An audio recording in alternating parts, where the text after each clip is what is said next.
Well, it's time for the final show on WWE 2K22. And what a way to go out. And with that, all I can say is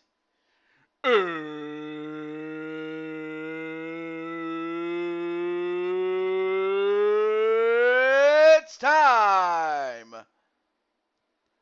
for capital investment. All right. Also want to make sure everything is working. All right, cool. All right, so it is looking nice, baby. Dun dun dun dun dun dun dun dun dun dun dun dun dun.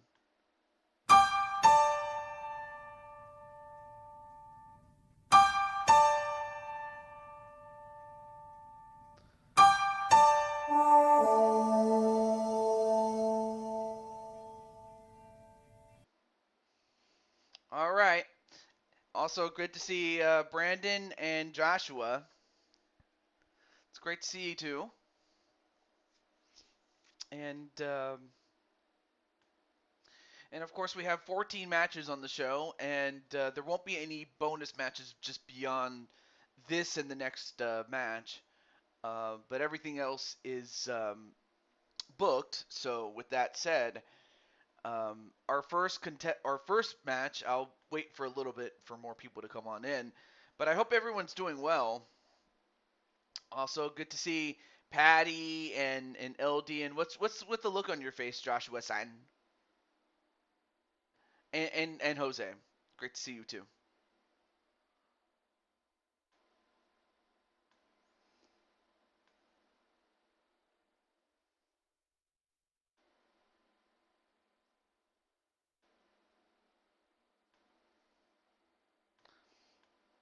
Okay, got my pop out shot.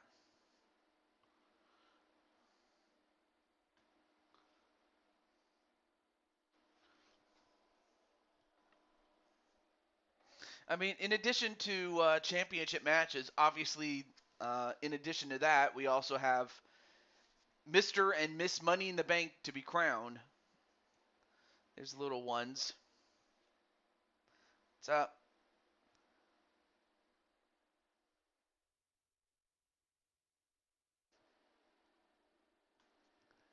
Good to see the little ones. And so our first, also great to see Brian Happy Meal Hernsberger, and of course Mike Wasson will be on the card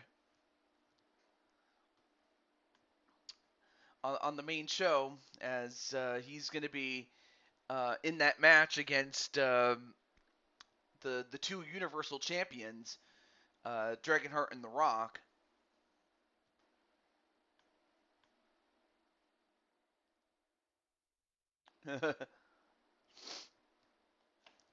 And of course LD is in the match in this match as well, so LD will not have to wait long for her to get a match. Also, good to see Clinton. I still got to get your character, but at least I now know that you have one, and of course Clinton. And the funny thing is, Clinton and both Clinton and Ladybug each have a chance to become Mr. and Mrs. or Mr. and Miss Money in the Bank. And of course, Patty is the Blue Toad Wrestling Champion. Jose is going to team up with Atticus to go after the tag team titles. So those are just some of the matches to look forward to. Well, she's always, good Patty, or normal Patty, if you will. I still have to make Ladybug for 23. Yeah, especially if she wins it. But I don't want to get too ahead of myself here.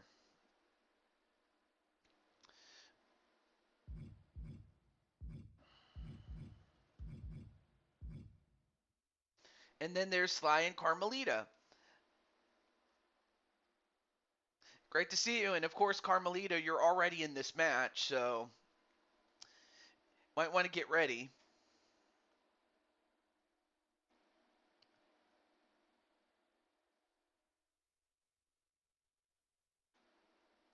But I definitely want to wish you the best of luck, as well as Sly in the next match too. So you'll be pulling back to back, and then there's Joker as well.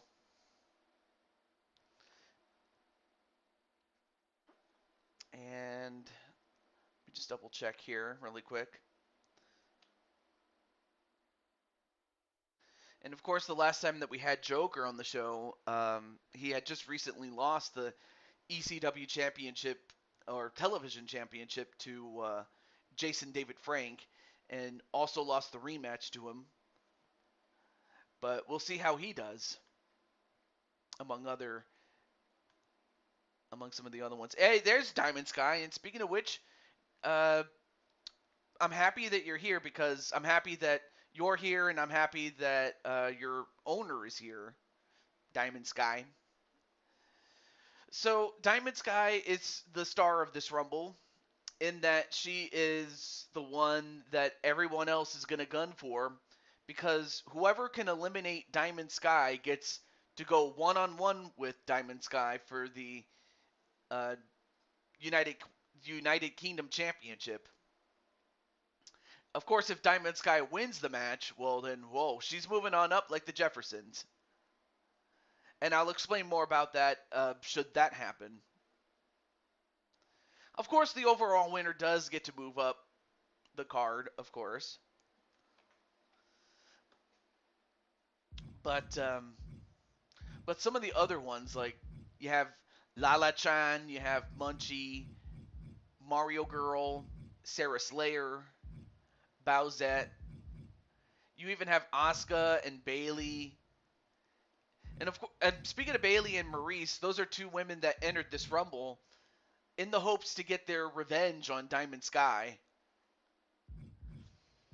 And then, of course, the only other person that has already going to be pulling double duty is Jen Wolverine.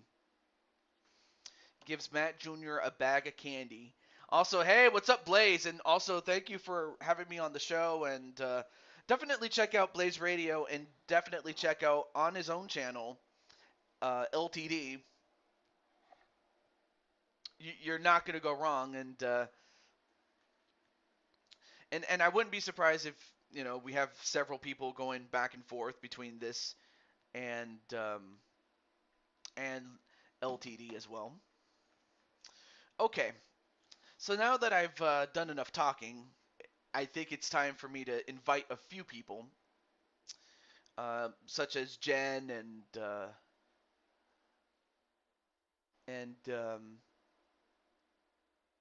Munchie, Lala Chan, and Arkham.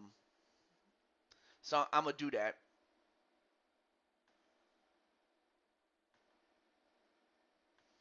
Oh, hey, there we go.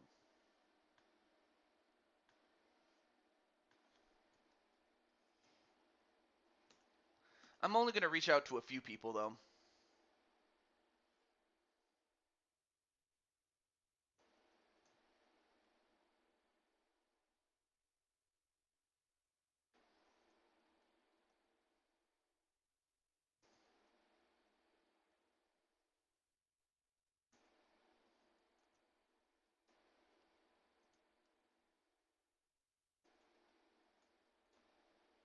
Oh, I forgot to share this. What am I doing? All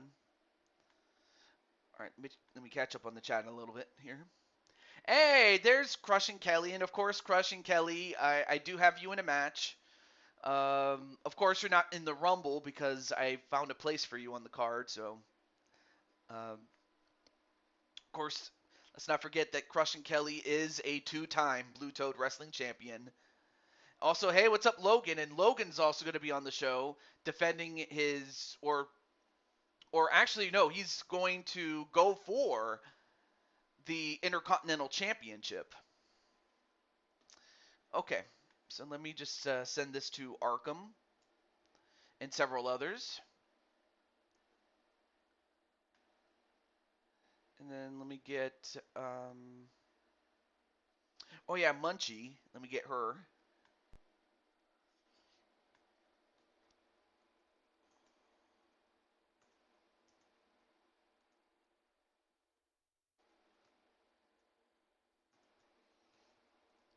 Okay.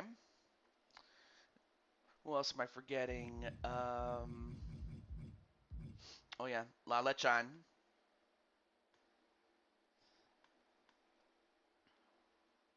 A teammate of mine is in trouble in the Rumble.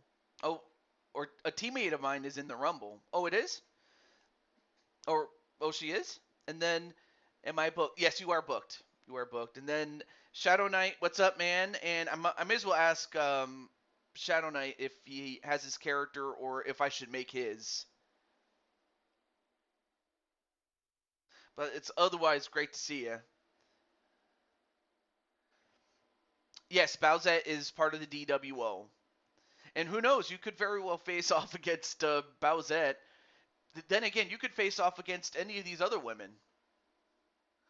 You could even face off against Alexa Bliss, your former rival, or Carmelita Fox, or Zelda, another teammate of yours. So there's a lot of other ladies that are looking to get a shot there,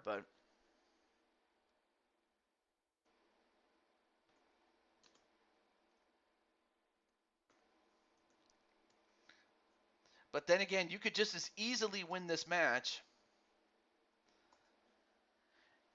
and get a chance to move up the card. So there we go. I can make yours. Oh, I'll have to think of a way to do that. Seriously, I will have to think of one. Hey, Jetstrike, great to see you. And Jetstrike has a match of his own as he gets to go 1-on-1 with the great one, and that man is Dragonheart Jr. As Dragonheart Jr. has sworn revenge ever since Jetstrike attacked him, if for no other reason but to send a message to his old man, Dragonheart. Because okay, so I guess I'll have to make Jetstrike as well. Oh, thank you so much, man. Also, hello to Tenu as well. I have not seen the movie yet. I haven't. I probably should make a time to do it. And what if it's me, Miss Sky?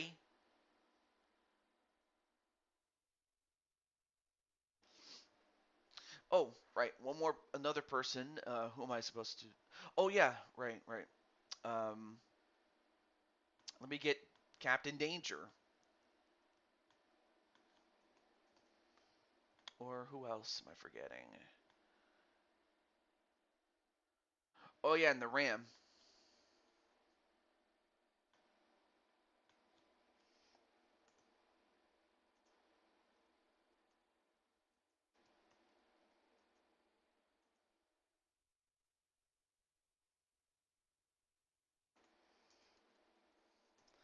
Almost done here.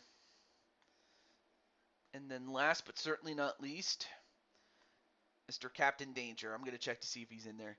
Don't expect anything too crazy since it's about Mario saving the Mushroom Kingdom like in a Mario game. I think what really surprised me was just the fact that, that Princess Peach is not the damsel in distress, as she had always been for a long time. Okay.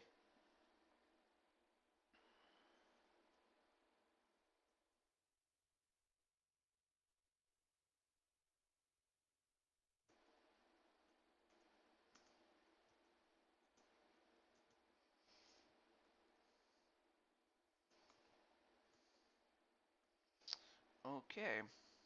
All right. Now that we got that, let's get to it. And also, RS, or soon to be named, Rain Sinclair. That was the name that was given by Blaze McCoy. So the soon to be named Rain Sinclair is here. So now let's get to the match itself. Which one of these 20 women is going to win? Will Diamond Sky win and not defend the title but go after another title? Or will someone else get a shot at Diamond Sky And will that same person or someone else win the whole thing? Let's find out. I'm surprised how much the movie looks like the games. It makes me think, what if the Sonic movie was fully animated and took place in Green Hill, or just anywhere in Sonic, to be general, really? Will Sinclair be? Yeah, he could very well be. He very well could be. Okay, let's get to it, and may the best woman win.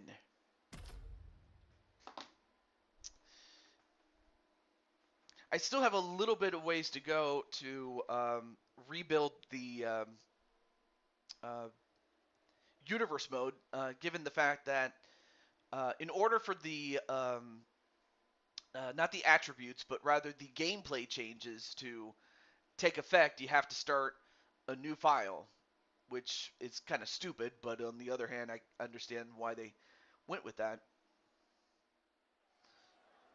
Also, hey, what's up, Atticus? And of course, as I mentioned before, Atticus will be teaming up with Jose to go after the tag team championships. The following contest is the Royal Rumble match.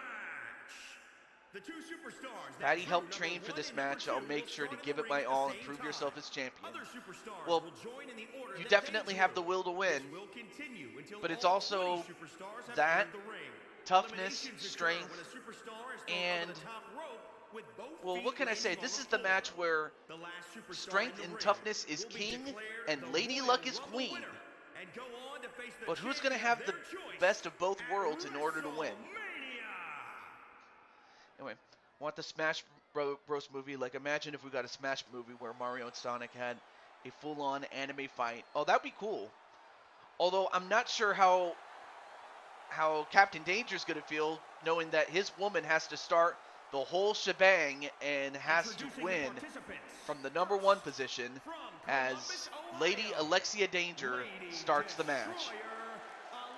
Hey, what's up, Wally? Wally, you're booked tonight. Jetstrike likes green. I didn't realize that. But actually, it shouldn't surprise me given he's based loosely on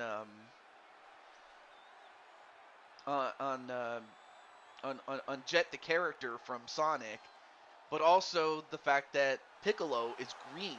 He has green skin. But then again, Wally also has green skin whenever he hulks up.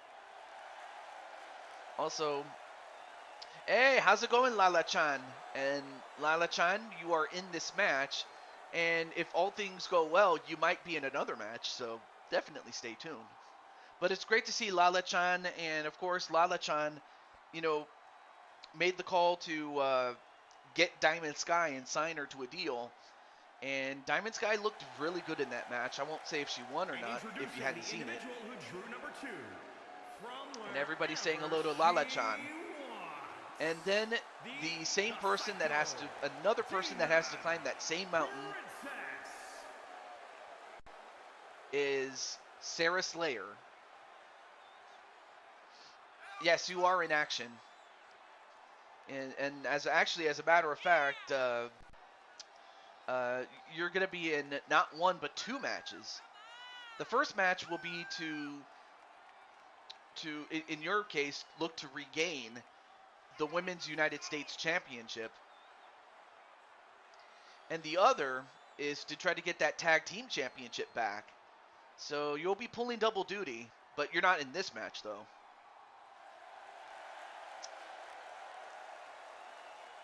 In War Games. Yes.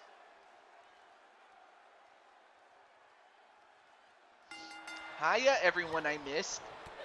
Alright, so, well, it looks like Crushing Kelly, your sis, has to start the match, and starts it with Lady Danger, and Lady Danger's not exactly, not a pushover. It was an honor to fight Emmy, Lala-chan. Oh, yeah, that's what Diamond Sky, the character, is saying. Yep. Little one see Annie Lissa. Number 3 is Munchie. Also, hey, what's up, MSW? It's been a while since I've seen you, but it's great to have you. And Munchie. Ooh, nice clothesline onto Lady Danger. I actually finished Full Metal Alchemist today, but I still have to watch the movie because that's the ending of the story.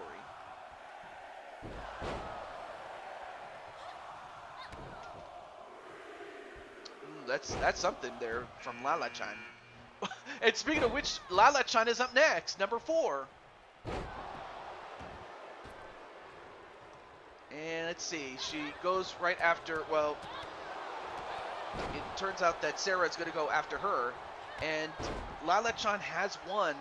At one point, she won 2 Rumble matches in a row, but for her to win, she's got to go from number 4 on. Yeah, I'm going to be making the conversion over to 2K23. As this is the last show for 2K22. And number 5 is Alexa Bliss. Or Alexa Bliss, sorry.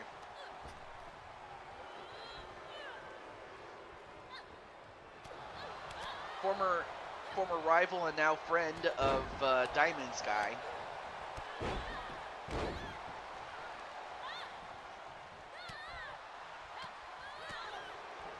So far, no one eliminated yet. And in fact, we're going to get number 6 next.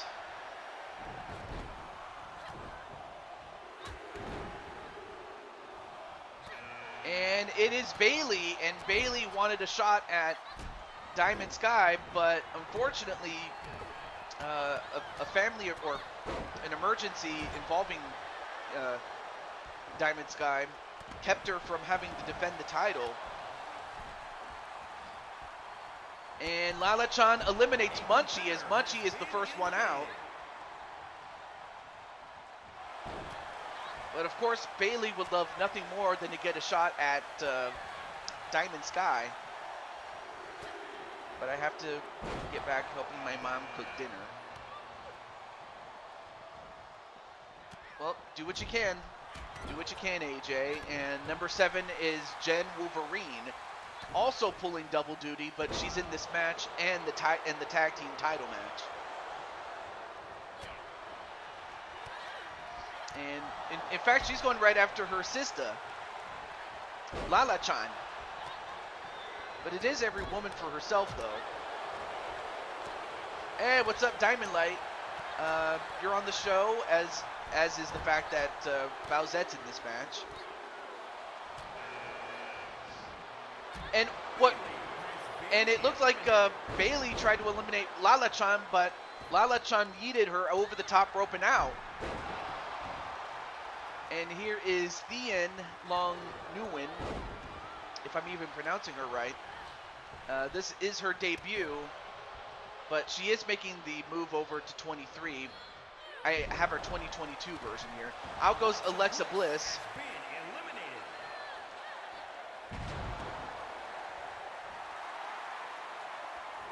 And speaking of Jen, there she is.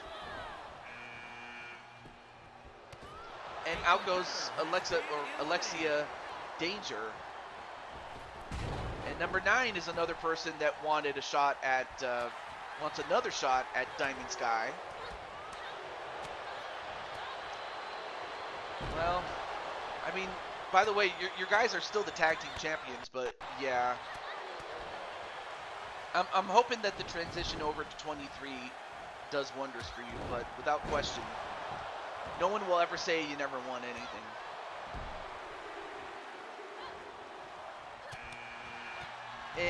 And yet another person that wants some of Diamond Sky, and that's Carmella.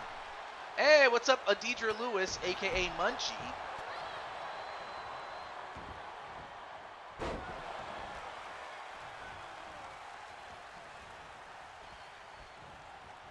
And then Diamond's like, hey, hi, Patty. Oh, nice shoulder tackle there onto Jen Wolverine. And a body splash.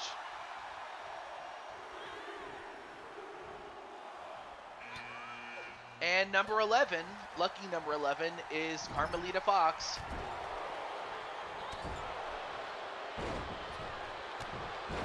Oh, and a thrust kick onto onto Sarah Slayer, who's still in the match. Sarah still holding on. And out goes Sarah Slayer. I might have jinxed it. Shit. But was eliminated by Carmelita. And now you have the two blondes fighting each other. And you have the sisterhood between Jen and Lala Chan fighting each other. I hope the creative cause eliminate the real wrestlers. Yeah.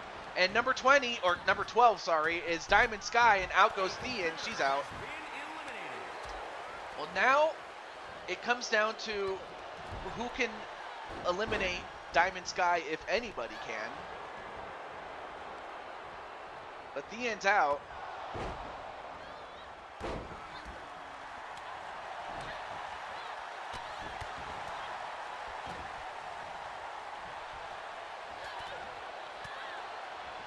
Right now, Diamond Sky fighting off Carmella, who, as I mentioned before, she wanted to get revenge on Diamond Sky. And LD is up next. V win, maybe next time, Thean. Wait, you know who Thean is?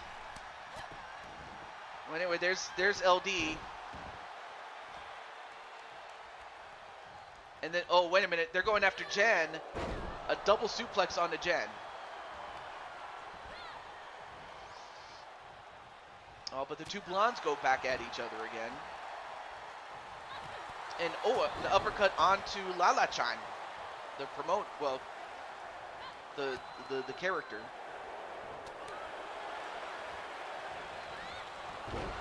What the hell, LD? And then there's Frostbite. What's up, man? And number 14 is Zelda. Also a member of the DWO's women's group Nova. And a Hurricane Rana onto Zelda. Oh, but now Jen goes right after Diamond Sky, but Diamond Sky, nice counter onto Jen with that power slam.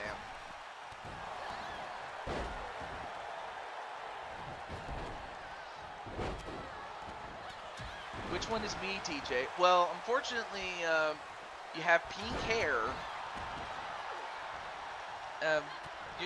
You're the lady that has pink hair. But unfortunately, you got eliminated relatively early. And wait a minute, Carmella just eliminated LD. That's got to be an upset. Carmella, I didn't want to say Carmelita because that's a different person. Carmella eliminated LD. That's got to be an upset. Although Zelda eliminates Maurice, so Maurice is gone. Uh-oh. You know what? I think Carmella's in trouble. Oh, and a slap across the chest onto Diamond Sky.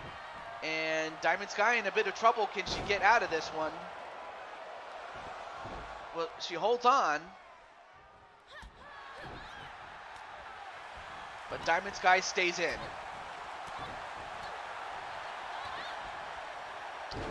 And now it looks like, well, Jen took down Carmella.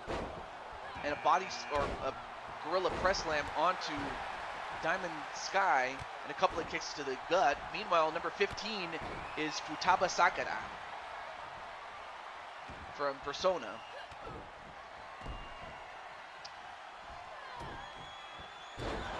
Only to experience the assets of Jen Wolverine.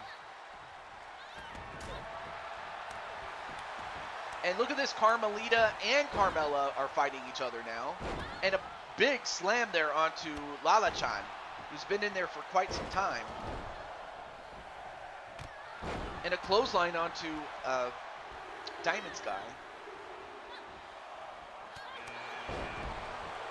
And number 16 is Asuka.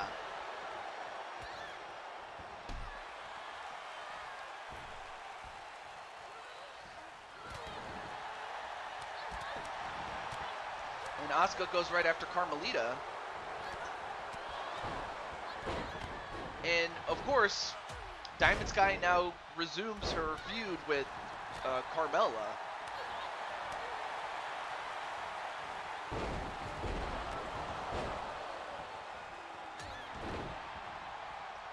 And Jen sets up, well, she tried to set up Futaba Sakura.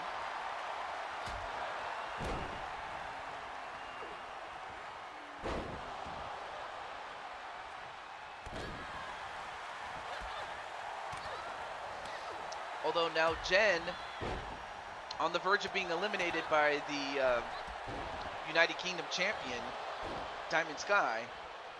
And meanwhile, Futaba in a little bit of trouble herself. Well, out goes Jen at the hands of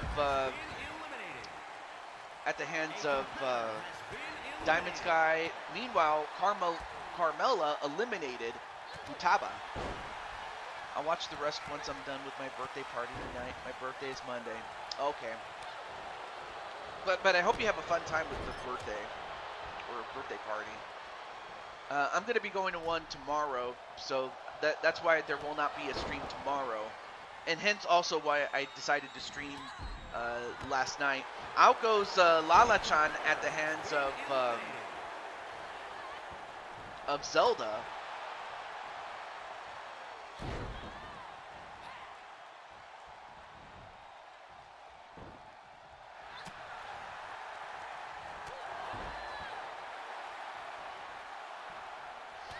However, Carmella and Carmelita are fighting each other again.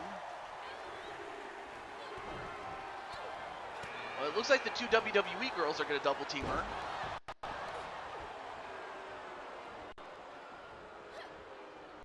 And then number 17 is Misha Ramji.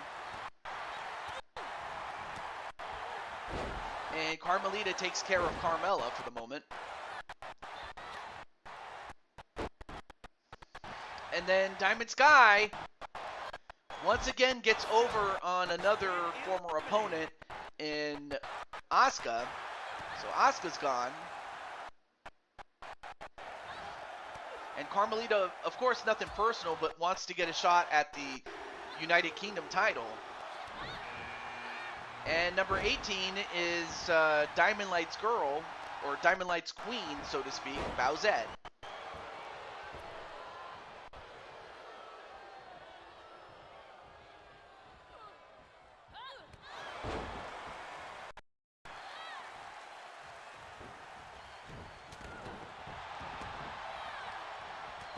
And over the top rope goes Zelda.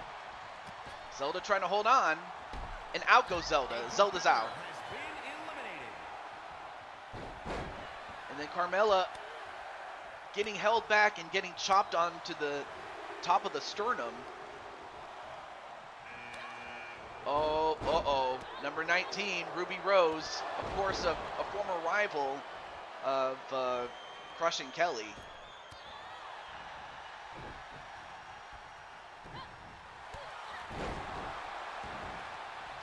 Link's going to have to carry her to the back.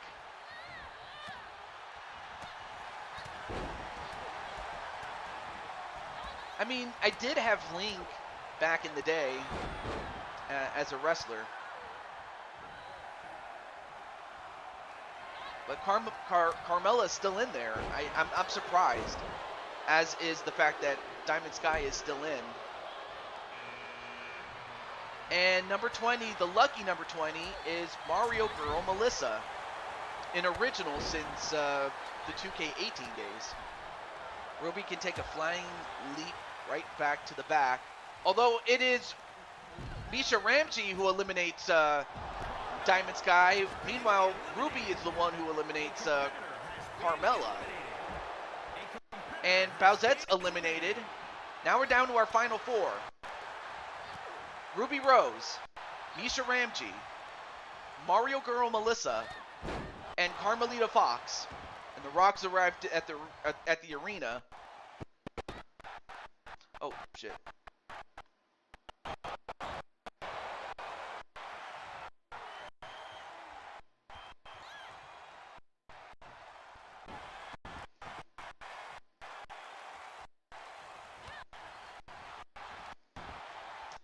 always hate it when this happens here.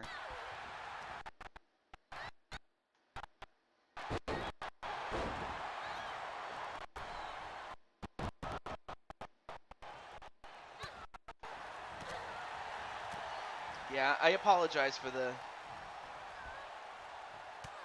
Yep, Sky's out. It was Misha Ramji who eliminated her. Okay, finally, I got it straight. Right, there we go. And, wow, Mario Girl had the best draw, but it was Carmelita who eliminated her. Now we're down to 3.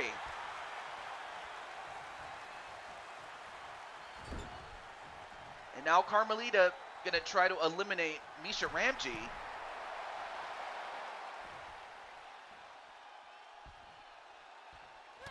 But Misha, a bit fresher at this point. Uh-oh. Rambuster onto Ruby Rose. And then a Rampage, just like her brother. And a stomp onto the arm. Now going up to the second rope. And a body splash.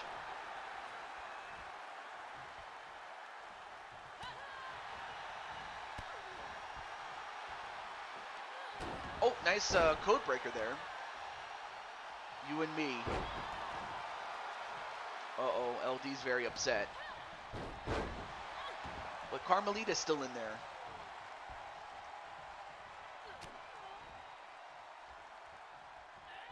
And a back suplex onto Ruby Rose. I mean, you also have Mike Wasson too, Rock. Oh, nice counter there by Carmelita.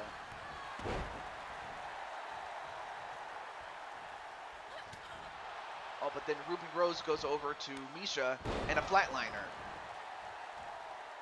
Picks up Misha. Misha fighting back.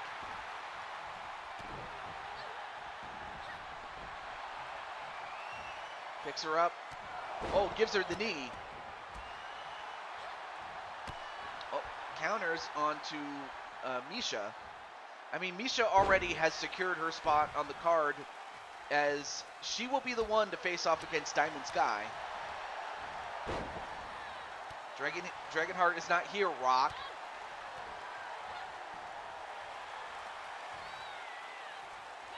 Ooh, and a slam right onto the top turnbuckle and then slammed on the floor. Ooh, and a knee right to the head.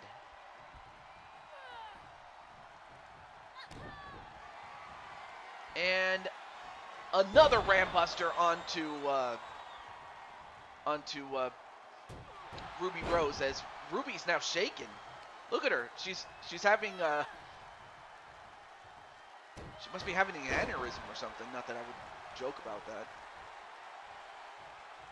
But she is getting back up though. Uh-oh, now Carmelita in trouble. Oh, now wait a minute. Now both women are going to try to get rid of Carmelita, and they do. It took 2 women to get rid of Carmelita. I will say this, though. If that's not a definition of a push, then I don't know what is. But Misha could very well, in addition to getting a shot at the United Kingdom Championship, she could very well win the Rumble itself. Then he's going to go 1-on-1 with the Great One.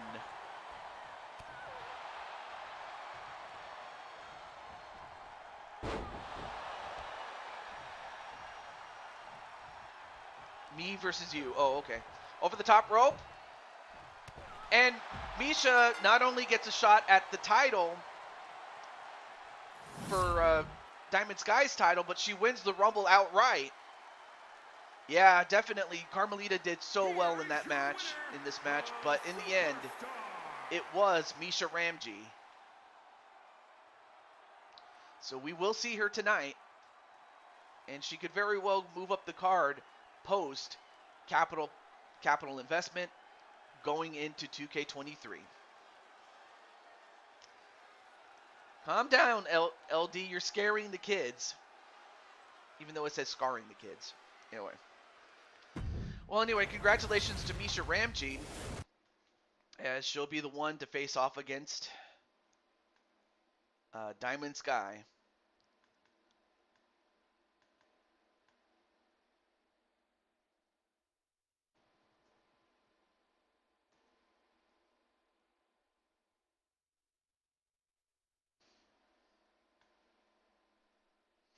Okay. Yep, you do that. Well, tell her to accept my match.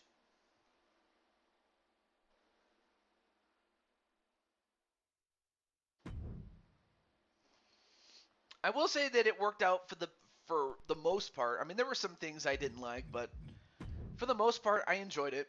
Definitely. Okay, so I'm gonna with a with a point of reference, I'm gonna use. I always take a picture of who I would like to have in the show. So give me a second.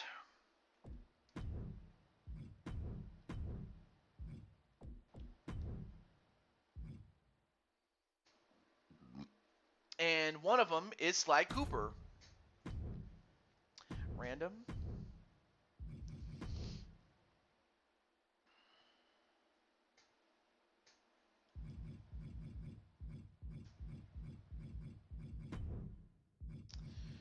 Okay.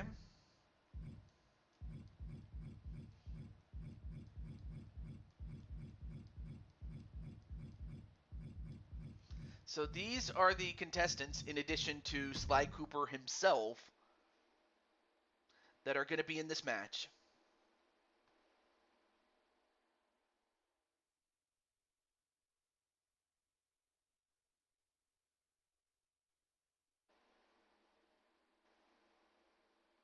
Okay. There we go. Will never accept because she's got other things on her plate. Plus, you don't want Triple H involved. Ah, okay.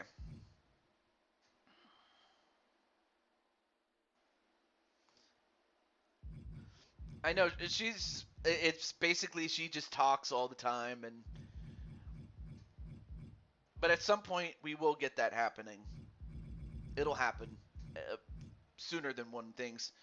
Okay, let's see. Who do we have on this here? Okay.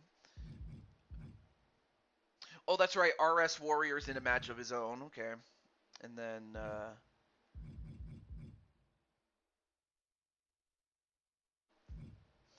we have MBN John,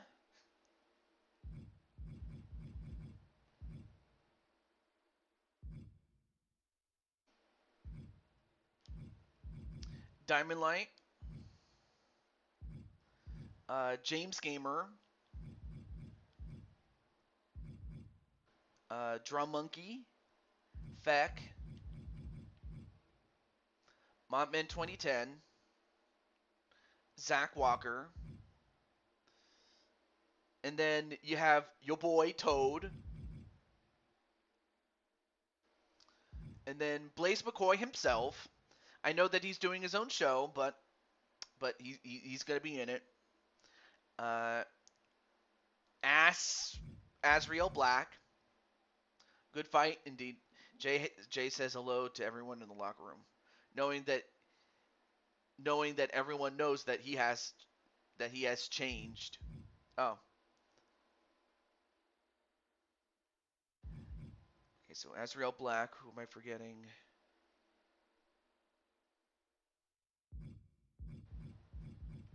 Oh yeah, Frostbite.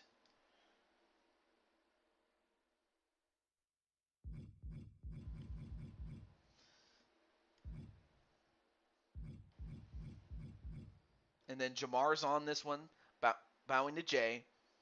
Where'd Jen go? I need a gummy. Kelly Mavericks. And then Jay has a question for Clinton, apparently. And then Ram's in it. And then Joker's in this one, as is Wally.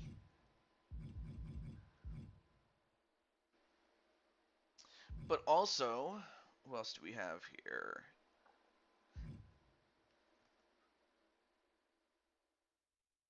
Okay, so we don't have Mickey Mouse.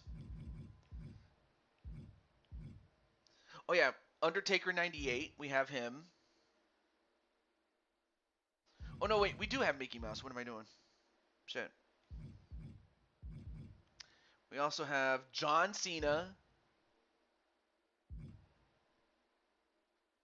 Stone Cold Steve Austin.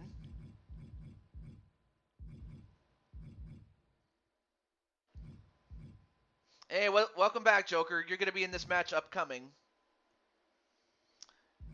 Uh, Bret the Hitman Hart.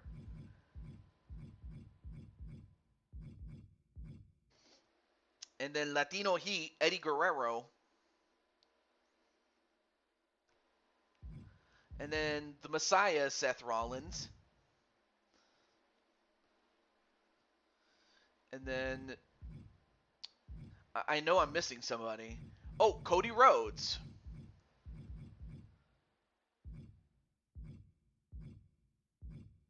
There's a couple of other people too. Yeah, I just added you. And then Clinton's like, yeah?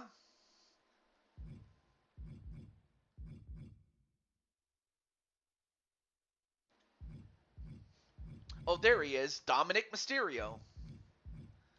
Because he was, if you remember a couple of weeks ago, uh, the Judgment Day went up against uh, Mike Watson and as well as Sheamus and Drew McIntyre. But it was Dominic Mysterio that won the match for Judgment Day, and that's why I decided to put him in there. Or to put him in this. And last, and certainly least, even though he might think otherwise, the one, the only, Mr. McMahon, pre-mustache, if you will. Oh, there. Oh, wait. There's still more. Who am I forgetting? Oh, of course. I am forgetting somebody. Last but definitely not least is someone who Lala Chan is a big fan and loves him and probably still does to this day. And that man is Tommy Oliver. Oh wait, there's still more? I'm trying to think, who am I missing?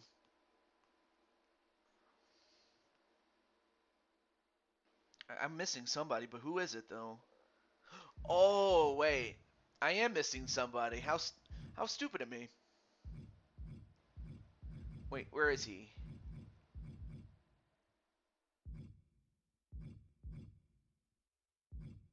Of course, the great Bob Barker, as well as the fact that he's a former Blue Toad Wrestling champion. Even going back to the formation of the company back in 69, 1969. But yes, who among these superstars are we going to see win this match?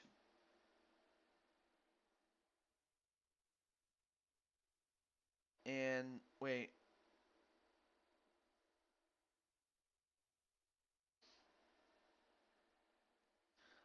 a minute, where's Joshua? Wait, Joshua's not supposed to be in this. He's supposed to be in the match, in a different match. Hold on. Did I forget somebody?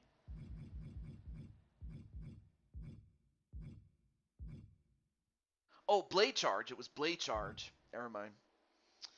Okay, so now we have our contestants. I do not use non-custom I can't even talk. I do not use non-custom characters in my company RS. Yeah, that's true. The majority of the companies that I am a part of and that other people are a part of, most of the time they don't use, WWE guys and non-custom characters as well, like Bob Barker among others. Maybe he might, but that's really up to the showrunner, really.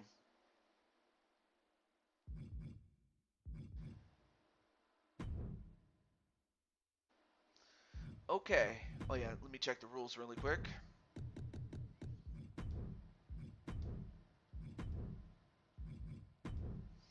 Okay. So among the guys that you saw on that list, who do you think is going to win this one?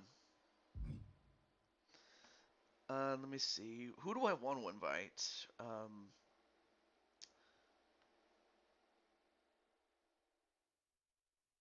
Let's see. Oh yeah.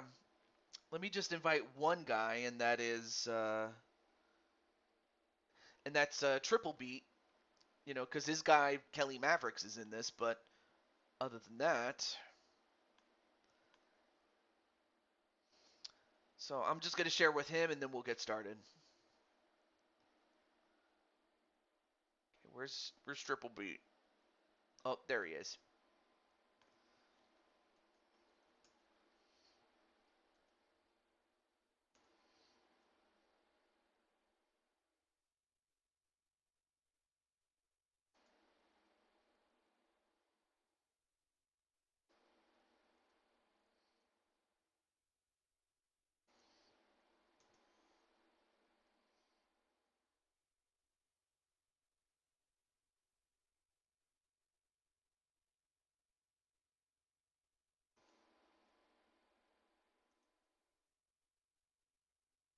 There we go.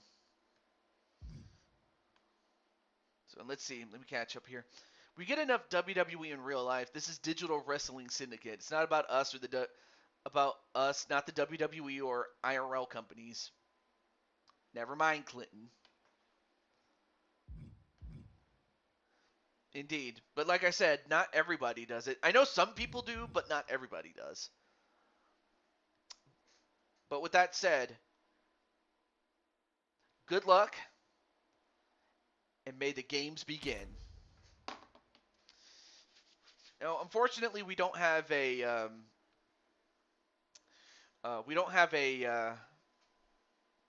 what is it? A bounty, but whoever does win, oh, they're moving on up.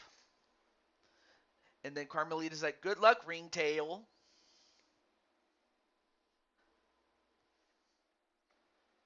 I mean, Carmelita, you got to admit, Sly, he knows how to dance. Like you remember the time that you ballroom danced with him in one of the games? The following contest is the Royal Rumble match. I The remember two that moment. superstars that drew Like number I 1 and number remember 2 will start in the ring at the same time. I forgot her name, Other but she was doing superstars will join in the order that they she drew. was doing This will continue until all 30 superstars have entered the ring. a feature on Eliminations occur Carmelita when a Fox, superstar is IEU. thrown over the top rope with both feet landing on So the that's what I floor. remember it from. The last superstar in the ring will be declared the Royal Rumble winner and go on to face the champion of their choice at WrestleMania. All right, so who is going to be the one? And of course, I am the promoter, so I naturally have to do the job, brother, to be the number one guy. And even if being the number one guy means that I have the least chance to win, but at least if I do win, at least I can say that I've earned it.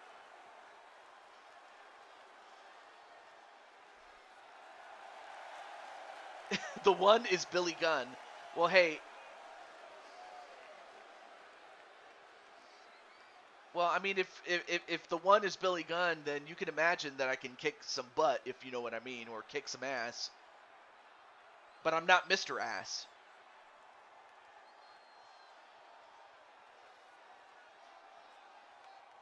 But I do pack a smoking gun, if you know what I mean. And I definitely mean the Walther PPK. And of course, we start off with my tag team partner, longtime tag team partner from LTD, but he is the owner and promoter of Valkyries of Wrestling, which is a women's EFED, which is a women's company.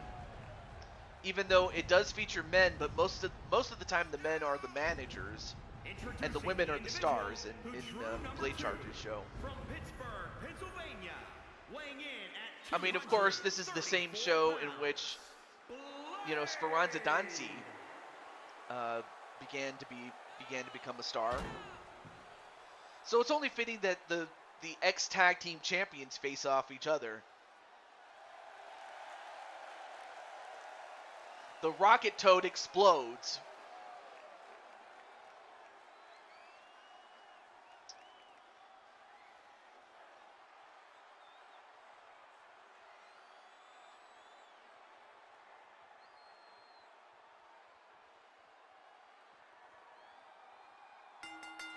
All right, here we go. Ooh! Goes right after yours truly. Oh!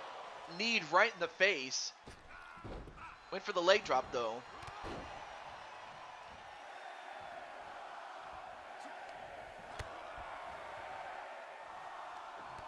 All right, who's going to be number 3? Stone Cold Steve Austin.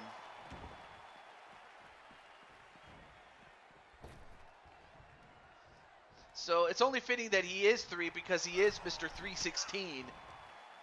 Austin 316 says, I just whooped your ass. But what's he going to do? Well, so far he's stayed away.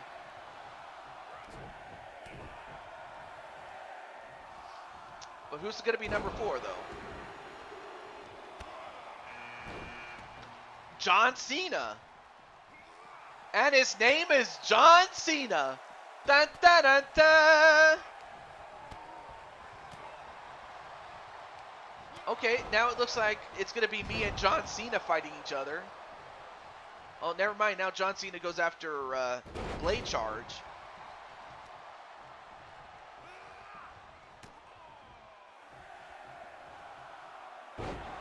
Then a slide slam.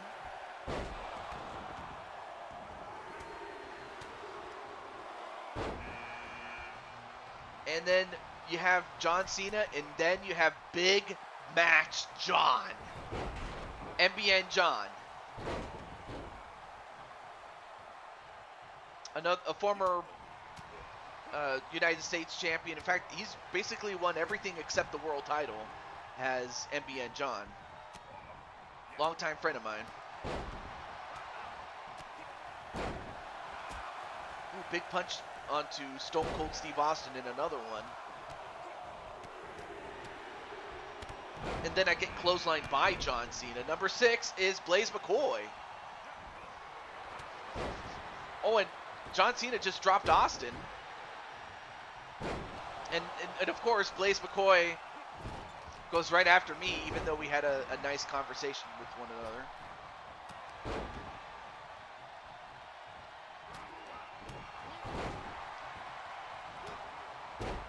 And Austin going right after MBN John, me and Blaze McCoy, the proprietor of LTD. Oh, Brainbuster, and then Mob Men 2010 with Mob Championship Wrestling, the proprietor.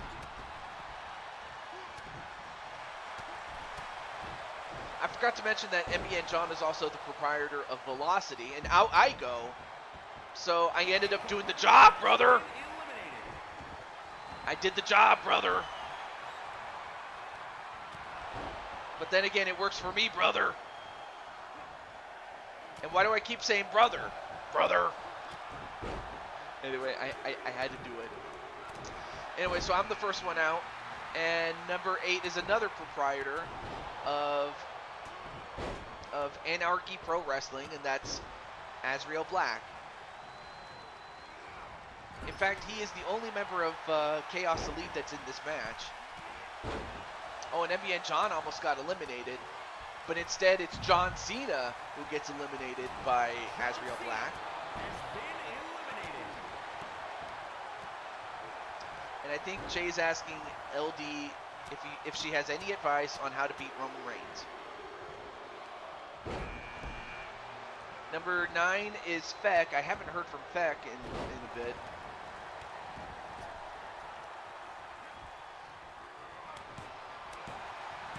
So he and one other person from the DWO is in this match, and out goes MBN John. And wait a minute, Stone Cold eliminates Blade Charge. And already, Azrael Black already busted open.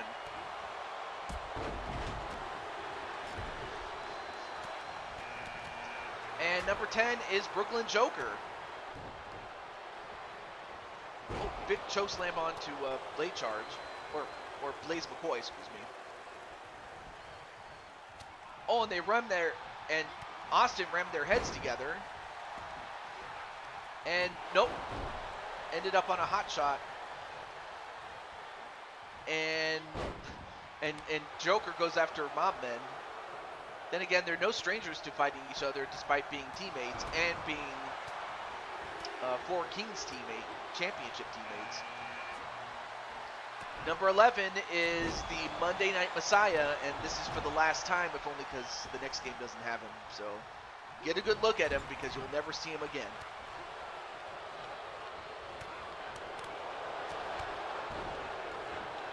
And Mob trying to eliminate Joker, but not enough. But also, in the words of Brandon Cuevas, when it comes to mob men, you got to guard your balls, people. But you also might have to do that with Feck too, as Feck just hit Blaze below the belt, and Blaze is not going to have any kids tonight.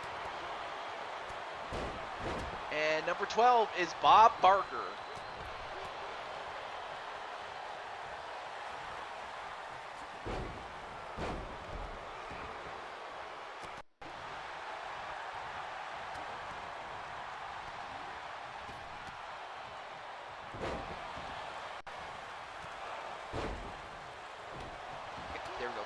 And out goes Stone Cold Steve Austin at the hands of Azrael Black.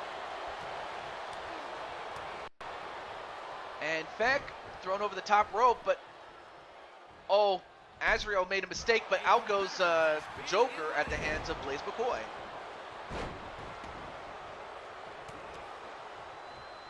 Until he targets back.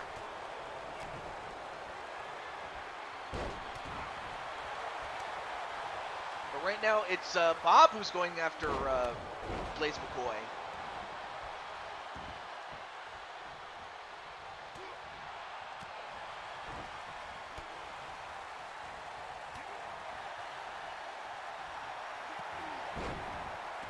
And it looks like both Seth and Bob are going to try to eliminate Azrael Black. And, I mean, why would you not? I mean, he is a threat in there. But Azrael fights his way out. And unlucky number 13 is Zach Walker.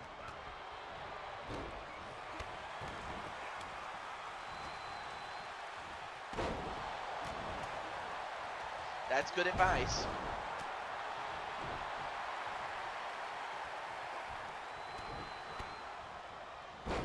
Oh, powerbomb on to Seth Rollins. And as that happens, out goes Mobman. He's eliminated by Azrael, but then Azrael just got kicked in the back.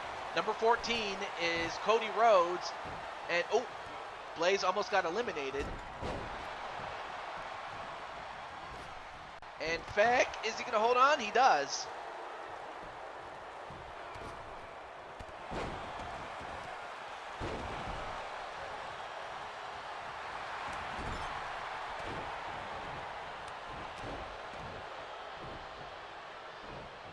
Oh, and a rake in the eyes, and oh, and a low blow onto Zach Walker, and he's not going to have any kids tonight.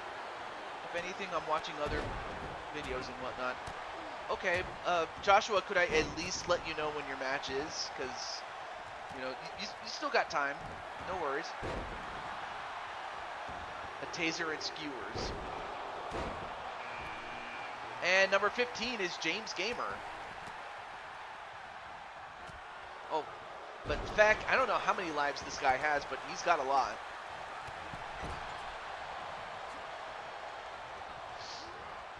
And Seth thrown over the top. Out goes Seth at the hands of Blaze. Out goes Bob Barker at the hands of Zach Walker. Out goes Feck at the hands of Cody Rhodes.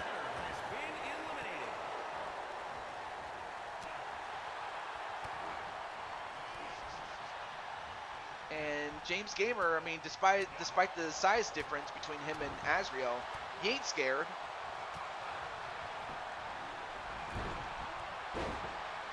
And now Zach Walker going to go after Blaze now.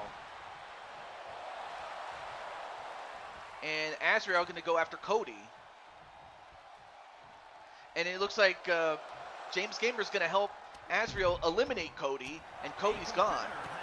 Took 2 men to get rid of him.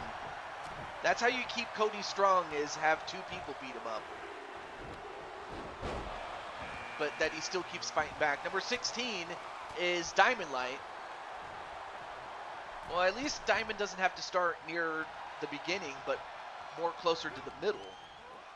And he goes right after Azrael Black.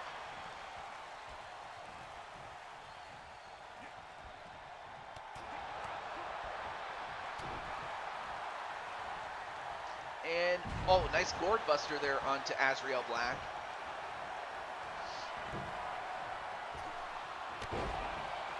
Picks him up and clotheslines him on the top rope. Blaze is still in there. And number 17 is the Undertaker.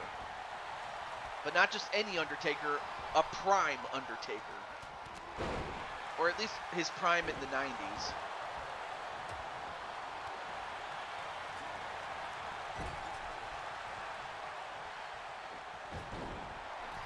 And in fact, Undertaker going to go right after Blaze. And Blaze eliminated by the Undertaker. A competitor has been eliminated. Oh, and both Undertaker and Diamond Light just got rammed onto each other. And number 18 is Sly Cooper.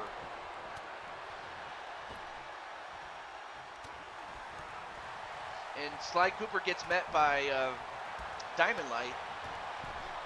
Oh, nice move there on the Diamond Light. And then a kick onto James Gamer.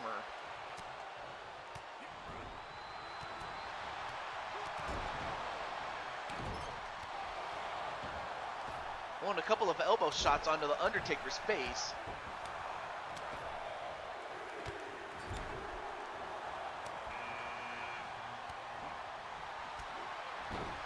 And number 19 is Mr. McMahon. But who is he going to go after now? I think you meant to say getting loose. But Diamond Light eliminates Zach Walker.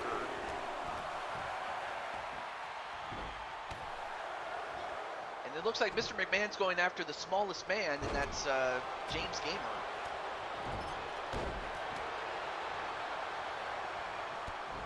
Although James... Oh, nice back elbow onto Azrael. I almost called him Atticus. That would have been wrong. Number 20 is the large Frostbite, and possibly the largest man in the ring, and in this contest. Although I might have spoken too soon, and I might have jinxed him, as Diamond Light. Oh, and he just hit Mr. McMahon with those brass knuckles.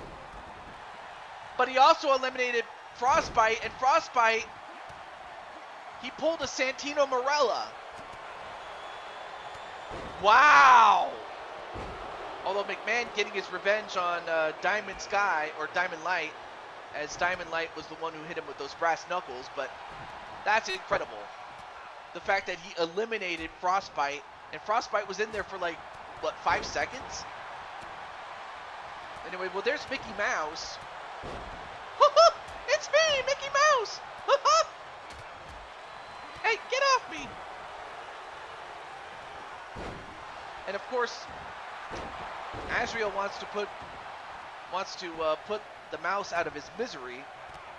Although, is he miserable? Not really. There you go! There's my clothesline! Alright, get up, Azrael! There! Now! And while that happens, we have another animal. This time it is Drum Monkey, but we also have a raccoon in there too.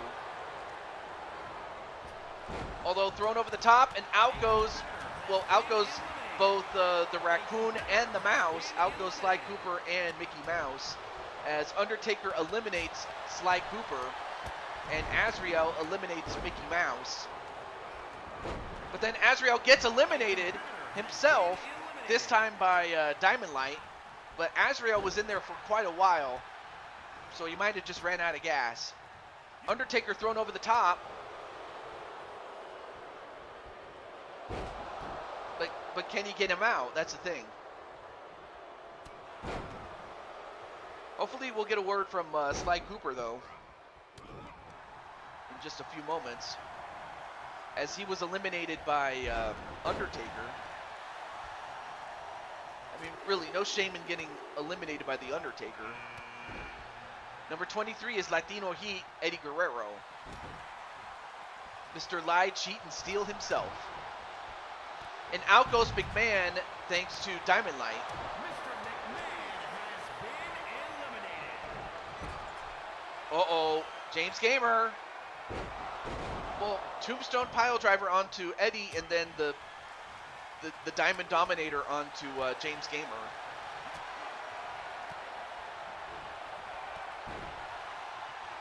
Uh-oh. Going for some old school is The Undertaker.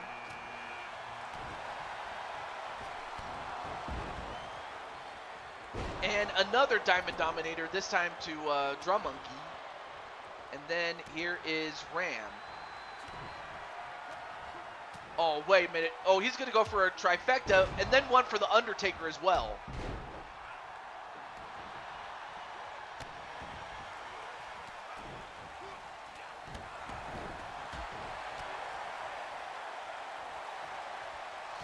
Right now, Diamond Light's kicking so much ass in there. And then up next is Bret the Hitman Hart. Over the top rope goes Drum Monkey. Drum Monkey's out, as Ram eliminates him.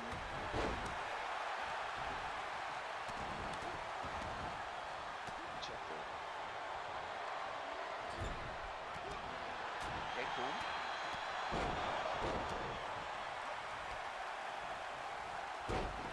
Also, let me know if anything's off. I hope it's not off.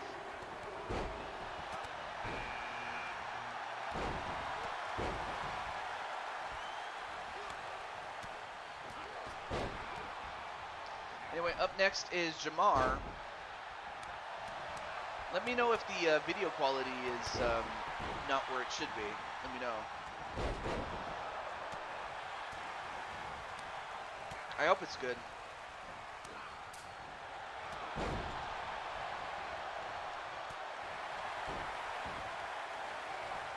Anyway, Jamar is in, and out goes James Gamer. And Dominic Mysterio's up next, and the fact that he got a lucky number, a number this late in the bout, says a lot.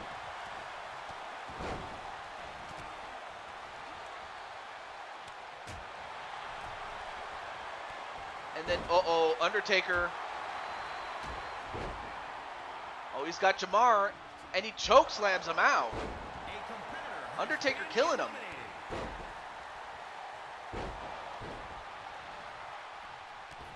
And Ram is also eliminated by The Undertaker.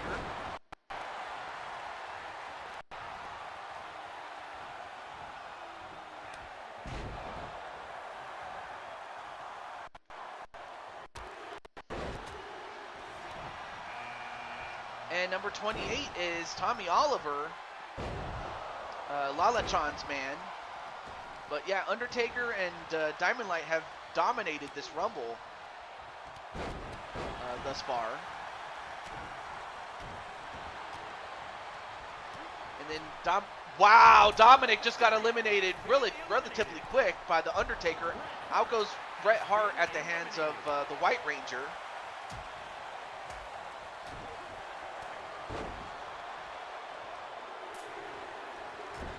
Who's number 29 though? Number 29 is Kelly Mavericks. So that only means one thing.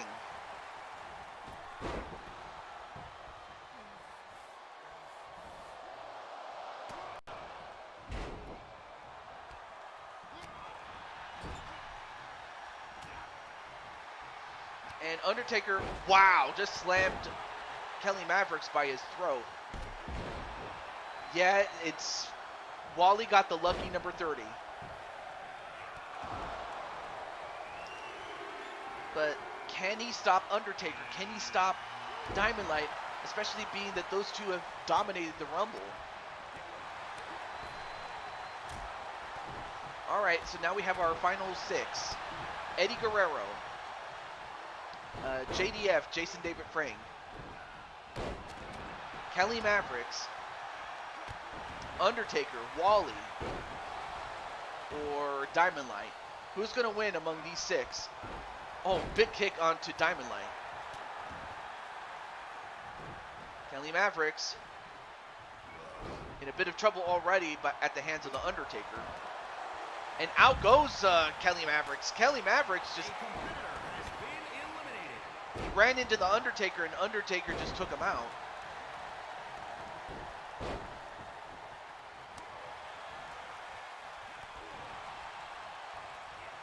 Not a problem, Paul.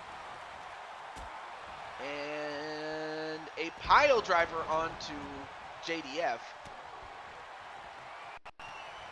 Tommy Oliver, whatever you want to call him. The White Ranger. Uh-oh, now the two Dominators fight each other.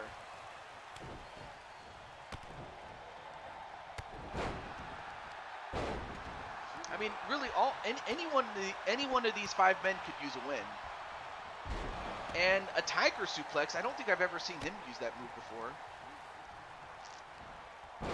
And then a Spanish Fly onto Wally. But then Eddie Guerrero goes after JDF. And then Undertaker throws Diamond Light over the top, but nope, Diamond Light stayed in. And then a counter onto the Frog Splash. And it looks like the two tag team partners from Blood Moon Wrestling Federation fighting each other, but it is every man for himself, though. Oh, drop kick onto the Undertaker.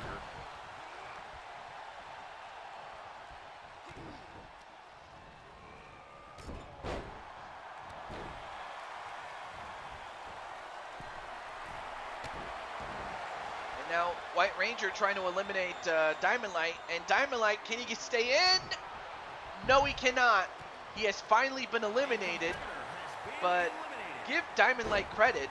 The fact that he lasted from number 16 all the way to the end just goes to show that, just goes to show why he was a former Blue Toad Wrestling champion, world champion.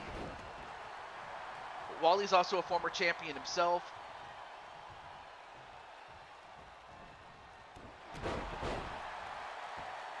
Playing off the White Ranger, fake champ. So there's a bounty on the White Ranger.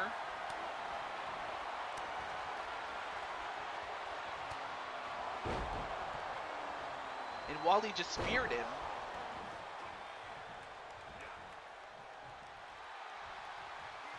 So you have 2 real-life wrestlers, and then you have 2 created fighters.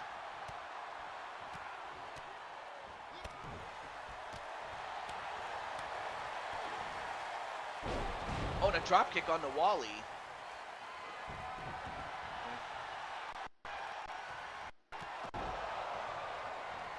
Although Eddie thrown over the top.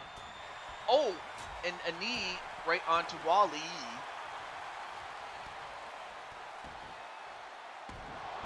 And a Hurricane Rana onto Wally. All right. And Wally gets thrown over the top. But Wally gets back in, though.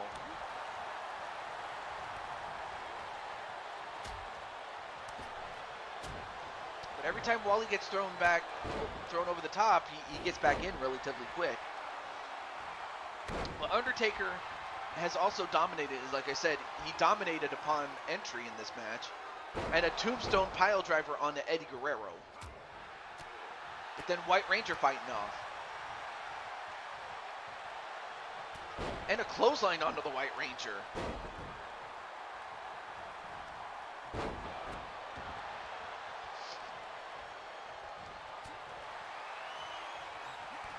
And then, uh-oh, a tombstone pile driver, then the pop-up power bomb. Then Wally gets a hold of the White Ranger.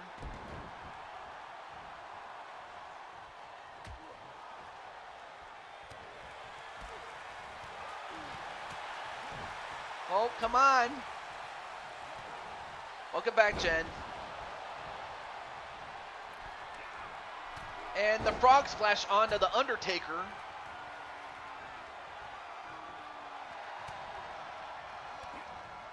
Uh-oh, Undertaker. I think they realize the Undertaker's a threat to win. Although Undertaker gets down and delivers a German suplex onto the equally as big Wally.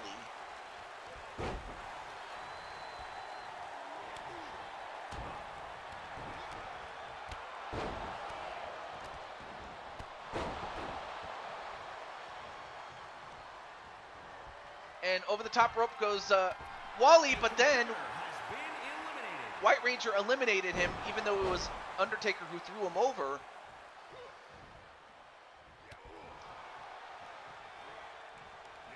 But Wally has nothing to be ashamed of, though. It took two legends to eliminate him.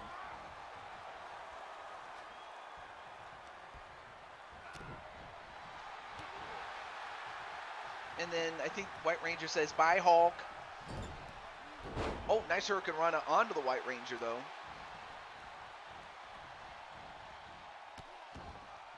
I mean, is White Ranger going to win this match? Or is the Undertaker going to win?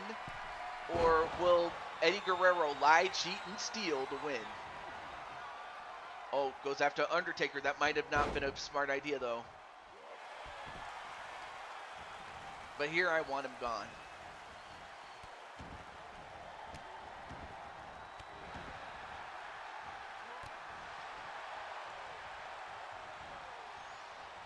Now Eddie set up on the top rope.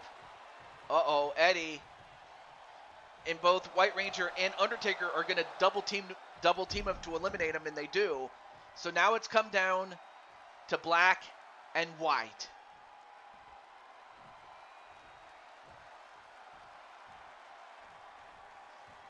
Of course, Undertaker, wow, jumping kick from out of nowhere. And another jumping kick.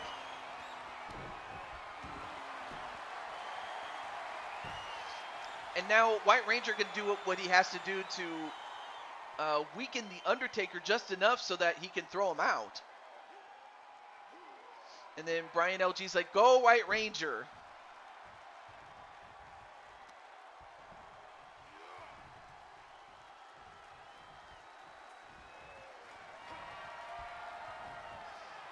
And the White Ranger eliminates the Undertaker, and he wins the Rumble.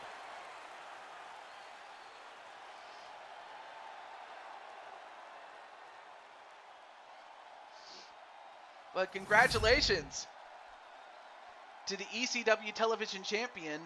But I will say this, though, Diamond Light, you had a great run in the Rumble, so it's not like you got dominated and whatnot. But the White Ranger got the win. I mean, to be fair, as far as Crushing Kelly's concerned, you probably would have been just as happy to see the Undertaker win. But Jason David Frank has won. And of course, as I mentioned before, he is going to be re-signed soon thereafter. So I'm going to check your standings. Like, I got to do a lot of other housekeeping things, like to transfer, like who's in what division. Like, are you in the Intercontinental United States or World Title division? And if you are you in the top 10? And if you're in the top 10, you get a shot going into 23 at one of those championships. At the very least, you get a shot at the, well, currently it would be the United States title, but I'll go into much more detail as we get to the universe portion of our show. I still want him. What do you mean? What do you mean want him? You mean right Ranger? I think that's who it is that they are referring to, that they want a shot at. Yeah, you gotta wait, man. Actually, let's take a look. What championship do you qualify for?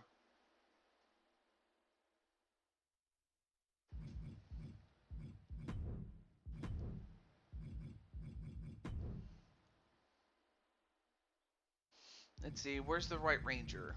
Or Jason David Frake, if you will.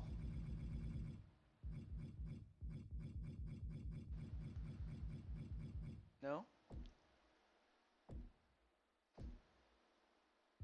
Oh, he's in the top. He's in the top 10. In fact, he's number 4 to go for the Intercontinental title. So you know what this means. That means that he gets to be added to the card as well, just like Misha Ramji.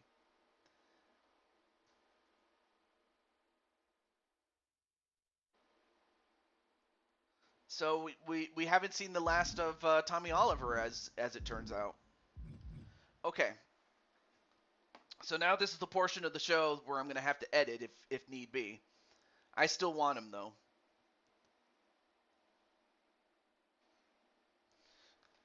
All right.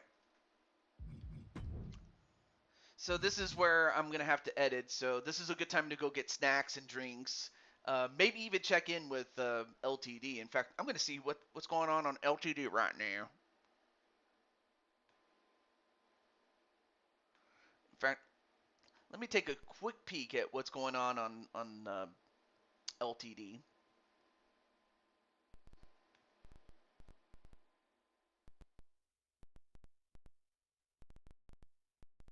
This Friday. Meet Ahmed. Of course, I don't want the commercials to get in the way.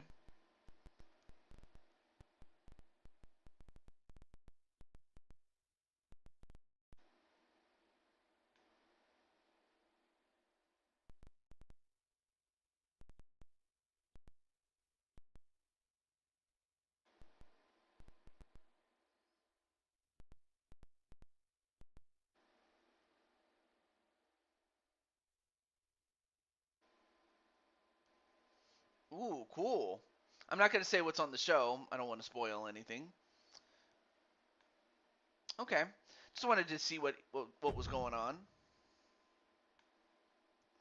Let me check and see what's on the chat there. Here we go.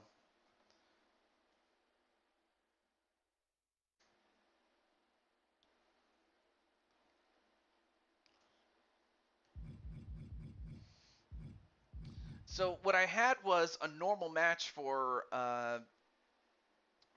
Brandon and Kyle Young, and that they would be accompanied by, their constituents each. So that was the match that we had. And of course, it looks like I have to edit some of the matches again. I always hate when they do that. So let's customize the match then.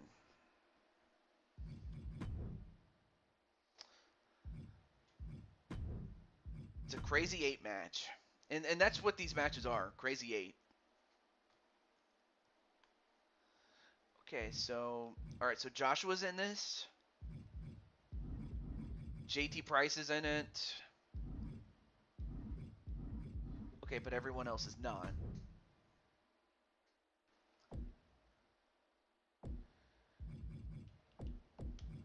Alright, so Captain Danger's in it.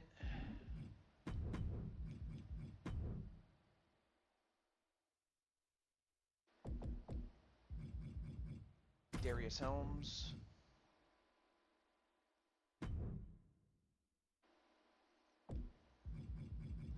And then Clinton McCleary's in it.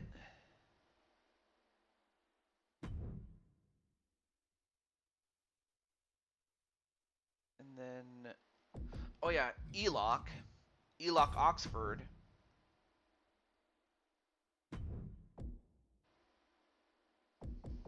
And then we also have not just Captain Danger, but the Munster, Marcus Walker. Oh, no. I was trying to edit the... Oh, okay, we'll go with that one too, but... There we go. And last but certainly not least, Damian Riley.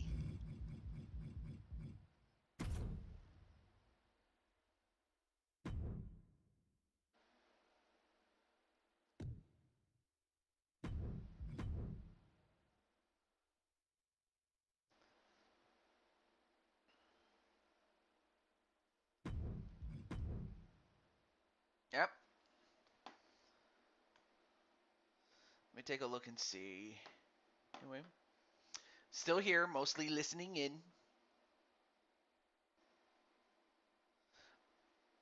Well, what is it? Uh, JDF or White Ranger? You're going after the Intercontinental title. Well, I mean, I'm trying to think of a match that that Kyle and Brandon could agree on. I don't know about that special match that you thought of. I mean, which I could do, but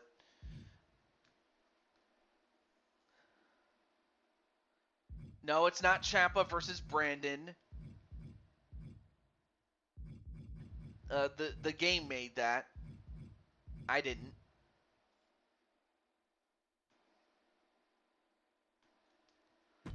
All right, let me try this one too.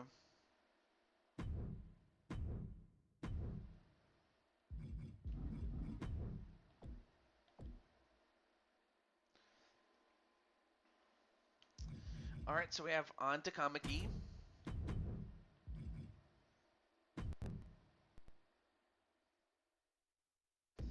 Then we have Carmen Gonzalez.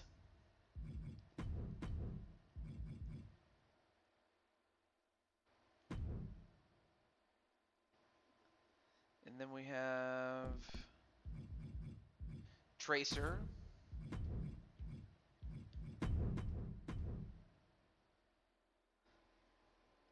Let's see who else we have here. Oh yeah, G.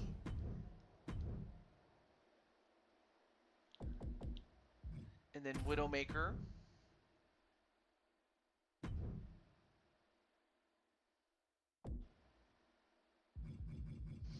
And then Ladybug. What else am I forgetting?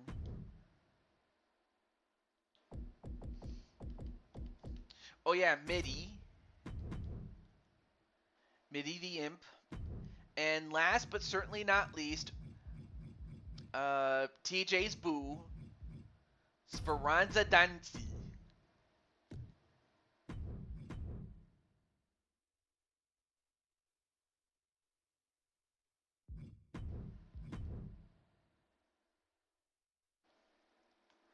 All right, let me see here.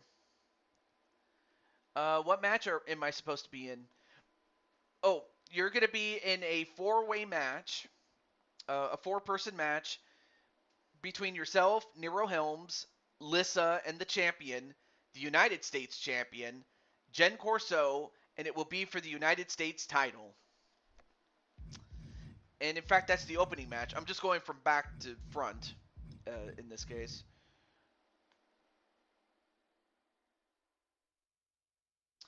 Okay, so if a normal match doesn't work, well, what could we use?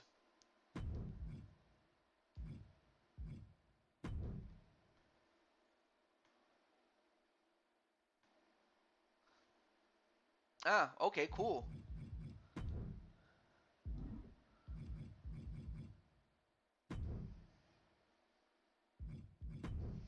Custom matches.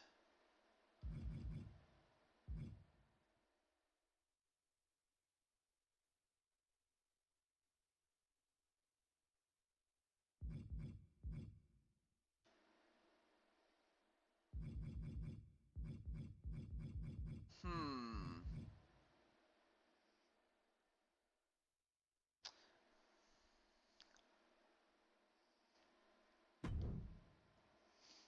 Oh, I already wrote that down. Hmm. So this one is 2 out of 3, and it's under no holds barred rules. I think that's probably the best thing we can do. to spice it up. So there we go.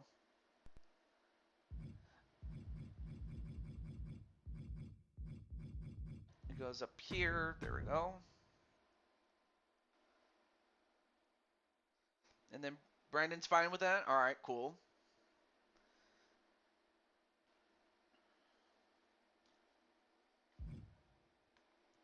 Okay, so all right, so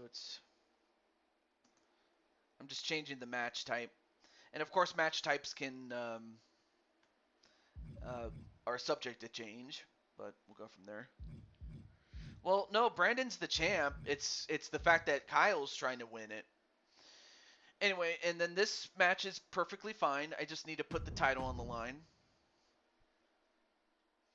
So Akira's going to be accompanied by her Queen's Dynasty family, her sister-in-law, and another two sisters-in-law, actually. And then Patty's accompanied by her daughter and Bowsette.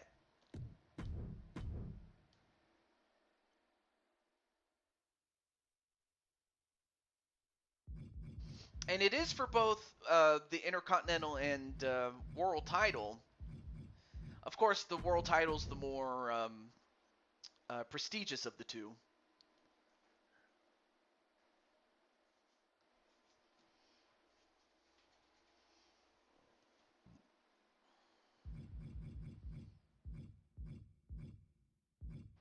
Okay. And then going from there. Oh yeah, this is the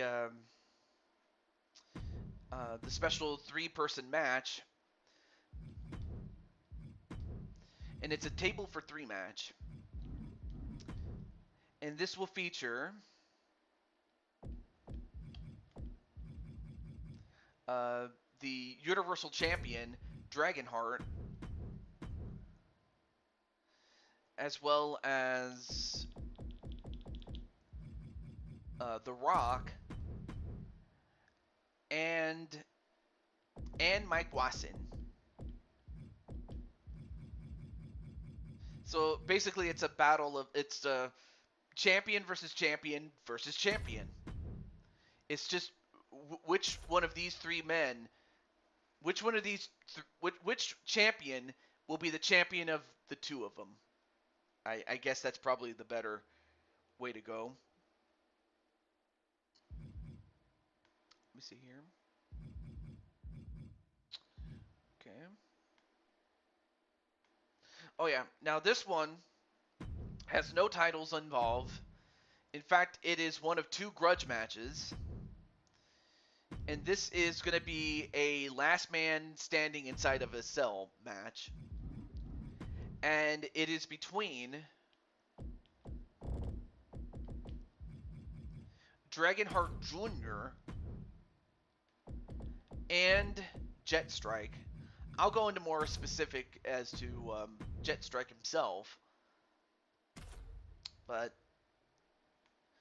then we get to the other one.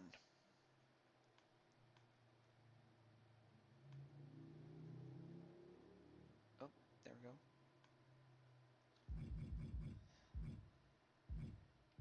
And no, Carmella's not going to fight for the championship against Patty Chase. Even though I think Patty would probably beat her.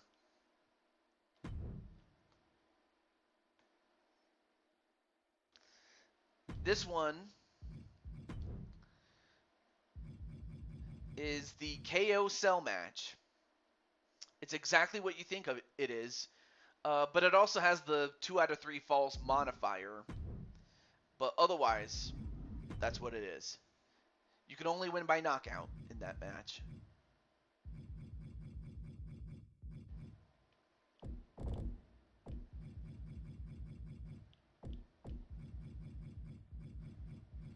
So you have Jey Uso,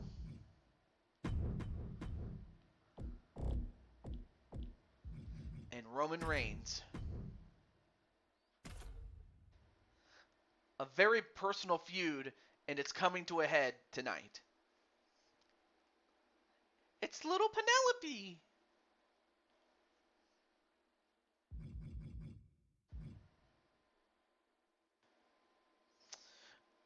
me see. And then they wait. Did I put their? Oh, you know what? That's not a problem. That's not a problem. I have to switch the order of the tag team matches, but that's all right. It's not the worst thing. There we go. Okay.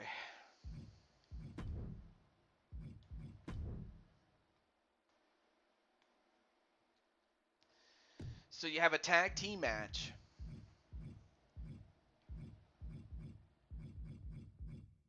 Hmm.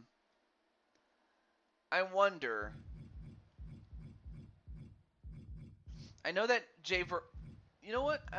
I'm kind of debating whether uh, Atticus would like to have Crushing Kelly instead of brother Azrael, but because it was either going to be Azrael or Kelly, but I wonder what Atticus or Kelly think, or Azrael for that matter,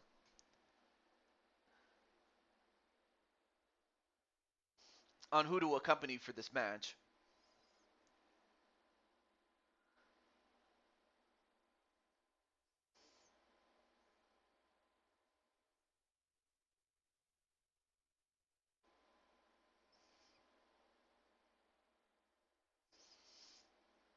You're open to it? Awesome.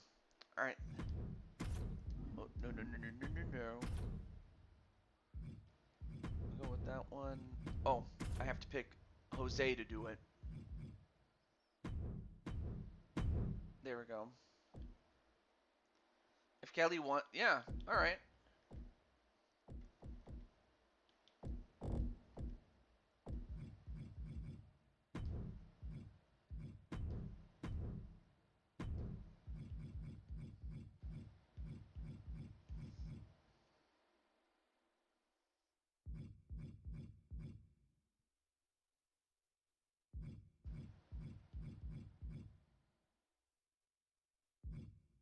Well, I'm looking forward to defending my title to the winner and the one who eliminated me. Oh, you're gonna find out in just a moment.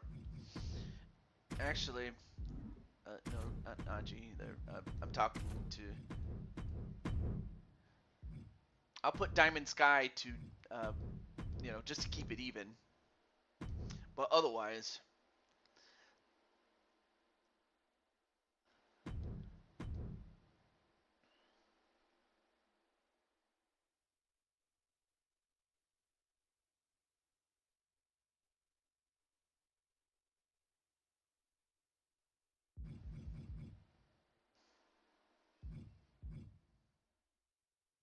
wait, it didn't register?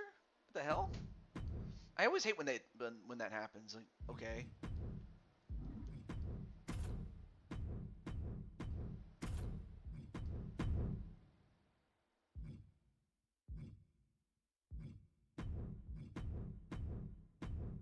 All right, let's try that again.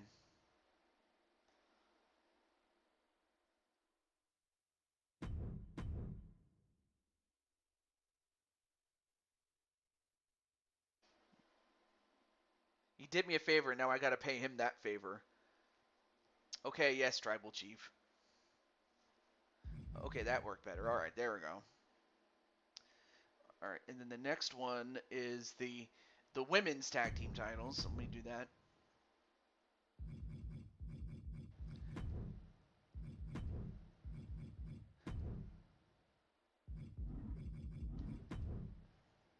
And it's going to be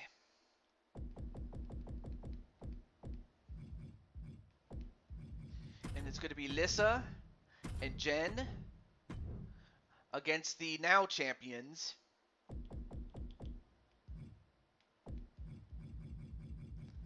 Liliana and Emily Elvis.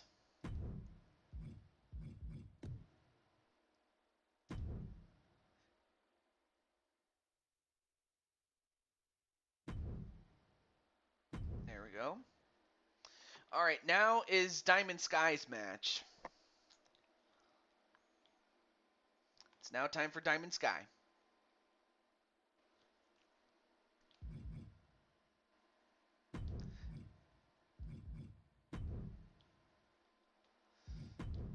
So let's see.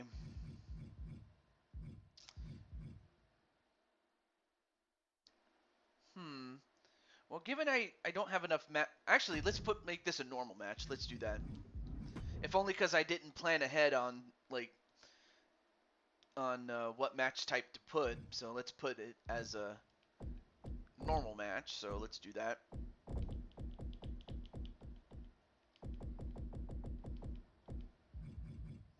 All right, so it's gonna be Misha, and she's gonna have her brother Ram. If I can get Ram here, there we go. And then another friend. Let's see, who would she have as a friend though? That's the thing.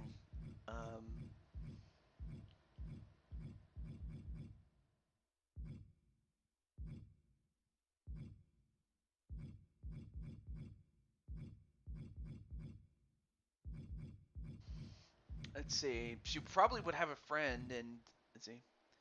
May I have Patty and Jed in my corner? Yeah, you could.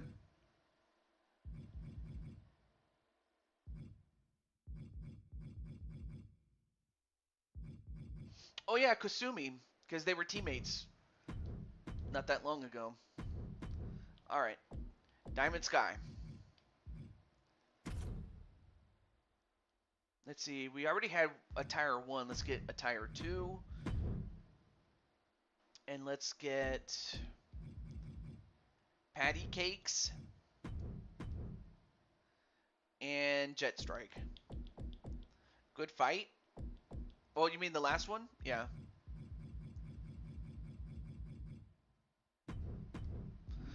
Oh, sorry. I did not mean to do that. Patty. There.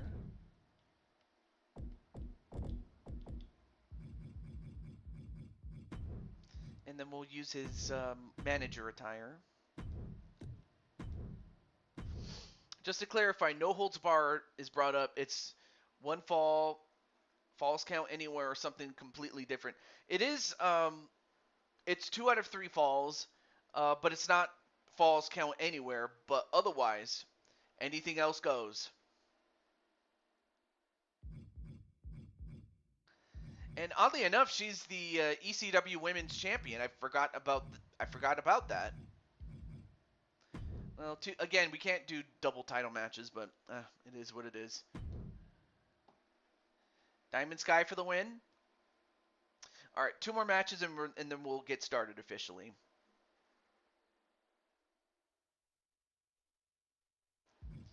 All right, now, next up is for the men's Intercontinental title. But with the addition of Tommy Oliver, that means we have to go to a power of 5 match. Oh, hey. There. So we're going to start off with our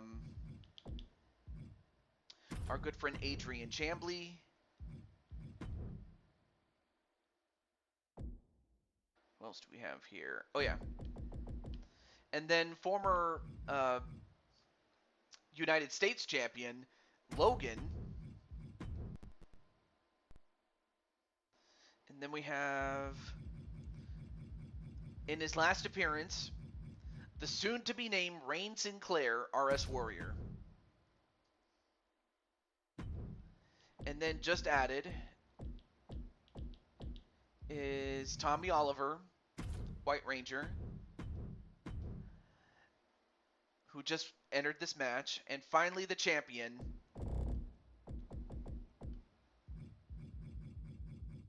Shadow Knight.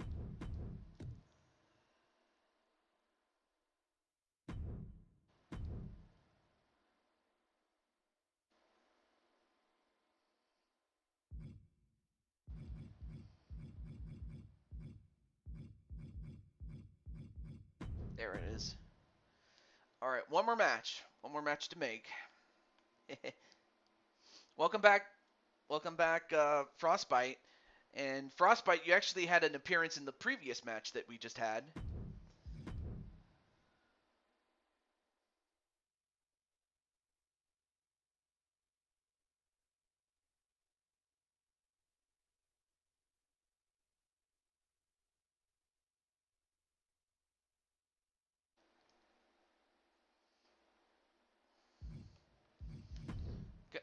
There we go.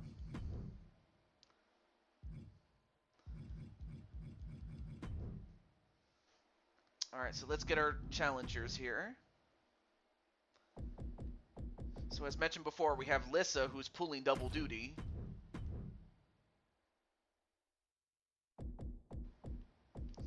And then we have a former champion. Actually, we have two former champions, Lissa and Nero Helms. And then we have, for the first time, competing for this championship, but has been a world champion, Crushing Kelly, and the champion herself, Jen Corso.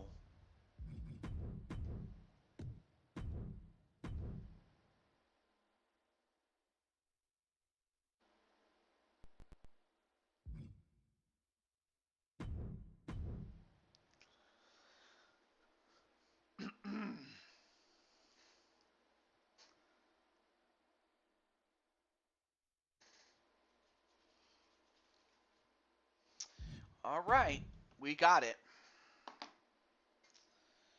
Well, that took a little bit of time, but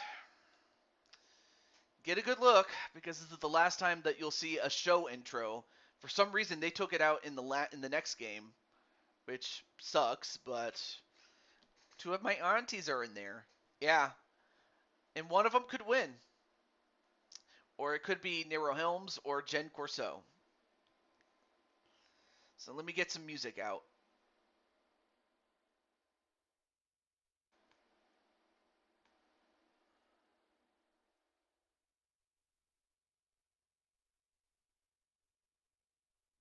Let me find it here. What's a good one here?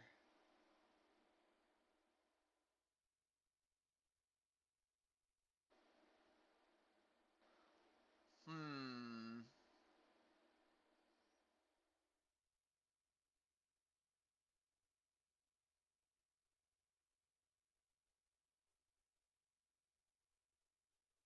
Ah, here it is. All right. It's showtime.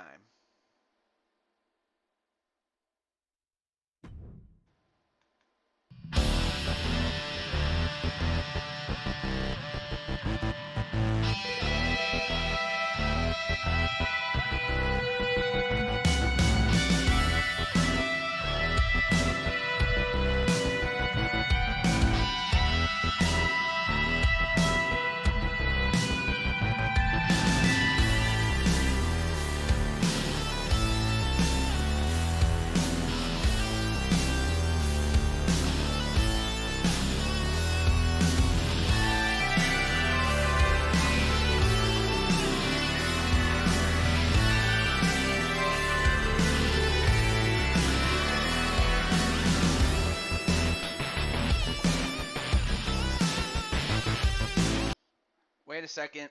I just realized I made a mistake. I forgot to change the arena for this one. Well, shit.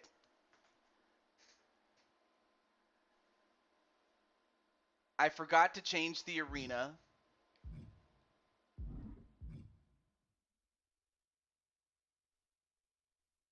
Okay. Let me see if I can try this again. I don't know if I can, but we'll see.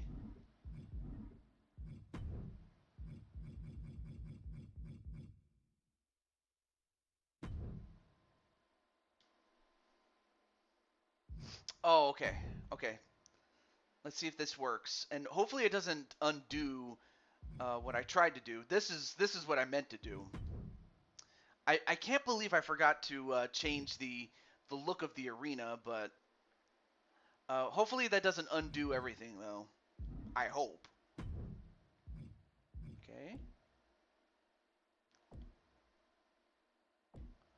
Okay, cool, it does not. Oh, thank goodness. Okay.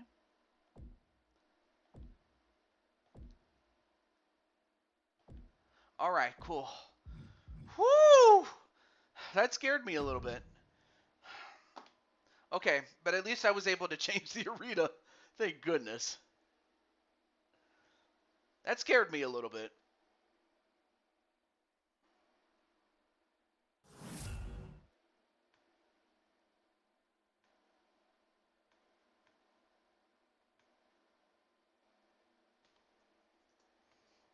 Oh, let me look at this DM here. Okay. All right. So, let's get the first match started. Let's do it. So, it's going to be for the Women's Championship. You have Crushing Kelly. You have Nero Helms. Or Crushing Kelly, Nero Helms, Lissa, and the champion, Jen Corso. You meant to say good. Oh, because the I is next to the L. Okay. I'm not sure if Lissa's in the chat, but I'll get Nero through her brother, since her brother is also her manager too.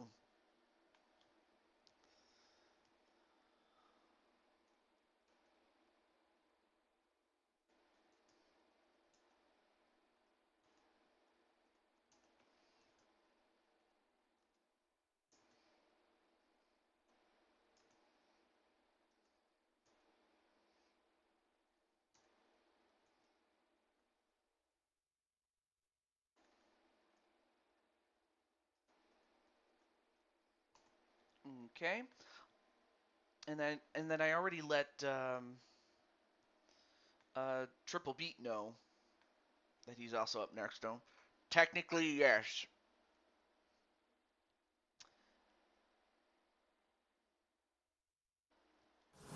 All right, let's get to it.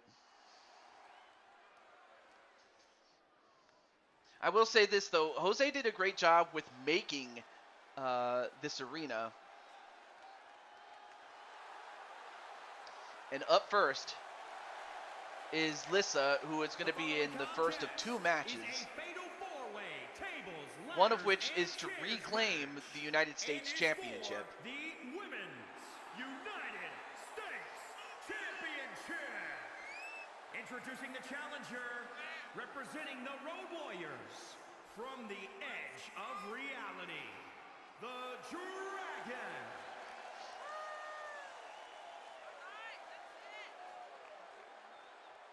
And then Jay's asking for any advice to face on Roman.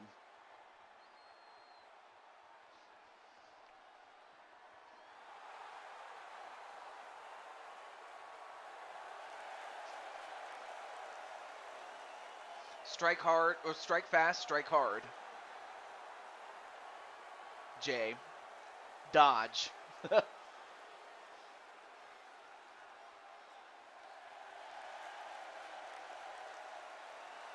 That's my advice.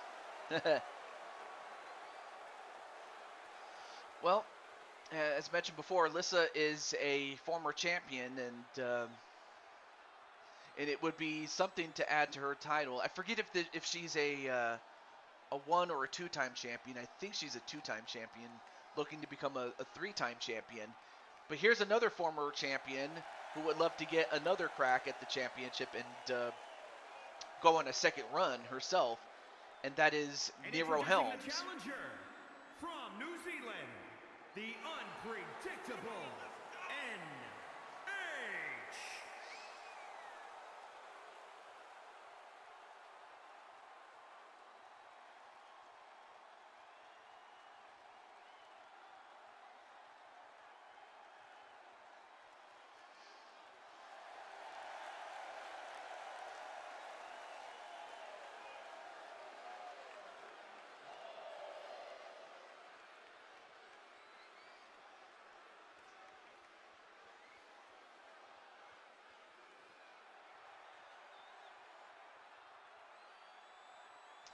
And up next,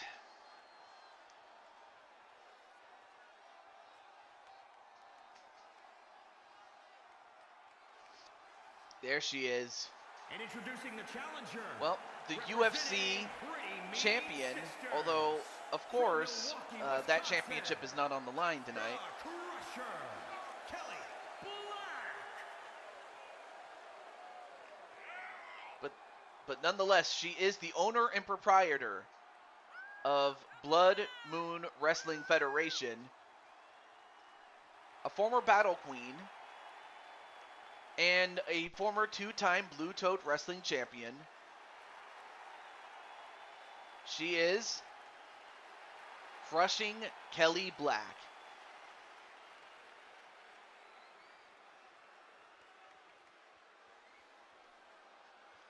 And last but certainly not least,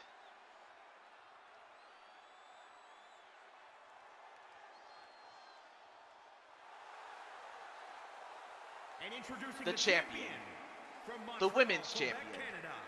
She's the Women's Jen Corso. United States Champion, Jen the Cyborg. And I will say this, though, as far as Jen is concerned, you know, she has had her problems, not necessarily with none of the women that she's about to defend, has more to do with outside matters that also involve Kelly Mavericks, but Kelly himself is not the problem. The problem is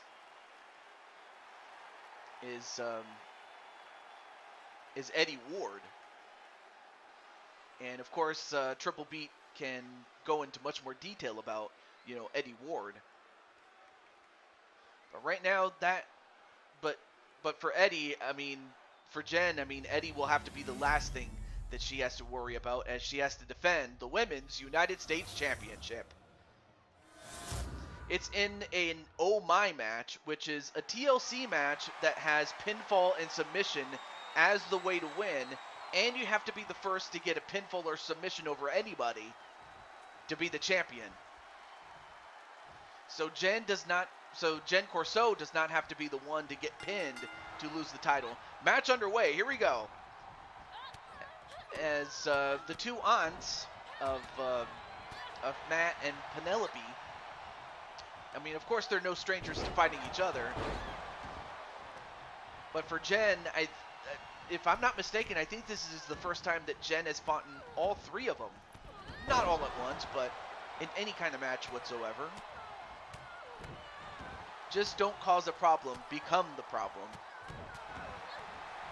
Right now, Jen taking good care of Nero. But then Kelly, a backbreaker onto Lissa. Of course, the one thing that these girls, the one thing that Jen has that the other three don't have are those high heels. I mean, they can be used as weapons, although a sunset flip powerbomb onto the champion. Hey, what's up, Zanzi, aka the formerly known Insane One, soon to be Phoenix Skywalker. No, it's not elimination. It's one fall, so it's whoever gets the fall first, pinfall or submission in the ring wins. But you are allowed to use chairs, ladders, and tables as weapons.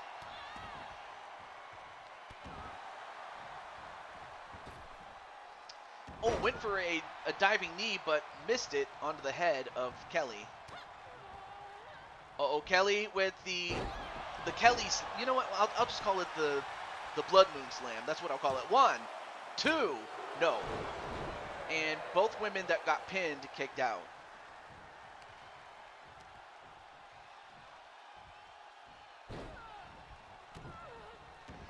And Oos Brandon, if the Chief and I can get a title shot against you. If it's no, I'm cool with it. Oh, he's asking for a shot at the title.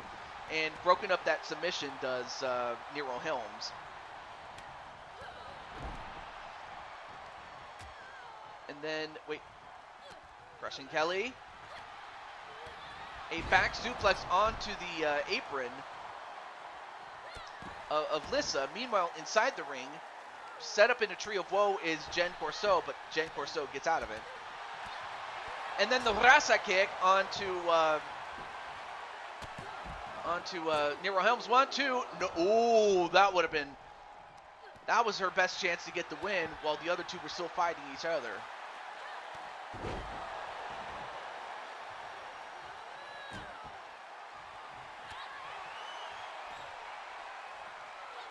Yeah, that's possible though. And then another pin, 1, 2, and another near fall. Oh, okay. And man, look at the strength of Kelly on the bottom, picking up Lissa, and Lissa's not exactly a small woman either. In fact, Lissa just went for a ride. Meanwhile, inside the ring, Jen going up to the top and hits that elbow drop. And Kelly taking Lissa over to Suplex City.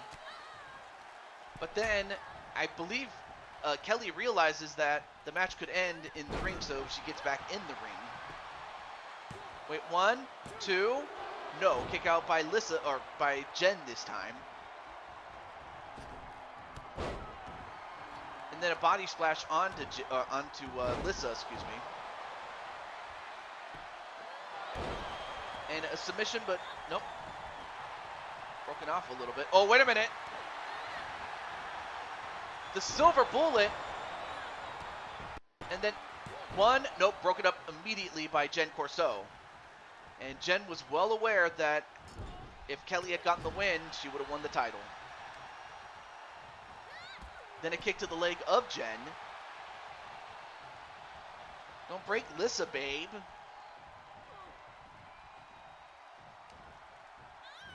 Oh, and then a wrist breaker onto on a Kelly, but then in the meantime, a reverse Death Valley driver onto Nero Helms.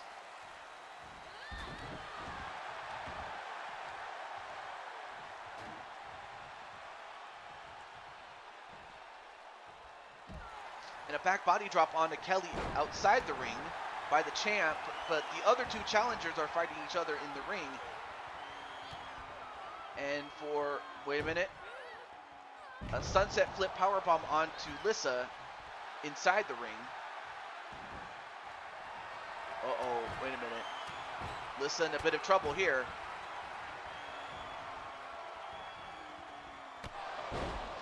Oh, nice jumping powerbomb. Wait, 1, 2. Oh, and a kick out. Oh my goodness. Kelly was a little bit disoriented, but Lissa was able to kick out nonetheless. And then a stop on the gut of Kelly.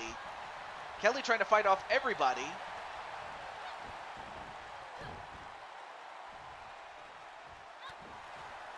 I mean, but I don't blame him. I mean, Kelly is a threat.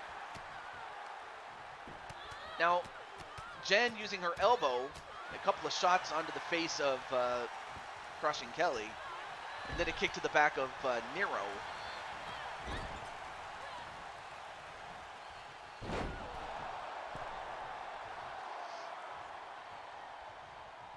Oh wow, that choke onto Kelly, and again, Kelly is not a small woman by any stretch, and yet Jen is very strong. I'm not gonna miss these glitches. Oh, and then eat defeat onto Kelly, but then broke it up immediately by Nero Helms. And then the Rasa kick.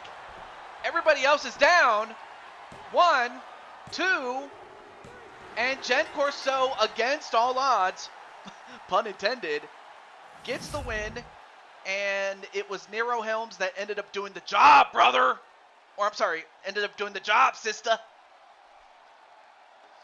As Jen retains as she pins Nero Helms. Whoa! Yeah, Jen is going to be someone not to trifle with, I will say.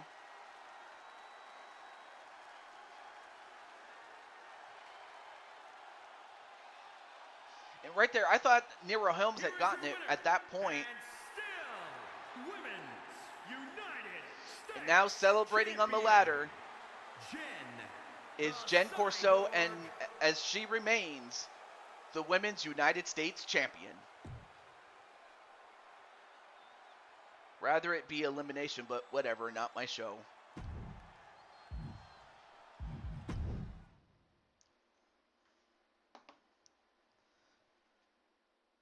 Looks at Gen C. All right, well, up next is the Intercontinental Championship match, and of course, Shadow Knight is the champion. But then you also have a former United States champion himself in Logan, moving on up to face off against the Intercontinental Champion. You have a former world champion in Adrian Chambly. Yes, but at least you have the argument of not being beat technically. Yeah, that's absolutely true. And then you have RS Warrior looking to win a major piece of gold. Well, not to say that what he won before wasn't major, because it was, but this is the next richest prize in the business. And then you have Tommy Oliver, who had just won that match to get in this match, and that's how he's in. In fact, being that this match is an elimination match, I've decided that whoever finishes in second place, or actually, no, wait, I forgot. There's another champion. I'll have to hold that thought. But which one of these 5 men is going to win? I want to say if RS is, I believe RS is in the chat, but I'll let, I'm not sure. There's no way I can get to Logan, but I'll let the other two know.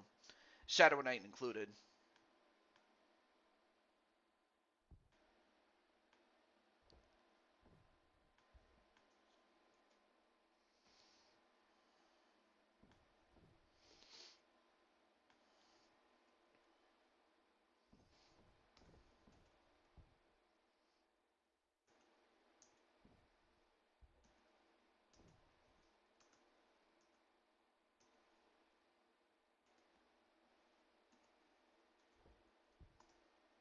Okay.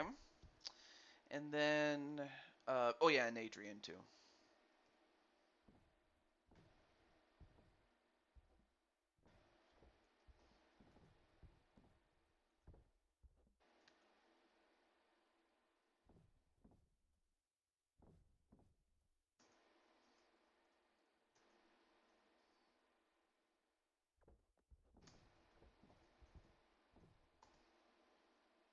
Okay.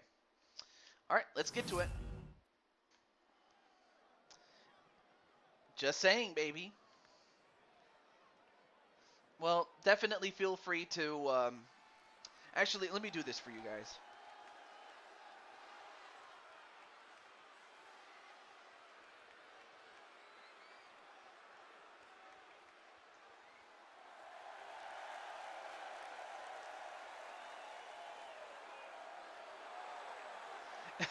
And as you can see, he's standing on the top of the perchment as the UFC champion. Look at that. I will say he looks glorious.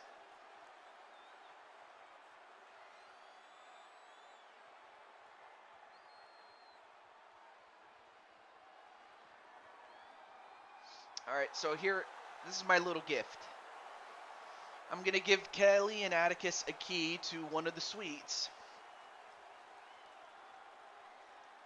And of course, it is pet friendly, so, or it's one of the few suites that can accommodate for animals like the wolf pack.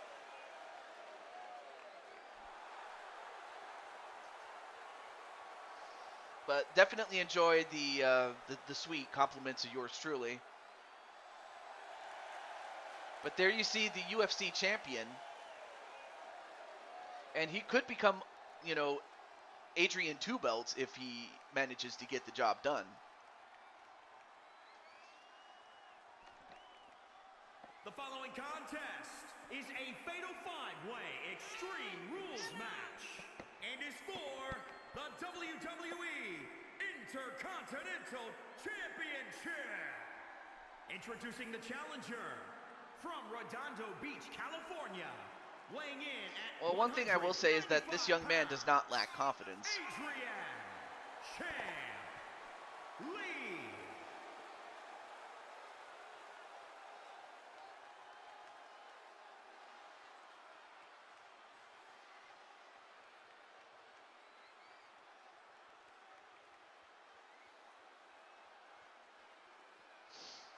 Aww.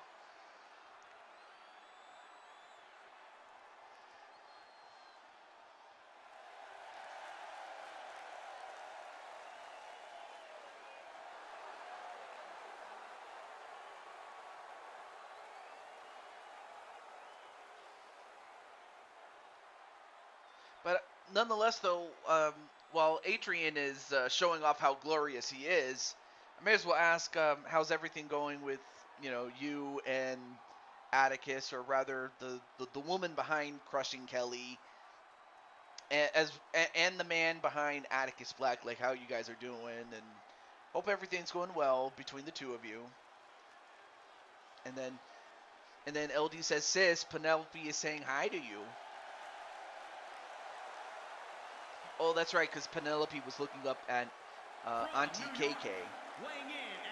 But up next is a former United States champion who has now moved up to face off against the Intercontinental champion. Excuse me. Now riding in on his motorcycle is Logan Windsor, the Wolverine, 2016.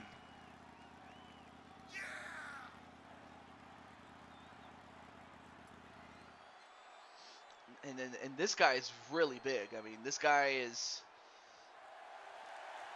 no small man. I mean, this guy is about as strong as a Wolverine.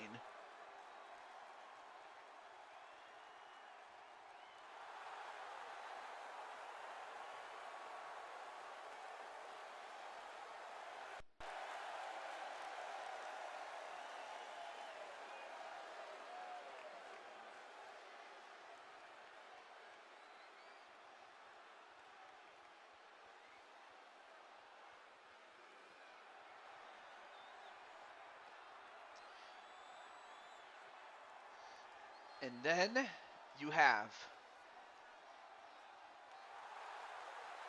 entering in the studio, entering the arena for the last time,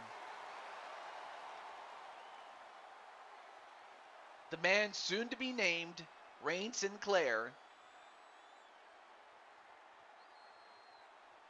RS Warrior.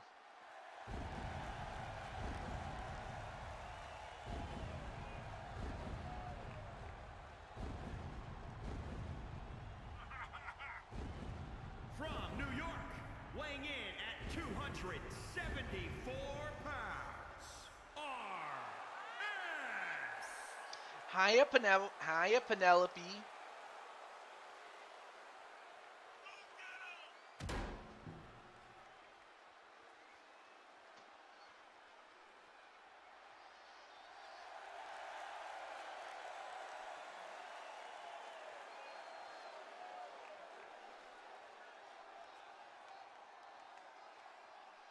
And I will say this, though. This guy is built. I mean, this guy's like a tank, but if anything, he is definitely a match against Logan if we're just going strength to strength. But then you have the champ. Although I'm kind of surprised the champ is entering next. I thought I thought it would be the White Ranger coming up next, but no. Wait. Gives the little one some snacks. That sounds good, by the way. Yeah, it's the champ. The champ is here, and it is Shadow Knight. The WWE Intercontinental Champion, the Professional Brian. And I'll say this, though. Shadow has been an excellent champion. I mean, this is his second reign. I mean, his first reign ended when the previous champion beat him to win back the title. But then it was announced that the champion, I forgot his name. Oh yeah, Outlaw Shade. The man behind the character had to retire, so we had to put the belt back up, and in the end, the champion before him ended up winning it back, so that's how he became champion. And he's done pretty well. But let's see how he does against 4 other men, including our latest participant. We saw him in that Rumble match, and he won it.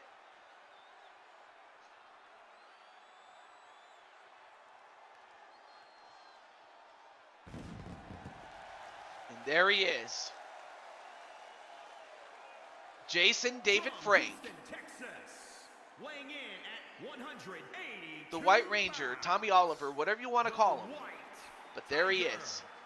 Tommy Oliver. Of course, Clinton would love nothing more than to take that championship from him.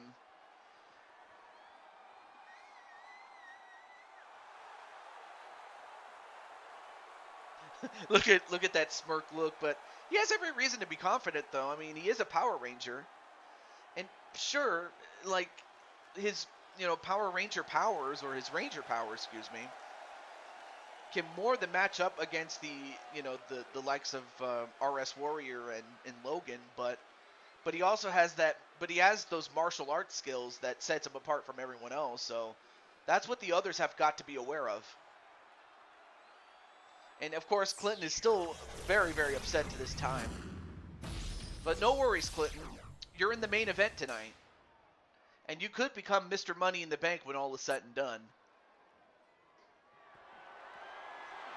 But that's what it's for, the Intercontinental Championship.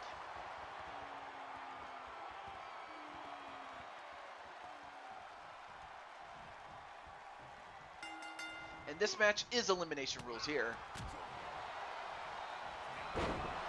Falls count anywhere, no disqualifications, no countouts. And the last man standing after all others have been eliminated will win. To eliminate your opponent is by pinfall or submission. And then he says, I'll give you a shot at 23. Is that good? Well, let's see what Clinton says. In the meantime, the champion, or the Intercontinental Champion, goes right after RS Warrior. Meanwhile, the White Ranger going right after Adrian Chambly.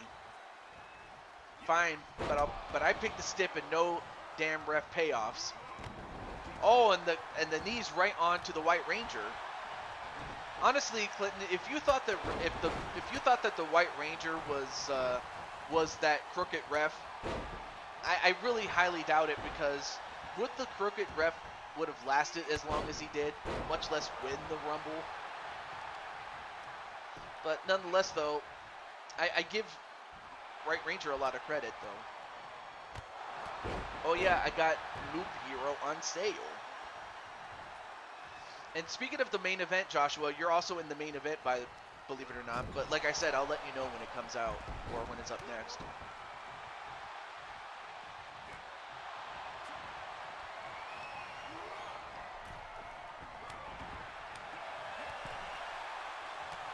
Oh, nice high kick there onto RS Warrior, but then he gets hot-shotted, does Logan, and caught on the top rope and slammed was Adrian Chambly.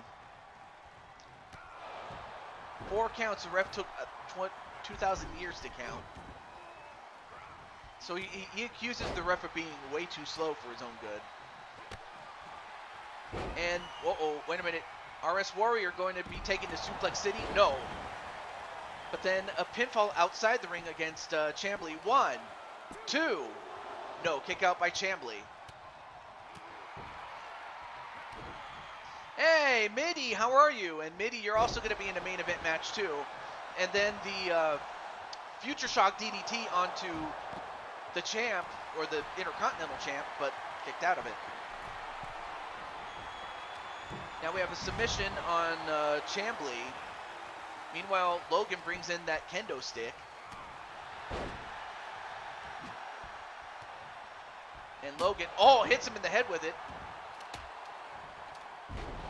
Then a neck breaker. Meanwhile, power slam onto the White Ranger outside. Just came back from a date with my fiance. I mean, I know that your fiance's name is Ranger, but it's kind of funny that you have a White Ranger in there. Wait, is Ranger a White Ranger? Is that him in the Ranger outfit? 1, 2, no. By the way, that was just me joking around, but nonetheless, though, I hope you had fun with the date. I might get some dinner myself, but it's a dinner for one. Go figure.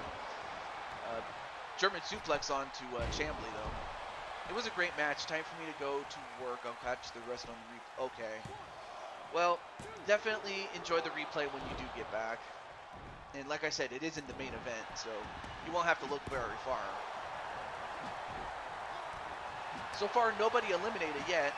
And then the Shadow Cutter.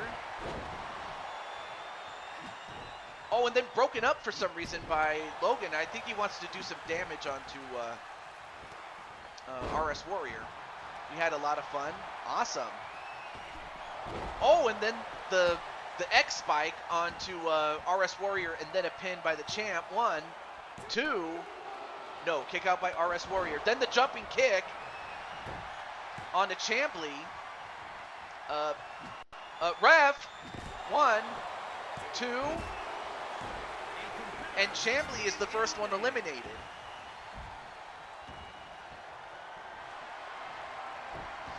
Oh, now caught in the guillotine is the Intercontinental Champion, not the United States Champion. What am I saying? But then a pin onto the former United States Champion, Logan. 1, 2, and Logan's gone. Logan, as well as Chambly, have both been eliminated by the White Ranger. Oh, nice hip toss though, but now we're down to 3.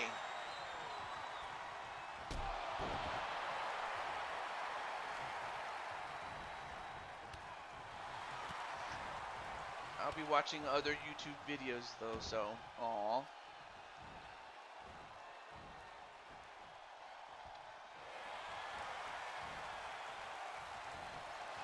And then knees on the back.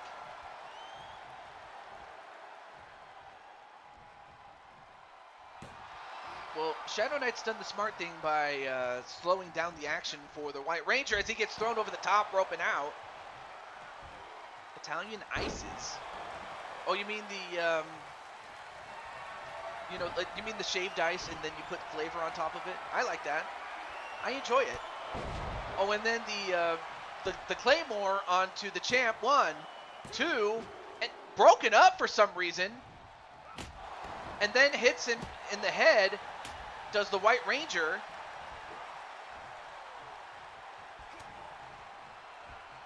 And I think RS Warrior just got busted open and then a pin. 1, 2, no. But I have to think that the champion was beat had it not been for the White Ranger. Then throws him over the top rope and out. And then a jumping kick onto RS. 1, 2. So I'm facing the winner of Brandon's match. Yeah, very well. You could very well face off against Brandon or Kyle Young. And then the Shadow Cutter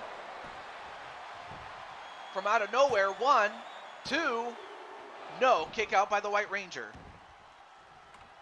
I haven't tried Arby's. I might want to try it one time. Uh-oh, wait a minute. The Future Shock DDT once again. And a pin. 1, 2. No, a kick out by the champ. Ooh, big right hand on the RS though. I remember I beat Cat TJ to earn the shot. Yep.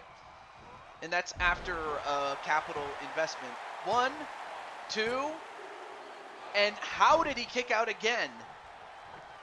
And another Shadow Cutter. That's the second one onto the White Ranger. 1, 2. And the White Ranger's eliminated. Now it all comes down to Shadow Knight and RS, although RS is the one that's busted open. 5 Guys is good. It's just a little pricey, though. That's the only problem with it.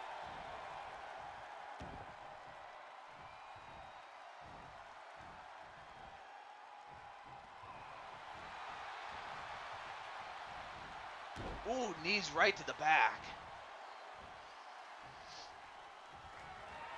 And another Shadow Cutter, this time to RS. And 1, 2.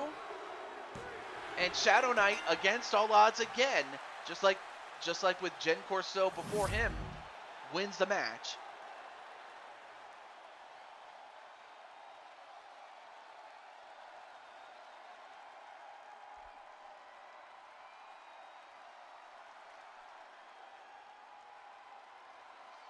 Well, what an incredible match this was.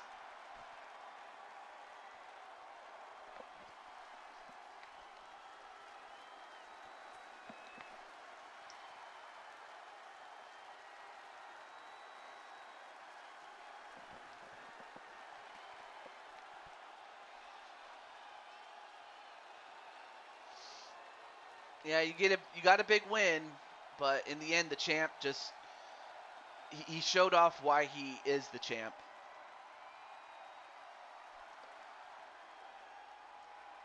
But I have to think that had like after Shadow Knight had been hit with the Claymore, had White Ranger not broken up that pinfall attempt, who knows? It could have came down to those two instead. But in the end, we'll never know.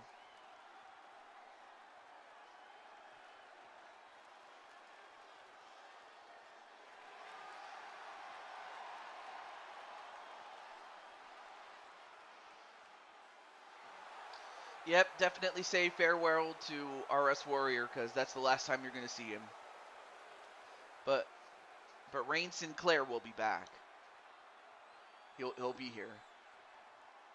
But we move on.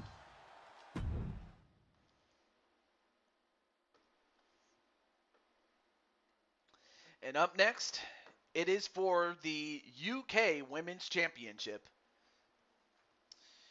On one side, you have the challenger who not only eliminated the champion in that Rumble match, but also won the Rumble match itself. So even if she doesn't win the title, she's moving on up like the Jeffersons. Is Misha Ramji, as she will be accompanied by her brother Ram and her not so long ago tag team partner Kasumi from the Dragon family. And on the other side, you have the champion Diamond Sky, as she is accompanied by Patty and Jet Strike. So let me just get Diamond Sky back in the fold.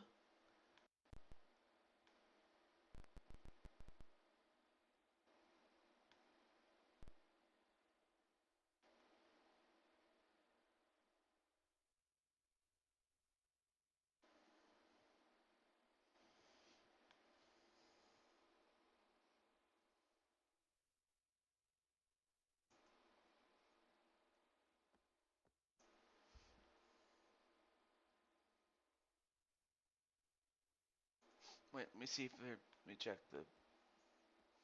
Are you going to set up the tag teams and finishers in 23? Yeah, that's going to take some time, of course. So I might do some non-WWE streams, at least for next week.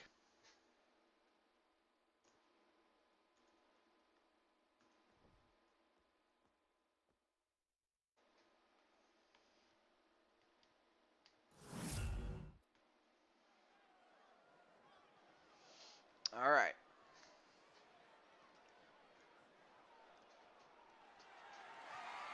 I'll talk with Jose about our finisher then. Oh.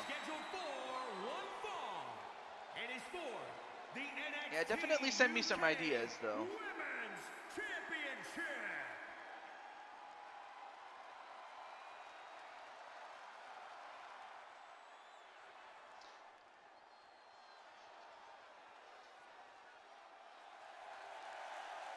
And there she is, Misha Ramji. And although she is the ECW Women's Champion, she did win that Rumble to earn a shot at her opponent's championship. And then LD saying, "Hi, Mitty."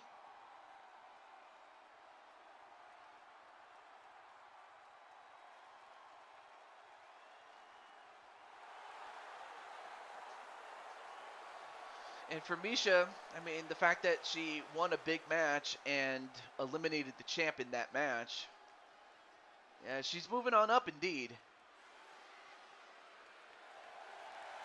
But then, up next,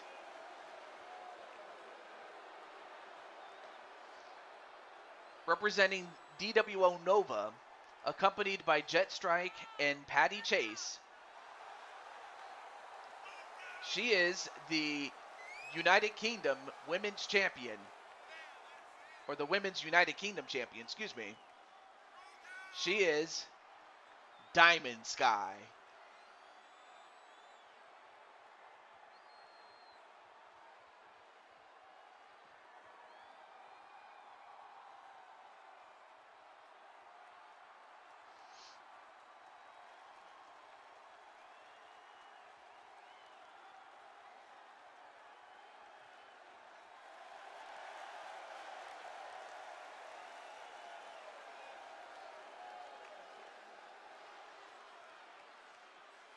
Well, I will say this, though.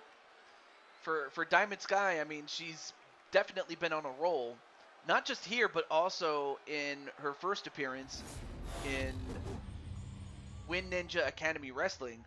But that's what it's for, the United Kingdom Championship. Introducing the challenger from Melbourne, Australia, the Superstar.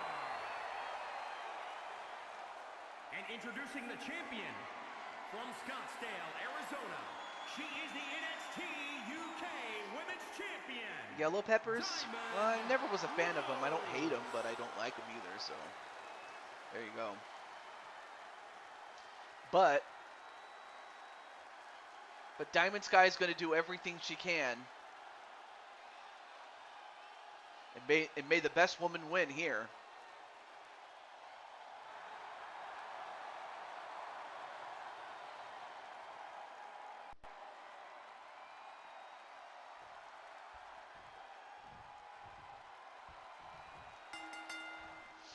All right, match underway. Here we go. Oh, and then whipped right to the referee, although probably by mistake, though. And a couple of back elbows onto Diamond Sky. And a snap suplex. Oh, still has her. Another suplex. And another one. The Three Amigos. Although I'm not sure what you would call them in the language of or Misha Ramji, but even still, Diamond Sky turns it around and now starts to work on the arm.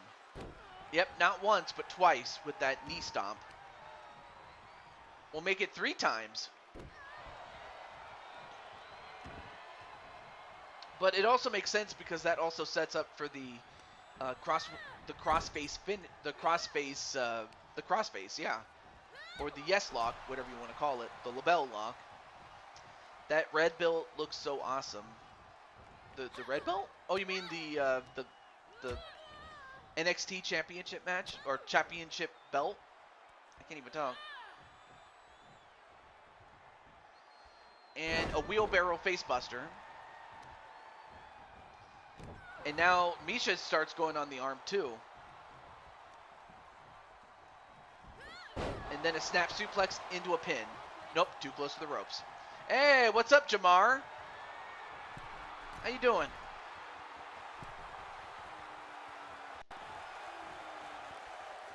How's it going, man? Going up to the top. Oh, nice swatting away by Diamond Sky. But then a knee to the gut to Diamond Sky, and then a jawbreaker. I mean, Misha is... Oh, wait a minute. And a choke slam.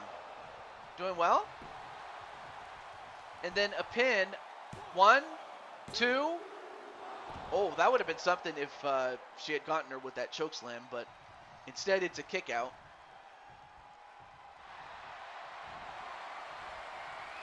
Uh-oh, now going for a figure four lock.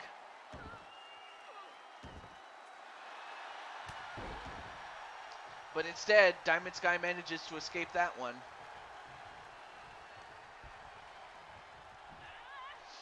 Goes up for another suplex. Nope.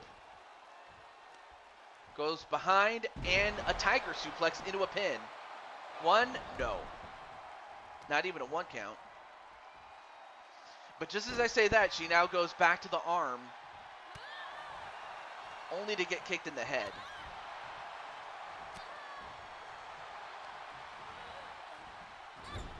Now set in the corner. Nope, back elbow. I will give credit to Jose for creating the arena. Definitely did a great job with it. Oh, went for the rampage, but it was telegraphed and yeah, telegraphed well there by Diamond Sky.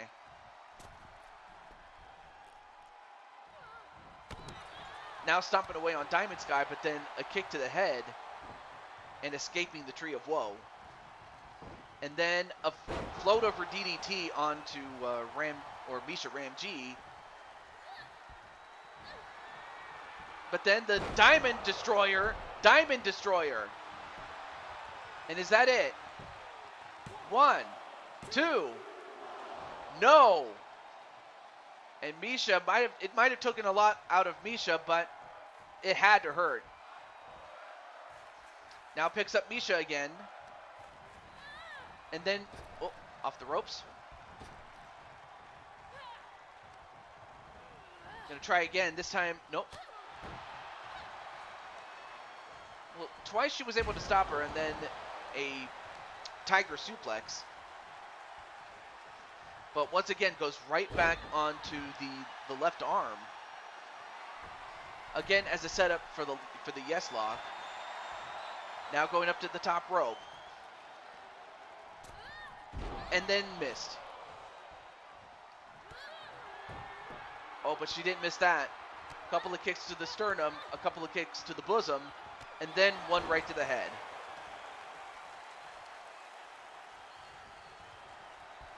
Now moves her away from the ropes. Hooks the leg in a pin. 1, 2.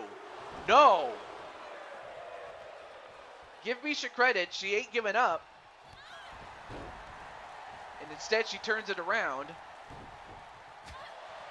Knife edge chop onto Diamond Sky. And then Diamond Sky gets thrown over the top rope now. The match cannot end in a count out, as if that happens, regardless of whoever gets counted out, the title does not change hands, even if the champion is the one that gets counted out. And then a cravat suplex onto Misha Ramji. Now they're fighting close up to the ramp now. Is Jet still here? I wonder, too, if Jet's still there. Yo, Jet, what's up, man? Oh, no. Jet, oh, my goodness. I don't know if you saw, but Jet was making a move, but he backed away. Yeah, they're fighting closer to the ramp, and then the three amigos right onto the rampway.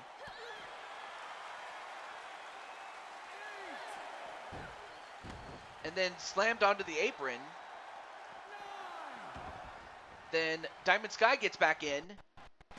Oh, but goes right back out to restart the count. Oh, I mean, I will credit Diamond Sky. She didn't want to take the cheap win. But she definitely paid with that powerbomb there right on the floor. Big punch there onto Diamond Sky. A wheelbarrow facebuster. Of course, Ram has got to be careful not to lay a hand on Diamond Sky. And the same goes with Jet Strike on Misha Ramji.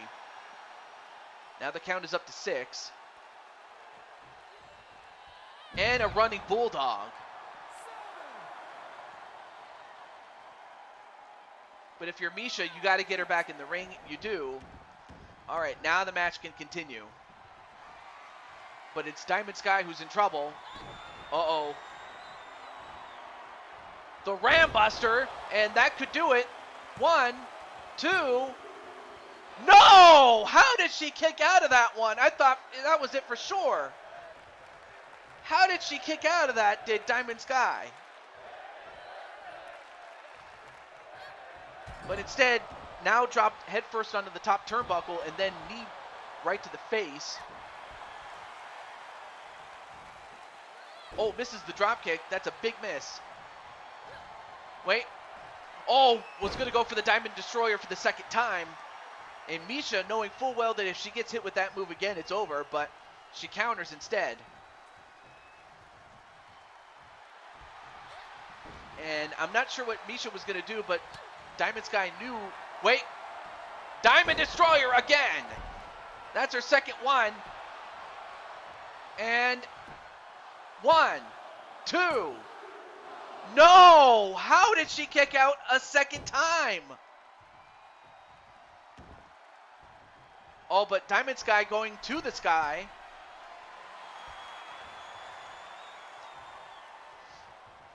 And, oh, well, swatted away. Ooh, knee right to the gut. And then a running bulldog again.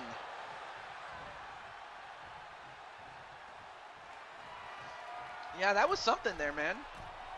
Going up to the top, body splash. But how much did that take out of Misha as much as it did with Diamond Sky? But Diamond Sky fighting off Misha Ramji. I mean, Misha, though not as heavy, she is tall.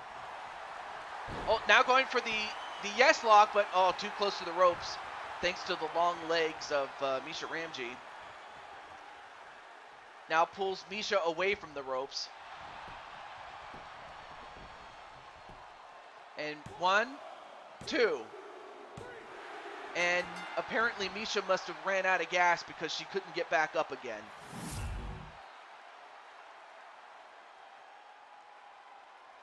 I mean, both women had used up everything that they could use to keep going, but I guess Misha just ran out of gas and just could not continue anymore. And right here, I thought this was over right here. I thought that this was done. But she kicked out of that. And I believe that was the second Diamond Destroyer, and yet I thought this was over too.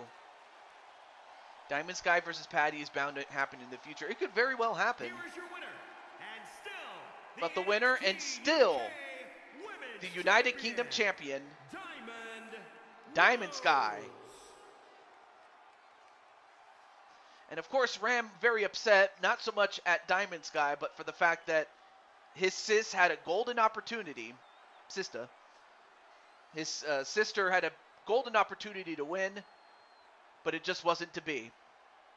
And Jet Strike saying, congratulations.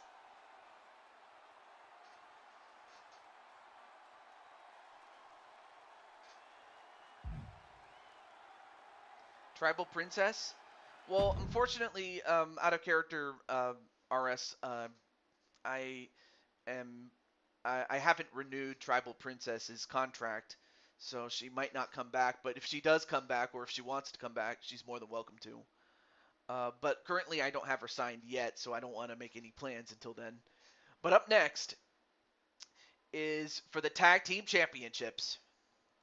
Yeah, she definitely was a tough competitor. But for the Tag Team Championships, you have Black Magic, Emily Elvis, and Liliana Ladrona against Lissa and Jen. And in fact, out of character, I'm just going to go out of character for a moment. When I say that I'm gonna put these two, Jen and Lissa, along with one other person, to form a trio.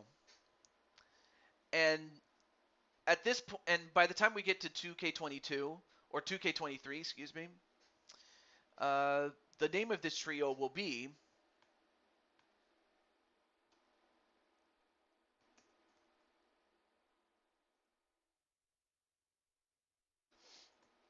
the Mythic Legends, or Mythic Legends without the.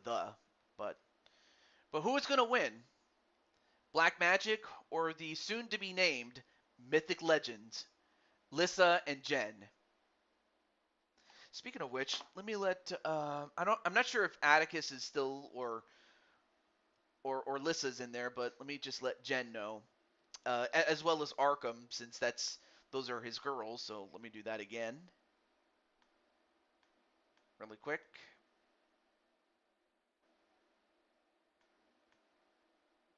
Or actually, no, I already let Arkham know.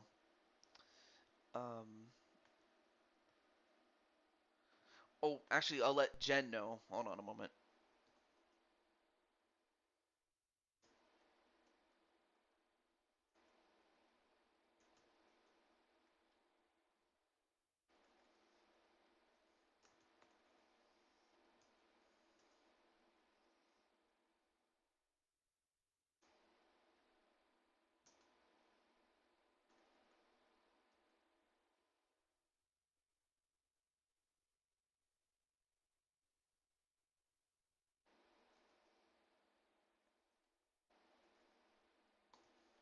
Okay, let's get to it.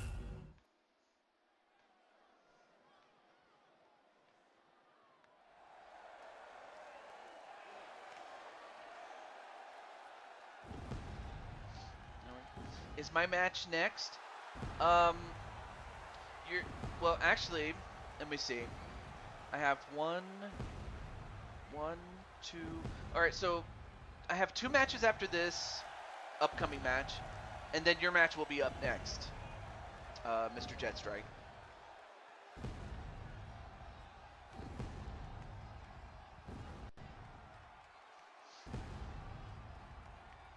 I like that name for.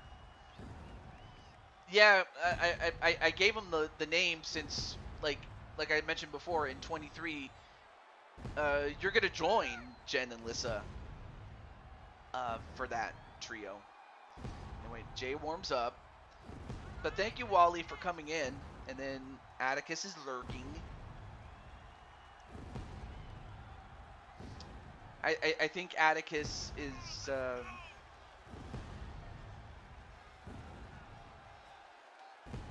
has let Lissa know, and then not to mention the fact that Jen, I let her know. But but will the Mythic Legends once again reign as champions, or will Black Magic continue their reign? TJ is my match coming up. It is coming up, but you got 2 more matches to go before you get to yours, Jet Strike. So, but I'll let you know if that's all right. But other than that, though, it's great to see you, Mr. Jet Strike.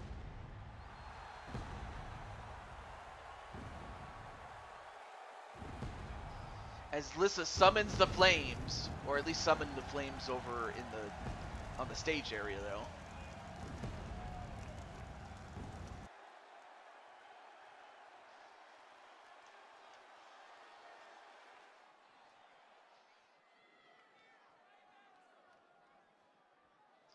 And now the champs. For the lady in purple with the black hat is Liliana Ladrona. And the other lady, the lady in white with the similar colored hat, she is Emily Elvis, and together they are Black Magic.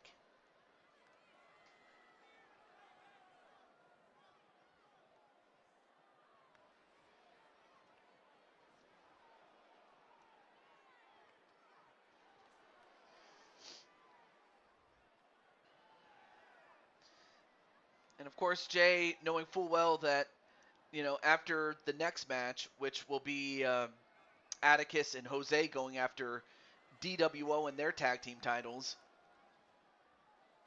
Jay, has been readily accepted from everyone else from the locker room. And then Tenu's asking Jet Strike, do you like French fries? I mean, I like French fries. Of course I do. But I know that not everyone does, but most people do, I would think.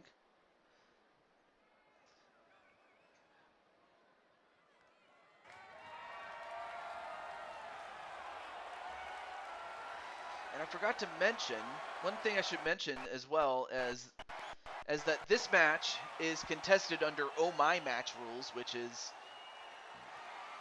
1 fall to a finish. It's under Tornado rules, and even though it does feature tables, ladders, and chairs, the object is to get a pinfall or submission over anybody. And the first to do that will win the match and the championships. Match underway. Here we go. And Jen and Emily going to fight each other. Meanwhile, Liliana and Lissa, the two stronger of each team, are going to fight each other. Now Lily going up to the top, and a miss. And a German suplex onto Jen. Sent over the top rope. Nope. And, whoa, nice catch and powerbomb onto Liliana.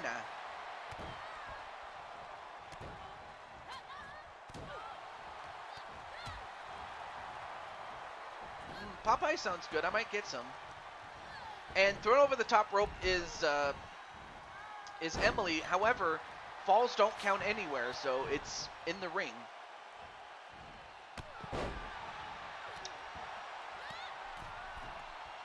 Oh, steak fries. Ooh, that sounds good too.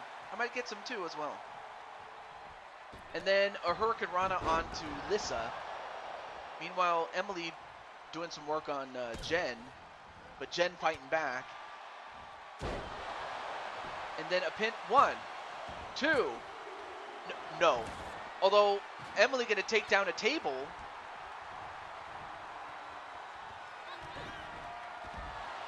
And, oh, wait a minute. Nice counter there by Lissa. That could have been the end of that. That could have been the end had she been able to hit the, oh. Recently, Arkham just corrected me recently and said that move was called the roundup because you're rounding up something. And plus, she's also a cowgirl, too.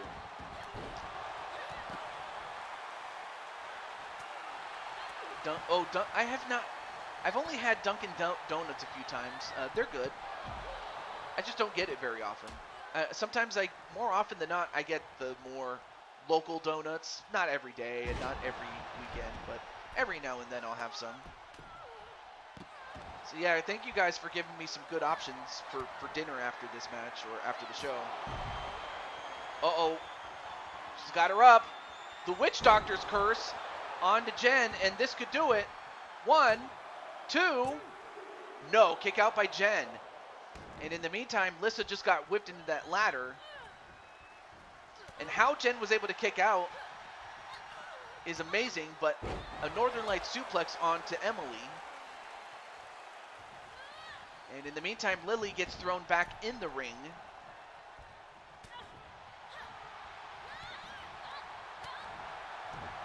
And a release German suplex. Kick to the leg. Oh, and brought back in the hard way. Now trying to bend the leg in a way that it's not supposed to bend, and a moonsault that misses. And in the meantime, Jen, nope, countered into a suplex of her own. Was Jen. Jamone Allen. Hey, what's up, Jamone? Raid is here. What raid? Now a couple of big hands onto Liliana. Uh-oh. Emily up for another Witch Doctor's curse, and she hits that one. Blaze Raid, okay. And what's up, Blaze Raid? 1, 2. And Black Magic did it again. And this time, they finally put to bed the rivalry between themselves and the former champions, the soon-to-be-named Mythic Legends, but like anything else, we have not heard the last of them. But Black Magic do retain the titles. Man, I'll tell you one thing, we haven't had too many new champions, that's for sure. And there's Arkham. Okay, so Arkham was lurking all the time.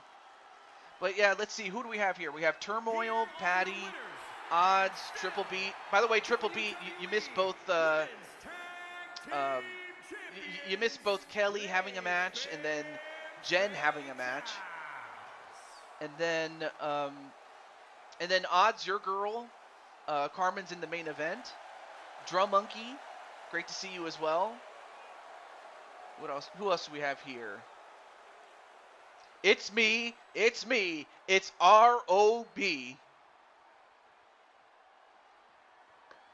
You just got in? Well, I'm happy that you got to see it even then. Be sure to hit the thumbs up for TJ Toad and BTW. Not a problem, Triple Beat. All right, let's get to our next match then. And you know what? Because it is Blaze Radio, and because I can describe you in a lot of ways, the first thing that I can think of is that you're nice baby. Dun dun dun dun dun dun dun dun dun dun dun dun dun.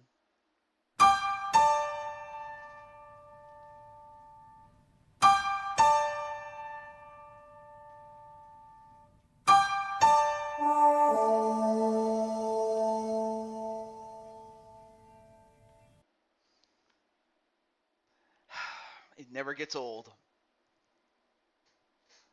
I'm so yeah, definitely.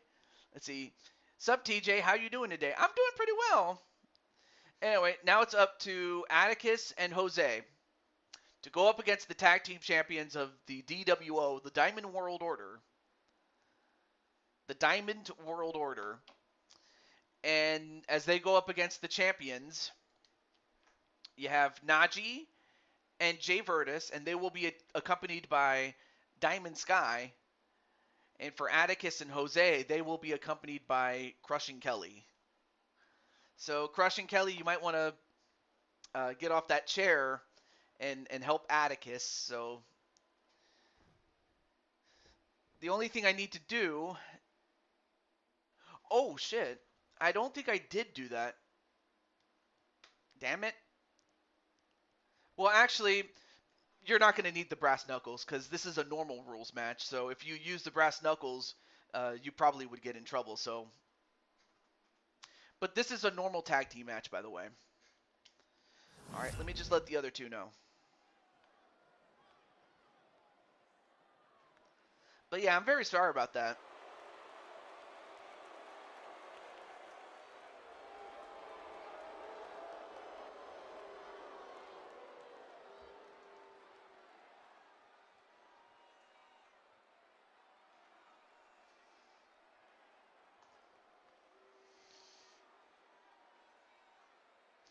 And here come the challengers, accompanied by Crushing Kelly. The man without a mask is the masochist. And the man with the mask, with the big smile, is the Chaos Reaper, Atticus Black. And together, they make part of Chaos Elite.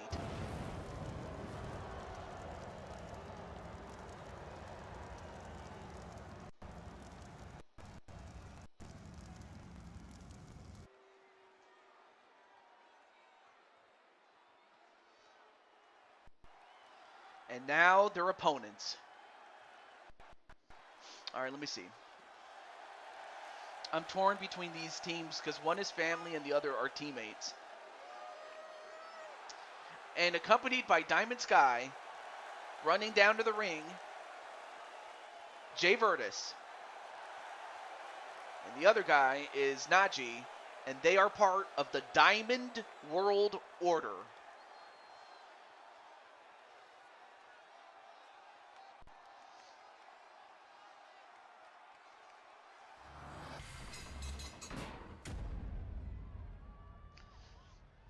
And again, this is for the Tag Team Championships. Family is forever. Yep.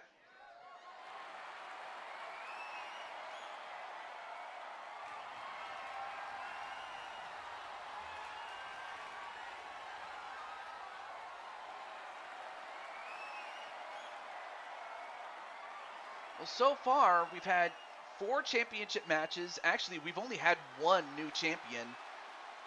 Or actually, wait, 1, 2, 3. Yeah, actually, no, we've had 4 matches, championship matches, and all 4 champions have retained. So it's gonna be, so we're gonna find out if that trend changes, starting with this match. So now Atticus, you know, I will say this though. You know, people think that Atticus can all he does is fight. Well, he can wrestle too. And he misses that splash though. Oh, and a huge headbutt onto Atticus. Although this is not a smart idea if you're, yeah, you missed the knee and you hurt your knee on that. But then Atticus goes right to the corner, slows down a little bit. Yep, and as you can see, like the consummate professional wrestler that he is, he can work on a body part. And now what's he doing here? Goes for the sleeper. Well, obviously it's not permissible to tap out, but he does tag out though. And now Jose comes in, and well, for a moment I thought he was going to go for a neck breaker, but instead he hits an elbow shot to the back of the head and hits that splash, then goes for the arm. And there's Crushing Kelly standing out there. I'm not sure what she's saying to Atticus while he's up there, but I imagine that she's there to encourage him.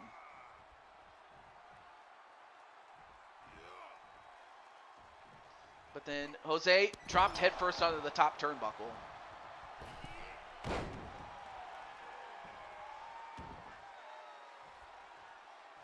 Nice flip though, although, couple of body shots. One thing you don't want to do against Najee is go punch for him, because that's not going to work. But then a tag out to Jay Virtus. There you see Diamond Sky, and splits the legs open and tries to go for a wish. Now goes for the heel hold. And if you're Jose, you got to find a way to get out of it or just kick your way out. And Jose tags out to Atticus. And Atticus gets picked up. No, wait, Atticus fights out of it. Now he picks up Jay Virtus. But then Jay Virtus fights out of it.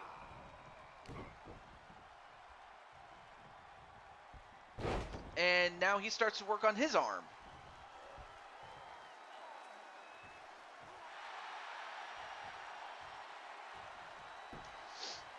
And now Jay Virtus tags back in Najee. Although Najee thrown over the top rope. And then Emily to Jose. You got this, dear. Wait, Atticus, what are you doing? Oh, this is a huge chance. And he hits it! And he hits the DDT right onto the floor. But now he's got to get it back in. Wow, what a move. Although instead it's Najee who decides to get back in. Or, well, now both men are back in. LD waves to Emily. And then stops on the arm. Now turns it over to Jose. Oh, and then a Superman punch onto Jose. I don't think he got it flush, though. And now he's going to get jiggy with it. Well, he probably should have tried to hurt Jose a little bit more before trying to get jiggy with it. Na na na na na na na. Na na na na na na. By the way, Crushing Kelly, I don't know if you saw the game last night between the Astros and your team, the Milwaukee Brewers. But yeah, you guys had a game last night, but I'm not going to spoil who won.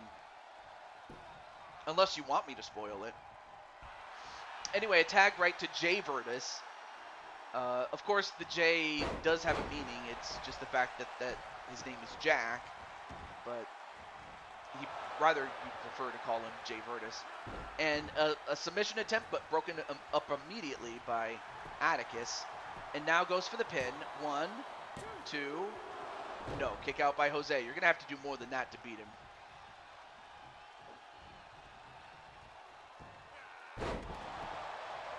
Okay. Well, you actually got a triple during that game. Patty got a home run. And when it was all said and done, the Brewers won 6-1. I was not even trying to rhyme, but yet here we are. See, that last one wasn't a rhyme.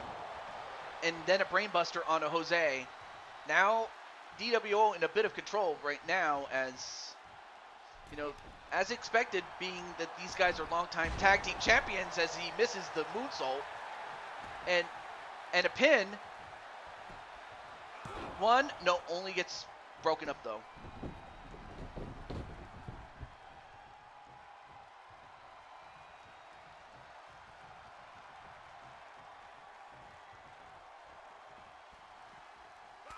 That game was awesome, Kelly. Oh, and he hits it flush this time, was that Superman punch.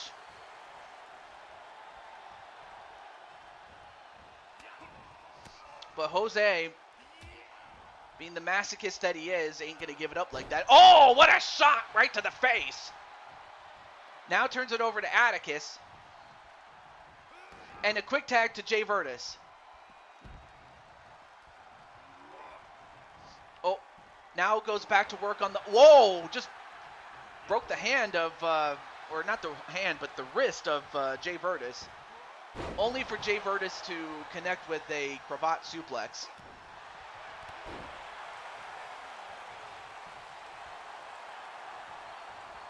Although, wait. Nice dragon screw. And then attack back to Jose. Wait a minute, Jose. Oh! That brainbuster. I forgot what he called it, but he hits the brainbuster. Now stomps away on his face. And 1, 2, no. But they're close.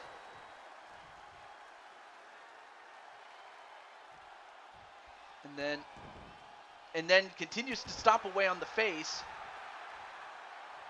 Then hands it over to Atticus. Now Atticus picks him up.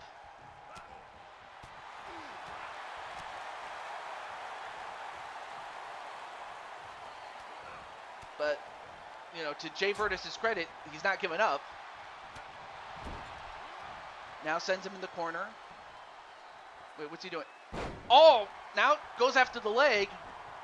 If you take out his leg, he won't be able to move. And now Jay Virtus paying back the favor, but this time onto Atticus. Now Atticus sent into the corner. A forearm. And I will say this though, as far as looks, you know, don't let the packaging fool you. You know, just because these guys wear blue does not mean that they're not tough. These guys are tough, and these guys are two-time champions and the current champions, so they wouldn't be champions if that wasn't the case.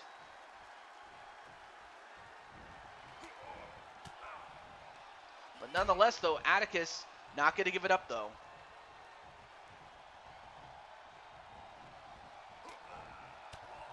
But Jay Virtus, not to be denied, he knows that if he gets stuck in that corner, that he could be in for some trouble.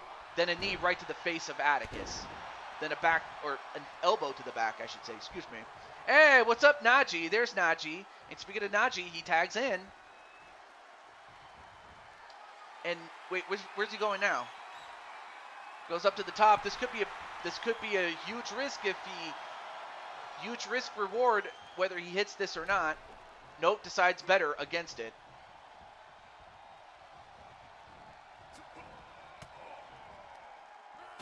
But Najee fights off.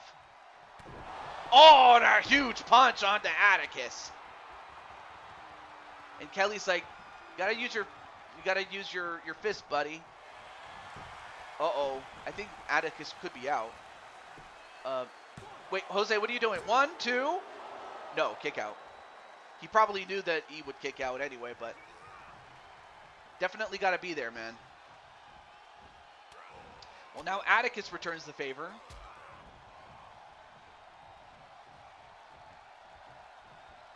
Yes, you already fought, believe it or not, Joker.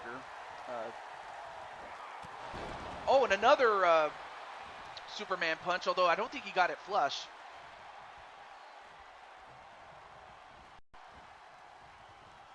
Now sent into the turnbuckle, and let's see what they do here. And a double shoulder tackle. And a quick tag to Jose, and he definitely needed that one. A tiger suplex. Like Logan Paul punched Seth Rollins. Yikes. Oh, but just like that, give Jay Virtus some credit. I mean, he had to find a way to slow down Jose. And a Fisherman Buster onto Jose.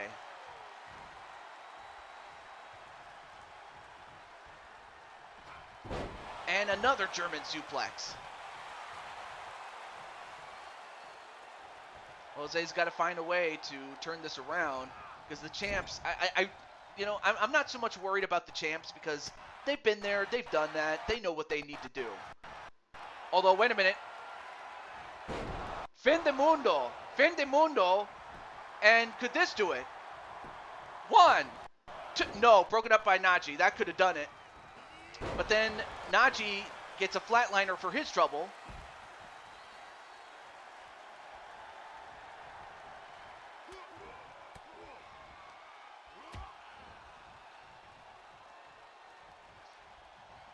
Oh, but Jay Virtus, give him credit. He ain't giving up. In fact, now he has things turned around. Now he picks up Jose. Now sent into the corner. Oh, got away. Oh, nice sliding knee there. Now tags back in Atticus.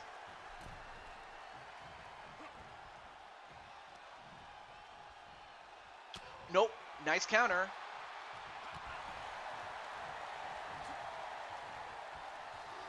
Yeah, the thing is, the real life guy does have an afro. He actually has a blonde afro. Like no, serious, he does. And then wait, 1, 2, oh, that could have been it. And Jose intercepts Najee. And Najee gets thrown over the top rope. But now Atticus, he's going up to the top. What's he going to do here? No! Got caught! He's got him he's got the crossface. And he made him tap out! How?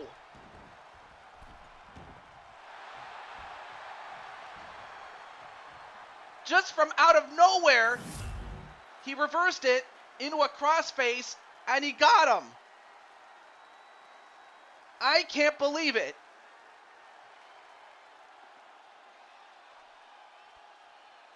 Dag nabbit.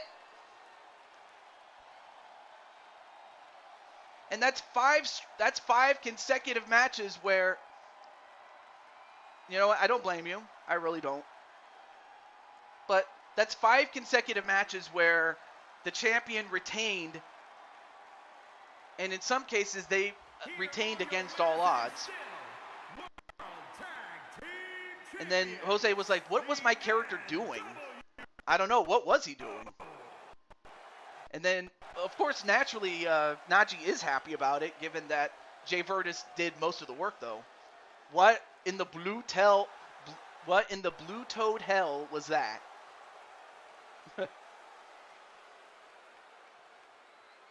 I mean, there's no disputing that, Tenu, but wow. I mean, give it up to the champs. They did what they needed to do, though.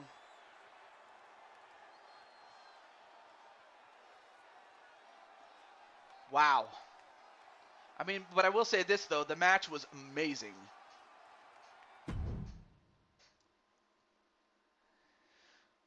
But now it's time for the Battle of the Bloodline. I mean GG to the champs, but dag nabbit.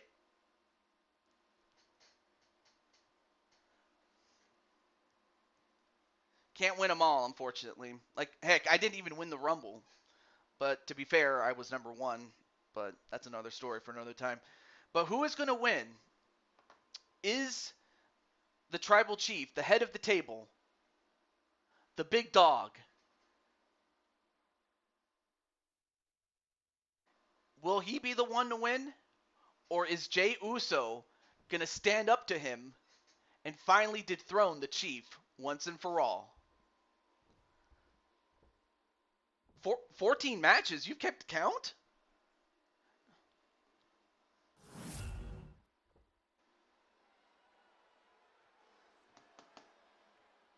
Well, I liked 2K19 better. Definitely better than 2K20, but that's another story. My character sucks on here, but I always count in on the tag champs to bring home a win, and they did. Yeah, they did. Well, there's one half of the SmackDown Tag Team Championships, but that's not the main concern.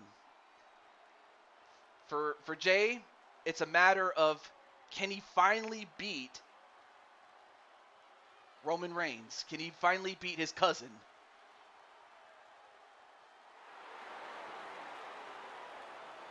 Austin Theory versus Daniel Bryan. Well, I don't know about Daniel Bryan, but I do know about Daniel Bryanson.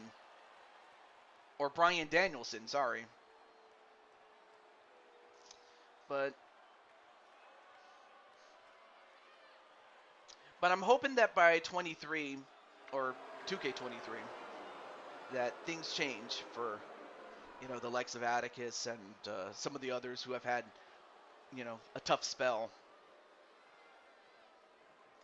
And then LD smacks Jose in the head.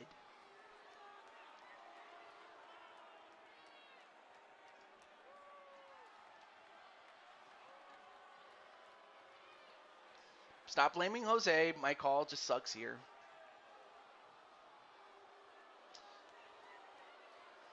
But now, here is Roman.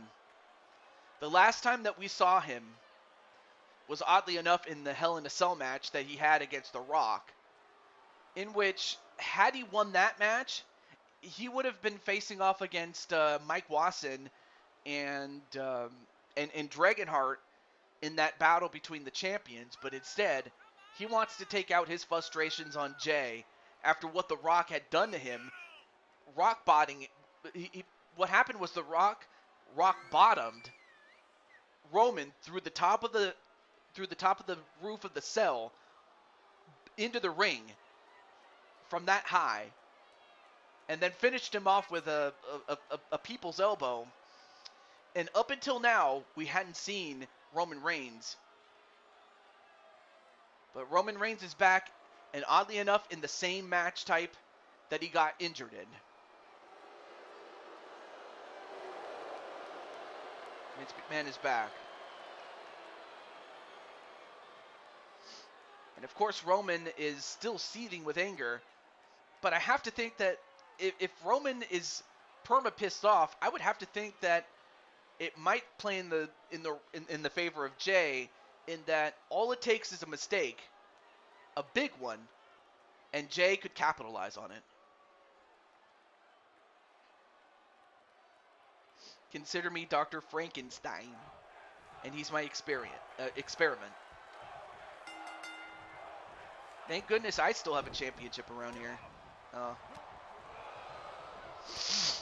Glad Jay Virtus has been carrying the team while I was somewhat AFK. Yeah, and you also have to give it up to Jay Virtus because, he did what he needed to do.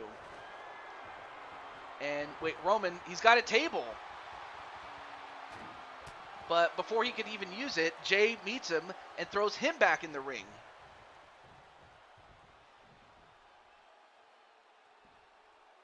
Just stares a hole at him, but now gets back in. A knife-edge chop onto Roman. And then Roman bitch slaps him.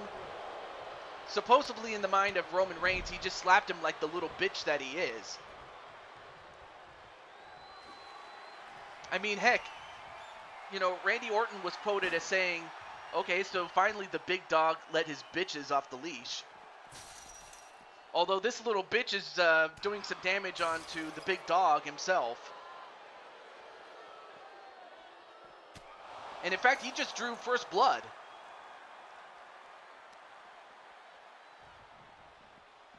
Look at this. He's taking it out on Roman.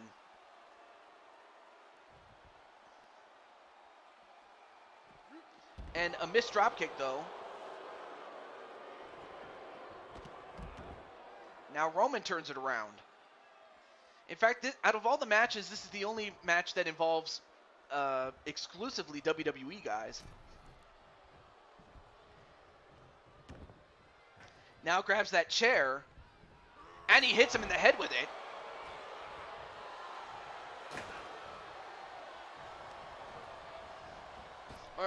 And actually, Jey Uso also got busted open too.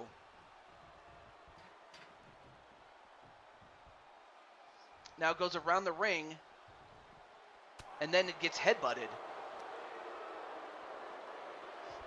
I should also mention that this is a knockout 2 out of 3 falls match. There are no pins, there are no submissions, so you got to win the match by knockout only, and 2 out of 3 times. And a gut wrench suplex.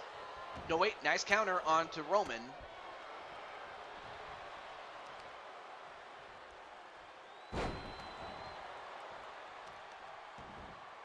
Oh, and then Atticus takes his frustration onto Jimmy, who was watching on the monitor. I'll tell you one thing, Roman, and I have to think that the rest of the bloodline, including Solo Sikoa, is not going to like that at all. And then I'm not sure where Jey was throwing that punch for, but obviously he's a little punch drunk. Anyway, and then Naji's asking, did you have your match, Diamond? Yeah, Diamond had his match. If Diamond wants to let you know, he'll tell you. If not, I can do it. It's up to Diamond, though, if he wants to disclose it. But yeah, but now we're gonna have to get some help for Jimmy, though. But Atticus gets one over on Jimmy. Oh, nice counter there by Jimmy to avoid the Superman punch.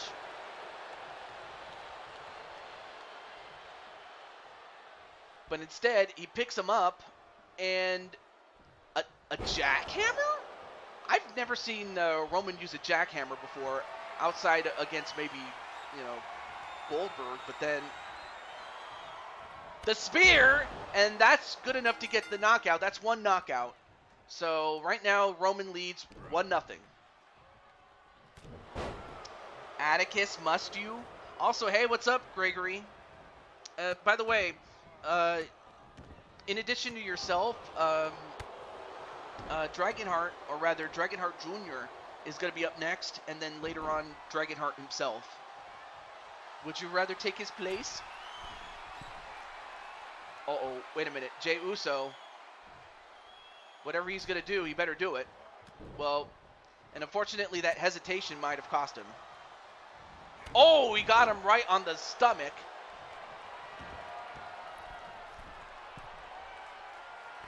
And then a body splash that didn't get the knockout, but that'll do some damage, though. Oh, this might knock him out. And that's a knockout. That's one apiece. So whoever gets knocked out next is probably going to get knocked the you-know-what out. A suplex onto Jey Uso. Jey Uso, nice counter. Now goes up to the top rope again. Nope, hesitated and paid for it. And then the Superman punch, not enough for a knockout, but uh-oh, this might do it. No, wait, he's got him in the guillotine, and that choke put him out, and Roman has survived, but in fact, he didn't just survive, he beat him. But he didn't get out of that unscathed, though. Here is your winner, Roman. But I have to think that as soon as Roman finds out who took out Jimmy, I have to think that,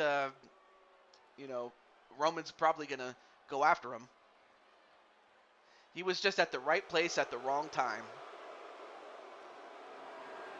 And of course, out of character RS, Roman doesn't know about this until he finds out later on, so just play along. All right, let's get on to the next match then. Okay, so up next is going to be Dragonheart Jr.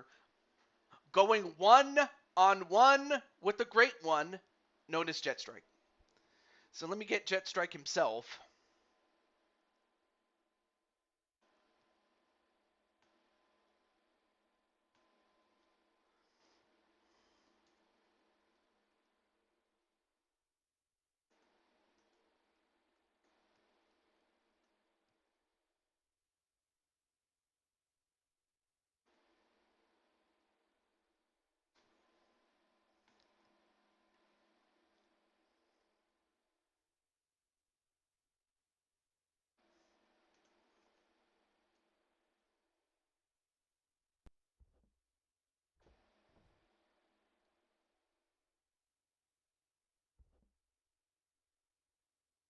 I'm just letting Jetstrike know.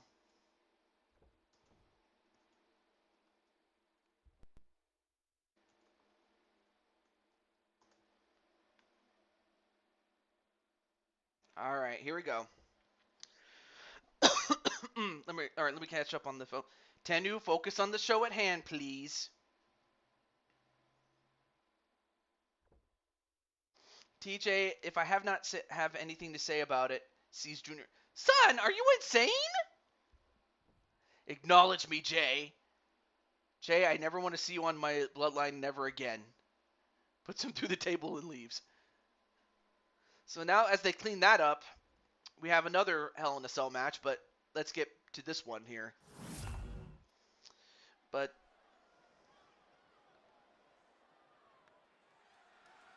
what's up, Dragonheart? But I have to think he's very concerned with his son going into this match.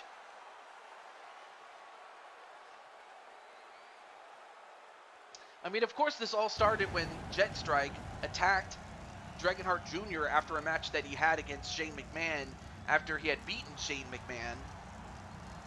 And for no other reason other than to get under the skin of Dragonheart, the OG, by attacking his son, Junior. And of course, Junior has sworn revenge, and that's why he wanted this match right here.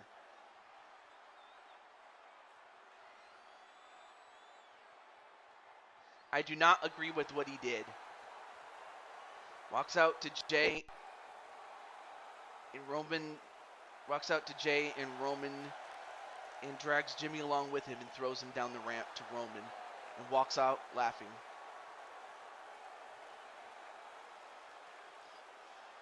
At least you're champion last time I remember, Diamond. And yes, next show is going to be 2K23, but I still got to work out the kinks before then. So I might do some non-WWE stuff for the next weekend, or however long it will take. I hope not very long. Oh, I forgot to put the title on the line. How stupid of me.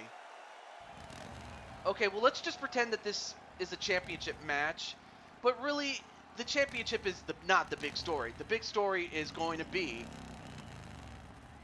this vendetta, this story of revenge here.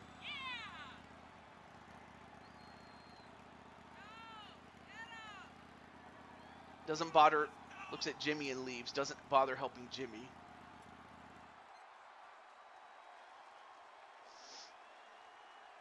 But there you have him, Jetstrike himself.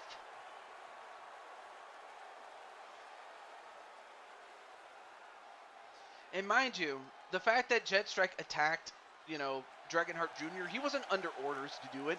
He just did it himself. So while I credit, Jetstrike not, putting the blame on any of his teammates, it still doesn't excuse what he did, but I understand why he did it. But now the cage is lowered again. The Hell in a Cell is lowered. So we also cleaned up the remnants of the previous match that we just had. Match underway. Here we go. Dragonheart, man. Dragonheart ready to put on a show. Oh, yeah. Dragonheart, you're going to be facing off against Mike Wasson and The Rock. So what do you have to say to The Rock in the meantime? And while that happens, Jet Strike goes for a weapon. Let's see what he gets. He gets a kendo stick. Since the day I was born. Oh, that's his response to The Rock. Now Jet Strike gets that kendo stick. Oh, but then gets back elbowed. No, TJ, I am the story. Tonight's results mean nothing because soon I'll have that Blue Toad Wrestling World title in my sights. Once Chaos Elite has that, the rest will fall into place.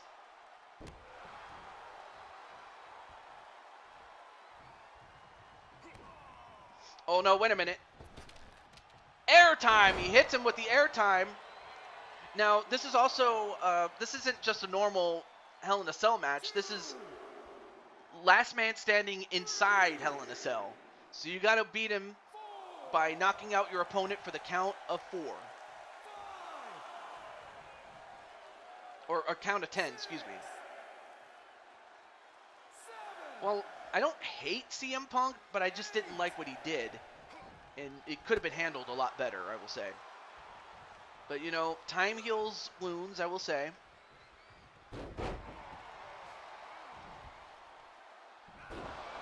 Oh, I see. TJ, I'm sorry, but I warned him. Yeah, you did. So, yeah, Tenny, you got to focus on the show, man. It's nothing personal against you. But definitely listen to the moderators. Oh, nice counter there by Dragonheart Jr. Now Dragonheart Jr. hits that senton, and now it's Jet Strike that's under the count.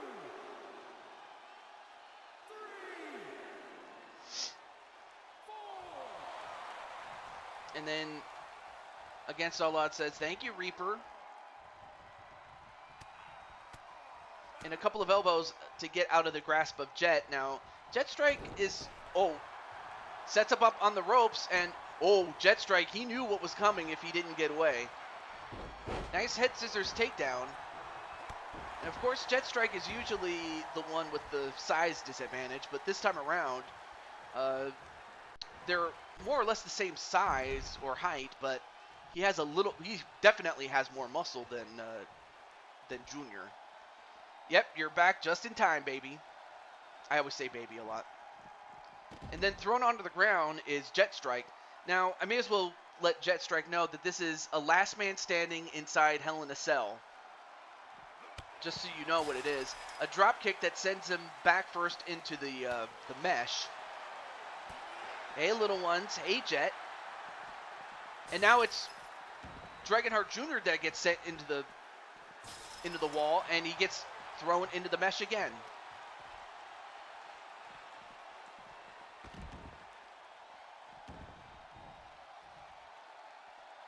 Do I still have my title? Oh, you mean the hardcore title? Yeah. Of course, I forgot to put it on the line officially, but it is on the line in this case. But again, the title's not the main story. The main story is, does Jet Strike stick it to Dragonheart, or does Dragonheart Jr. get his revenge and do so on behalf of his father? So that's what. Oh, now look at that, Jet Strike. He was like, suck it. Oh, but he picks him up, and that breaks the count. Oh, he was going to go for the Spanish fly, but it got countered into a power slam. Anyway. But I got to go say thank you to... Go say thank you to me, TJ. Well, thank you, Paul. Well, unfortunately, Mr. Sinclair, the Chaos Elite is full, but there are a few vacancies, so I want to let you know that there's some other vacancies that you can fulfill, so especially when we go to 23. But Chaos Elite's already full, I will say that.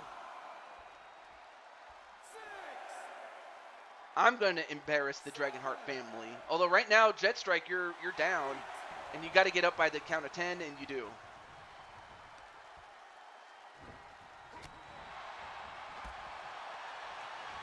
Oh, now he finally hits the Spanish Fly.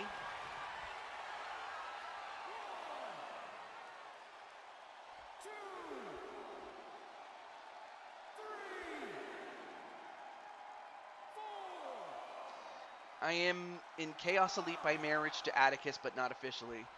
Yeah, but I do have you in a tag team with Sarah Slayer, Kelly. And the name of the tag team is the House of Black. I offered you 2 months ago, and you ignored me, Sinclair. And it's kind of funny that, Sinclair is also the name of a gas station and a television company. I'll make a deal. Oh, so now you're Monty Hall now? I'll help you guys get the tag team titles. Well, how are you going to do that? Anyway, the count is up to 7, but then Jet Strike counters.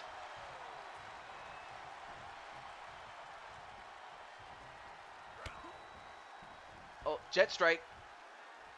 Now he's got him up in that power bomb. Oh, no, don't do this, don't do this, don't do this, no, oh my gosh. He threw him right in the mesh, and then the rebound sent, and how the hell did he stand up like that? Beat him in a gauntlet. Venus and Emmy. Oh, you mean from, I mean, of course I can never forget those two.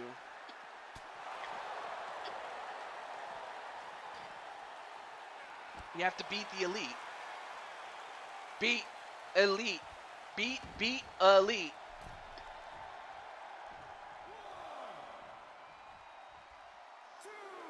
I think what he's trying to say is, we can team up to take out the DWO, please. I've got Jose. To be quite honest, I'm surprised he's not half dead by now. Yeah, but he has you on the count, though. TJ, no. And now, wait, what's he doing here? It's the Dragon's Rage. Now, oh, he's trying to take out his legs so he can't stand up.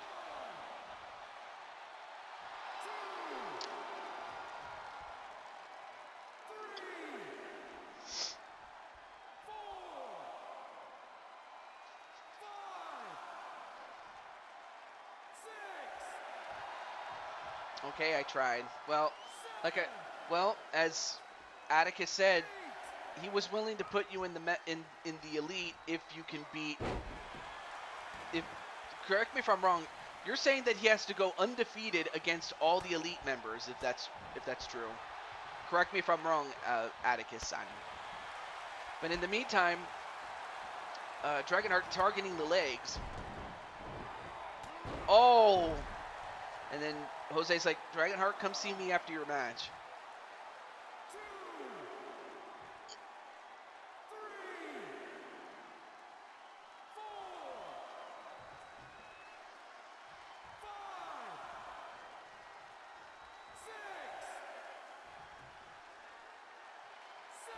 Count is up to 7. Even if I don't win the title, I'm trying to get the last laugh on Dragonheart.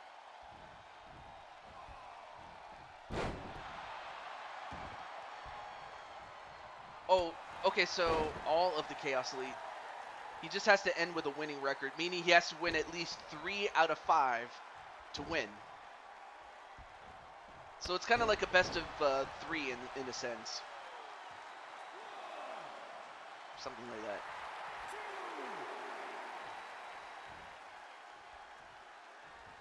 So that's what I'm going to book the matches on, is that. And definitely remind me, because I can forget sometimes. Oh, well, he throws him out, but then he goes right back in. And now Jet Strike wants to counter strike and get back in this. Now he picks him up again. Oh, don't do this again. And he dumps him outside.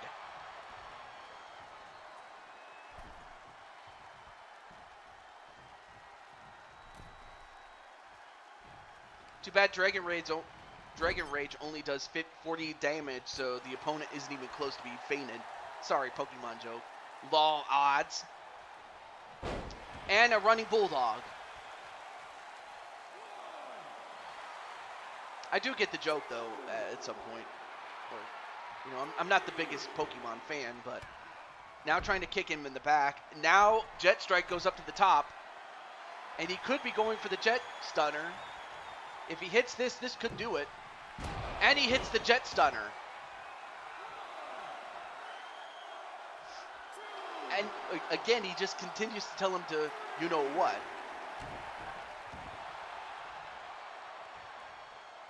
Oh, but Dragonheart Jr. fighting back. Oh, and he got him on that second roundhouse kick. Not being a dick, Rain, but you had your opportunity to get in for free. Now you have to prove you belong. That's true.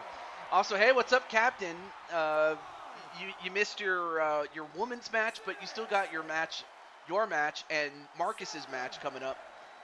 So do stay tuned. Oh, count is up to 9, and Dragonheart Jr. wins the match and has broken the championship streak. I forgot to put the title on the line officially, but the new champion is Dragonheart Jr. But I will say this, though, give it up to Jet Strike. I mean, actually both guys took each other to the limit, but in the end, it was this man. Da da da da da da da. Da da da da da da da da da da da da da da da da da da da. Wait, what is too much, Joshua James? Science. But I have a feeling that Jet Strike will be back. But for now, well, Patty didn't agree with the fact that you attacked Dragonheart after his match. So that's what Patty had against you. Oh, the match. Oh, okay. All right. Well, up next is what I call a table for 3 match. On one hand, you have The Rock, who is who recently became the Universal Champion upon beating Roman Reigns. And then you have the other Universal Champion after he had beaten, just oddly enough, Jet Strike, and the United States Champion, Mike Wasson, who had recently beaten Logan to regain the championship. So which one of these champions is going to win what I like to call the table for 3 match? Who's going to win? Let's start. I won't say for what, though. All right. I'm just going to let Wasson know if he isn't watching there. Attacking people just to get back at his father, you dummy. It isn't right, and I didn't like it. Of course, this is just in storyline there, Jet. Read last. Attacking for my son, for that matter. What was the last one you did? Okay, I tried. Yes, you did try. That's all you could say. Alright, so... Wait, let me get... oh, here he is.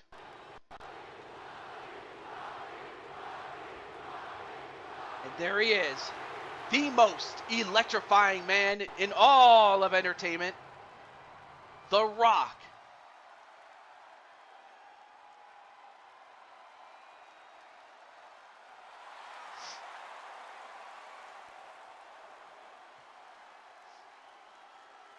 You mess with their family.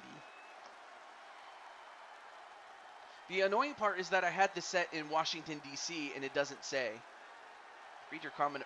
Oh, yeah, that he owns the XFL franchise football. Yeah, definitely. I didn't say no, RS. Yeah, it was, you just have to have a winning record against Chaos Elite to join. So, there you go.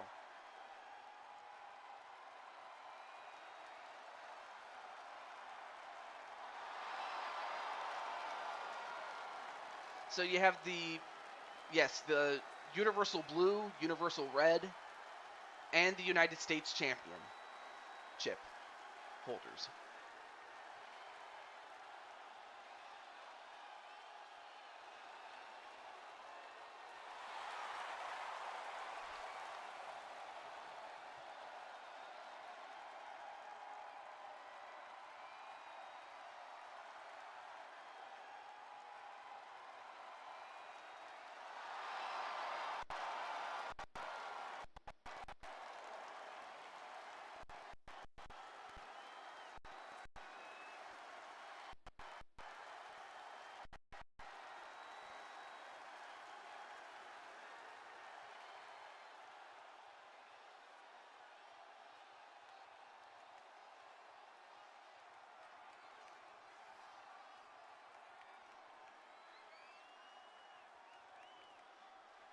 And then you have the United States champion.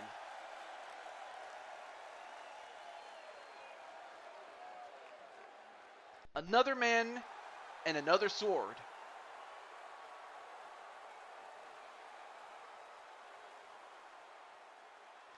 He is the United States champion, Mike Wasson.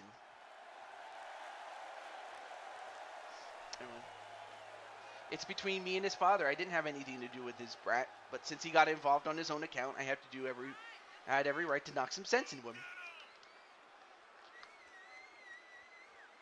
Yep.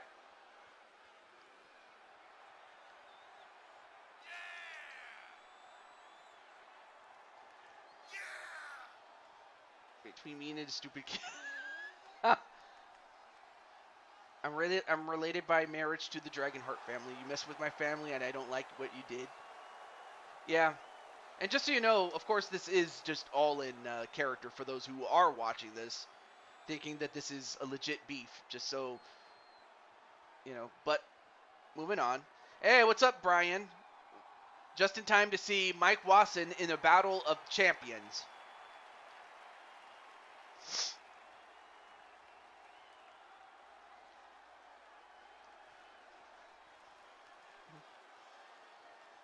Yep, MD. Okay, so yeah, Jet Strike knows.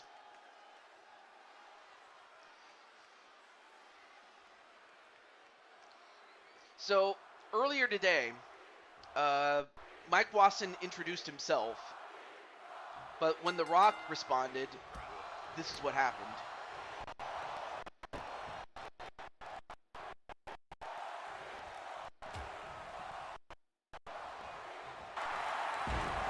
This is what he says. But my name's Billy. It doesn't matter what your name is. Yeah. To The Rock, it doesn't matter what your name is. I just had to say it. Oh, Damien, you're actually booked for a match, dude. So, and in fact, you're in the main event, so you might want to stick around. But we won't have any bonus matches, but you do have a match, so do stay tuned. In the meantime, a half Nelson suplex onto Mike Wasson, and then The Rock elbow right on top of the head of Dragonheart, and then one right to Mike Wasson for good measure. But then the Rock, a couple of a back elbow to the Rock, and then sends the Rock right into the ropes. Oh, but then Mike Wasson interrupted. Oh, okay, yeah. I mean, if nothing else, Mr. Riley is a fast rising star, is Damien. Now, the object of this match is to put your opponents through a table while avoiding being put through a table yourself.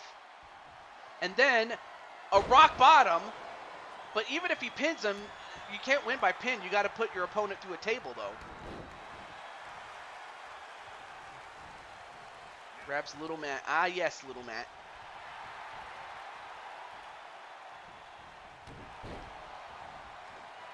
Uh-oh, wait a minute. Oh, he's going to give him the dragon tail. And now he's like, just bring it. Well, timed. Well, now The Rock is going to get that table. And, oh, was going to hit him with the dragon, what was it? Whoa, nice move there by Dragonheart. The dragon arrow, but he got the knees instead. And then a cravat suplex right on the table as it's on its back. And then a knee breaker to Mike Wasson. Then a kick to the back. And then a back suplex onto Dragonheart.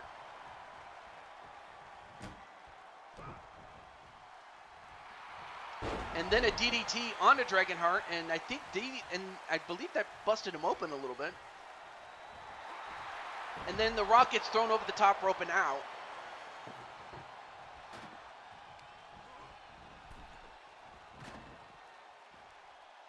And then Dragonheart gets the other table that's out there.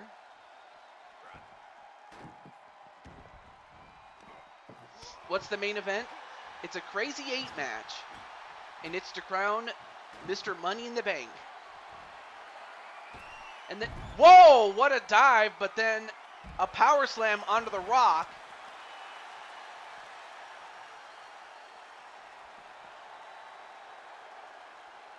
Oh, nice counter by The Rock.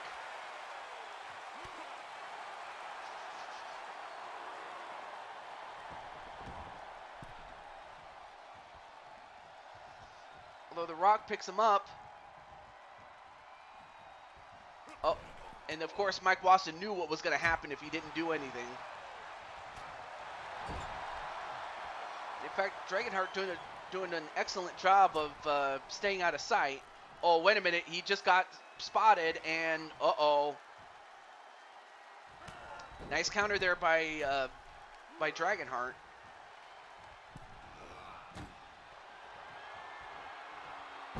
And then a rock bottom onto Dragonheart.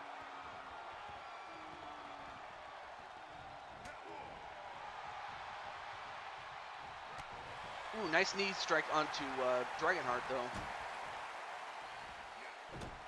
And then he, wow, just laid the smackdown on his face there, did The Rock.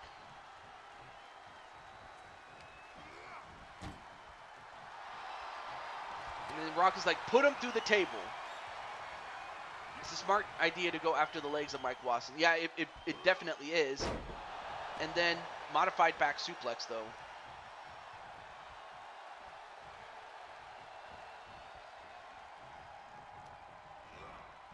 Now whips him into the table, though. And a Hurricane Rana, and of course the weight of Mike Wasson broke the table. Now it's down to Dragonheart and The Rock.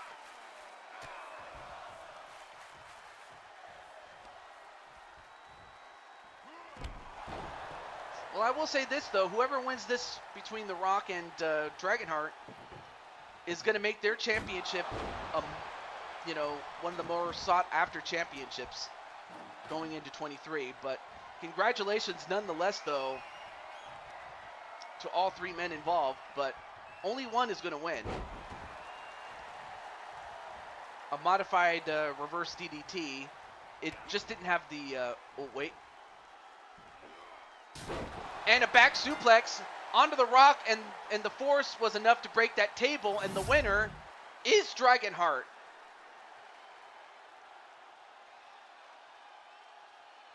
As he eliminated both Mike Wasson and The Rock to win the match. Though he certainly got the smack laid down on him, but he still was able to get the win nonetheless.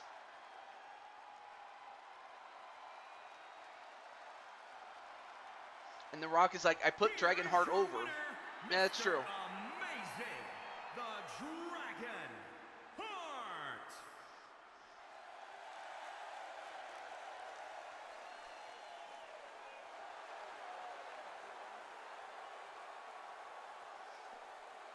And then Jose's like, it's up to Brandon. Yeah, he does have a tag team, and actually he's part of a larger team, really, in Chaos Elite that has Jose, Atticus, Azriel, and Brandon. I felt bad from earlier. Oh yeah, from the time that you took from CM Punk and yeah, mainly CM Punk, and to some extent Eric Rowan. But up next is the first of our quadruple main event. So on one side, this is a normal match, by the way. On one hand, you have Akira Young, who won the Mixed Tag Team Challenge tournament to get an opportunity to go one-on-one with whoever the champion was, and that happens to be the dominant champion, Patty Chase. And then Damien's like, I'll team with you, RS. Yeah. So Akira's going to be accompanied by her sisters, or both sisters-in-law actually through marriage, Samantha Young and Rivera Voorhees. And on the other hand, you have Patty Chase, accompanied by her daughter and Bowsette. So now the only thing I need to do is get the person behind Akira, and then later on the man himself. So let me get Mr. Samurai.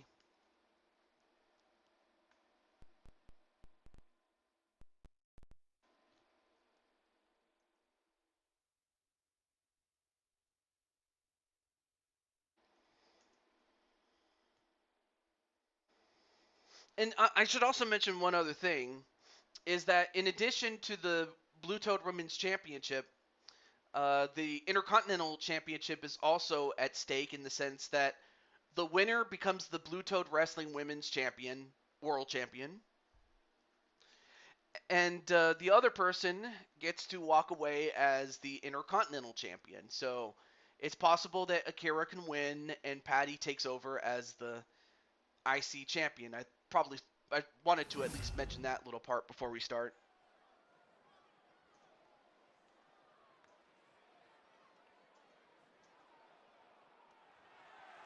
The following champion versus champion contest is scheduled for one fall and is for the All-Star Women's World Championship.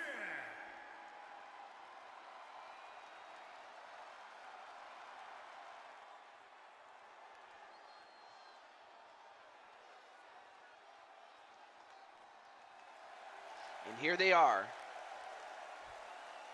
Let me see.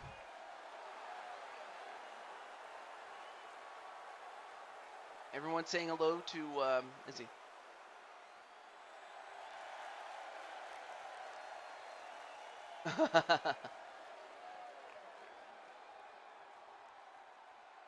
All right, let me catch up on the chat. Rockin' Dragonheart shakes hands out of respect. She's a very dominant world champion, and it's impressive how she's still champion up to the final show. Also, hello to Mitty the Imp. And definitely say hello to Damien, though. Yep.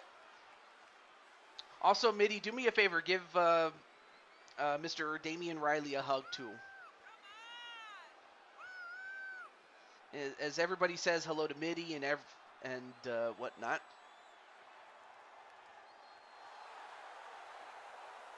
Hi, TJ. And Triple B, given the fact that he's very familiar with Akira Young, is going to go for her to win. Aww. So yeah, the champions in that last match that we just had before this one, they do get to keep the titles. Marcus and Sid are the tag team, or the Dark Order 6. But now, once again, we have DWO Nova. But this time, accompanied by Mitty and Bowsette, you have the Blue Toad Wrestling Women's World Champion from Lanale,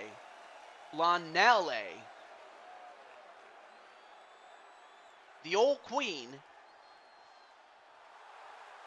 Patty Chase. Let's see.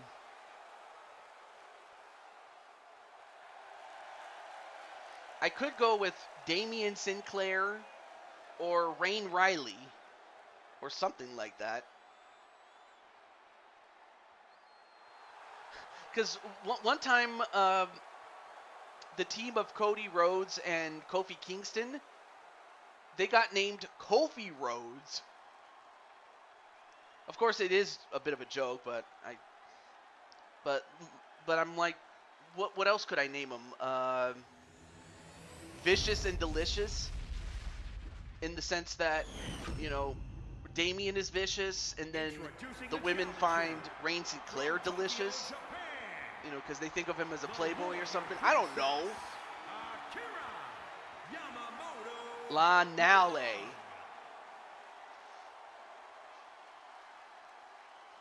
Oh, that. Oh yeah, that also works too. Burning Rain.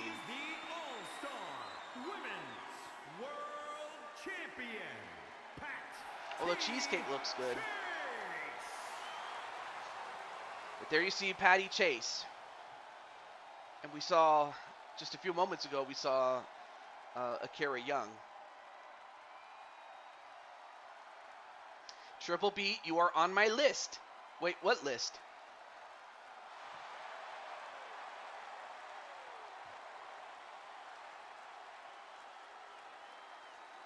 Did I do it right, Mitty?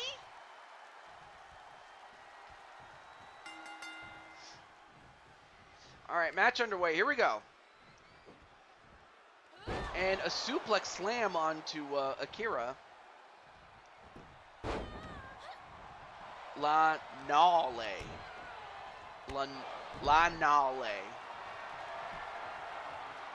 Oh, and just like that, now put in a triangle choke. We were so busy playing the pronunciation game, we didn't want to forget this match too.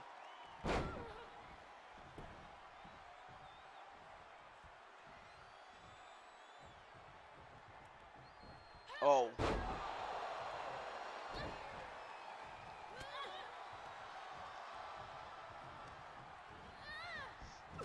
I have no comment. Back to this match, though, as Akira going right at Patty. And, of course, Akira has been the most dominant Intercontinental Champion we've ever had. And, in fact, because she had been so dominant, she hadn't even defended the championship in a while. But she's going after the world title, though. And then Diamond Sky's going for Patty to win.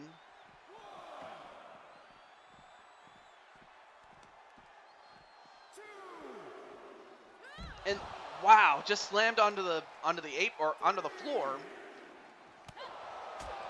was Akira.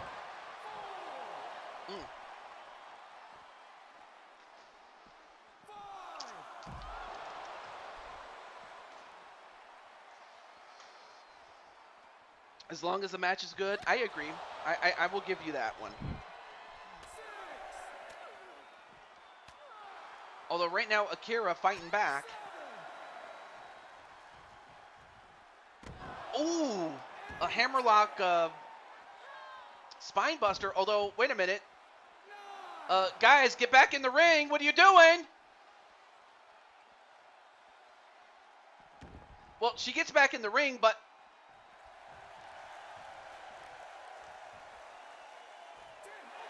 wow! No, not a draw, but a win. But it doesn't do anything. It just means that, you know, no title changes hands. In fact, for the first time, I'm actually going to have to replay this one. Here is your winner, the Warrior Princess, Akira Yamamoto. TJ, why didn't I get my match, huh? Well, I was waiting for you know, Diamond Sky's master, AJ, to come back, but she couldn't. but he couldn't. So, Patty, did you drink too much? Yeah, hashtag restart. Yeah, because Patty got stuck outside. Yeah.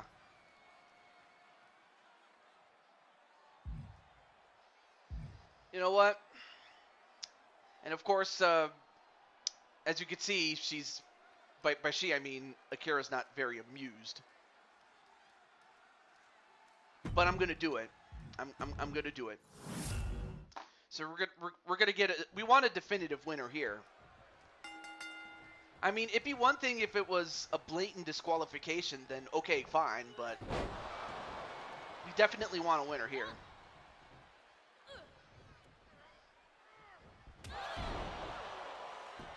So we're gonna start it again.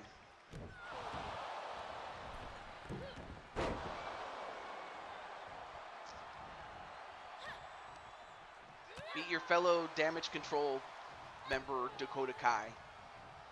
Butterfly suplex. Oh, a brainbuster onto Akira. Let me check my messages really quick. Okay. And then a T-bone suplex. Well, Sarah, unfortunately, you already had a match, so and plus, you know, other than the first two matches, no bonus matches for tonight, unfortunately. I'm sorry about that.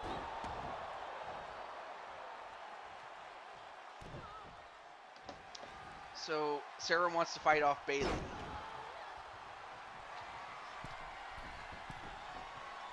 I mean, I can make that happen. But yeah, if only because this is a super show, so I want to have a clear and definitive end. And plus I want to be able to have just enough time to go get dinner and stuff like that. And a body splash and a pin. 1, 2, no, only a 1. Is that she can hold that title as long as she wishes. Yeah, she probably could. Very well. In fact, even before Patty won the title, she was already on a roll.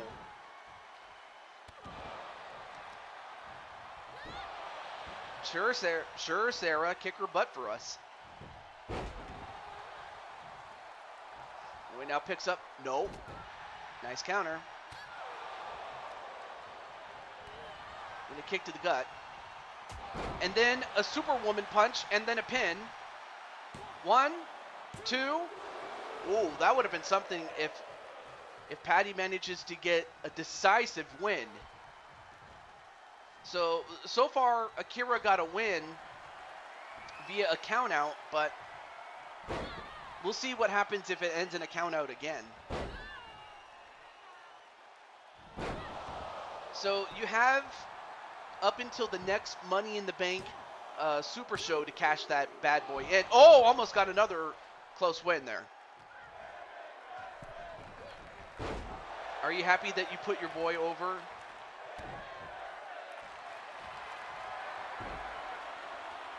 What?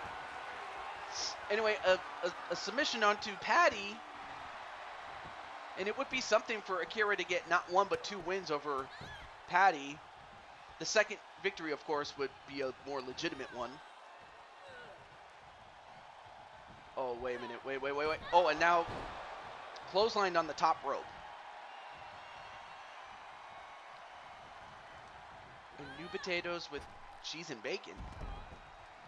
Now, of course, you know, Bowsette and Mitty will have to stand back, but now it's back outside again. Oh, but this time, she throws her right back in. But at least we're not going to get a count out. I don't want to see a count out. I want to see a winner. Ooh, knee right to the face.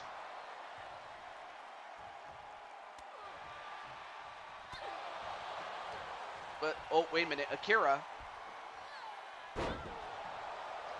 And a Tiger Bomb. 1, nope.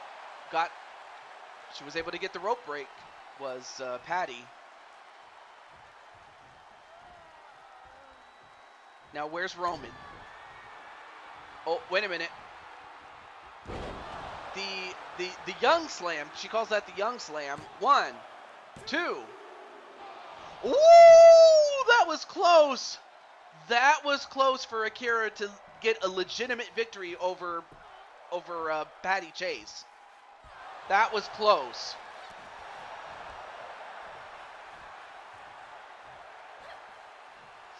Oh, but then Patty using her head, literally. And now wait, what's she doing here? Now goes for the armbar. Oh, now it's an arm and leg. I think he left.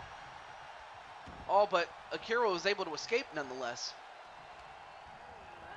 And out she goes again.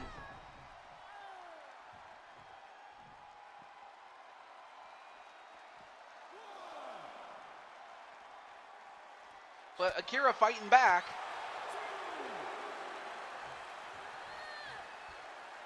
And Akira head first onto the apron.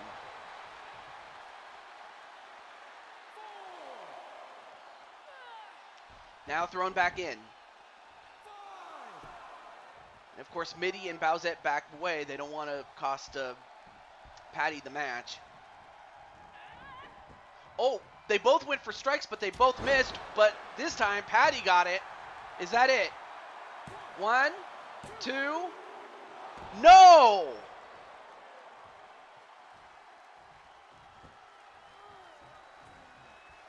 Him and Solo owe me one.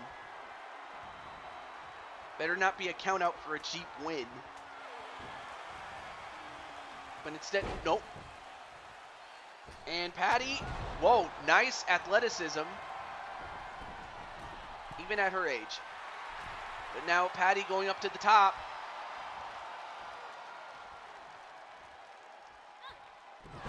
And a double axe handle.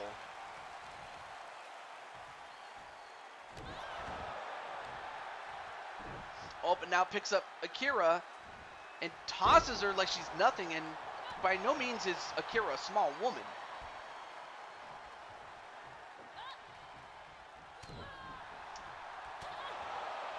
But Akira fighting back. Oh, wait a minute. Now she's got her in the cross-face chicken wing. All wins are cheap unless you pay the ref off. Although, wait. Oh, my goodness. Nope, she lets her go, but how much damage did that do? 1, 2. No! How? That was about 2 3/8, or 2 5/8, actually. And another Tiger Bomb. And now Patty in trouble. We haven't seen much of this, but once again going for the... Oh, she calls it the Yamamoto Slam. Thank you for correcting me on that. Yamamoto Slam. 1, 2. No! Another close fall. I'll tell you what, whoever does win this will earn it. If they can just do it in the ring. Oh, and misses the drop kick. And the spear. And could this do it? 1, 2. And Patty. Patty has done it.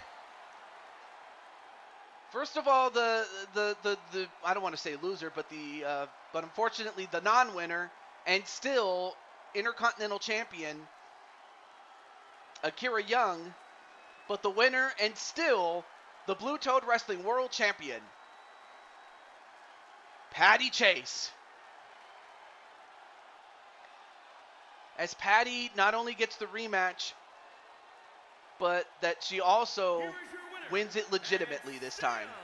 All-Star Women's World Champion, Patty Chase.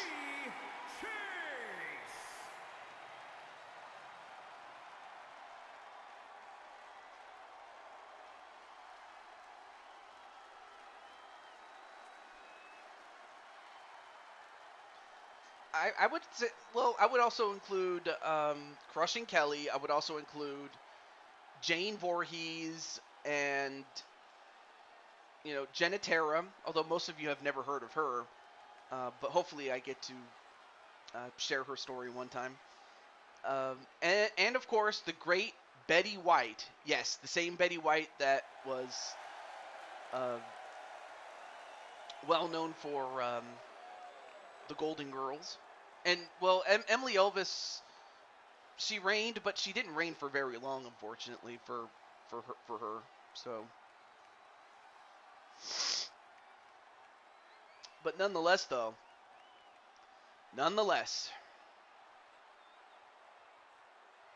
it's not that I don't think Emily's not a good champion. She is a good champion, but if we're talking the best, I just named some of the best. Not to say that Emily couldn't do it. I mean, if Emily can win the title and hold on for it much longer, I would consider it. But that's just me.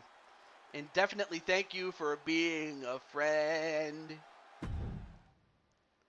But now let's get to the men's title. So, like Akira Young, Kyle Young also won the mixed tag team challenge match. And of course, he goes up against a man that he has not a lot of respect for. More so because of the IRL heat that both the man behind Kyle Young and the man that behind Brandon Cuevas have had. But I would like to think that eventually they have come to respect each other. But nonetheless, though, who is going to win? Will it be Brandon Cuevas, or will it be Kyle Young that takes advantage of it? Yeah, but that's why Akira was a dominant Intercontinental champion. So, she took it to you. I will give him. I give her that. The following champion versus champion contest is a 2 out of 3 falls match and is for the All-Star World Championship.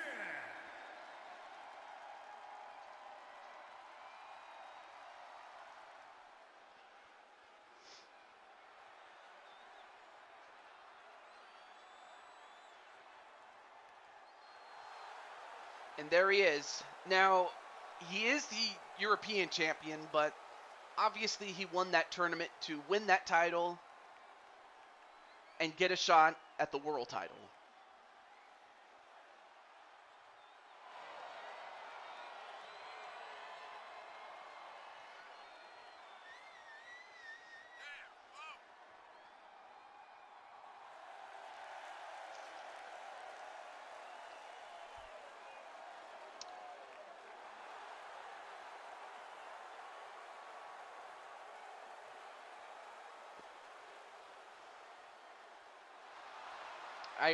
I can imagine. Yes, it is true. It's a different you. Because back then, according to Kyle himself, he said that that basically the heat that he and you have was more through Jose than it was through you. In my conversations with Kyle. Now, obviously, he has since cooled off on that, so it's not like he still holds a grudge or anything like that, but he just needed some time to, stay away, before possibly ever getting a chance to, come in and reconcile. And I hope you guys do reconcile IRL, out of character, But this match was made for the fact that, for the simple fact of Kyle won his way to get a shot, and Brandon just so happens to be the champion. Otherwise, I would have not booked this match at all. I would have never booked it. But because of the circumstances beyond my control, so it is what it is. I really hope that, Kyle does forgive you at some point. But I would like to hope that, that it will be water under the bridge.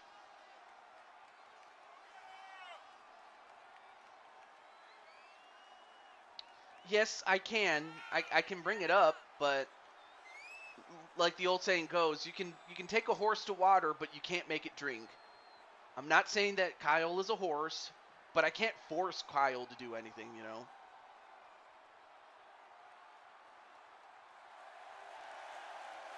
But there you have Brandon Cuevas, who had, for the best part of 5 years, tried to get that title, and now he has it. But this is his first championship defense since winning it. Or actually, no, his second. His first was against the previous champion, Diamond Light. And it could have just as easily have been Diamond Light against Kyle Young.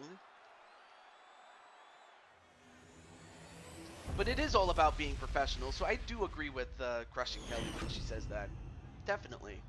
Introducing the challenger from Chicago, But introducing Illinois, first the challenger from weighing in Chicago, at Illinois. 260 pounds, the soldier, Kyle Young. The Second City Soldier, Kyle Young. And introducing the champion from Newark, New Jersey. And now the champ. Weighing in at 247 pounds. He is From the Hoboken, New All-Star Jersey. World Champion. He is the Blue Toad Wrestling World Champion, Curtis. Brandon Cuevas.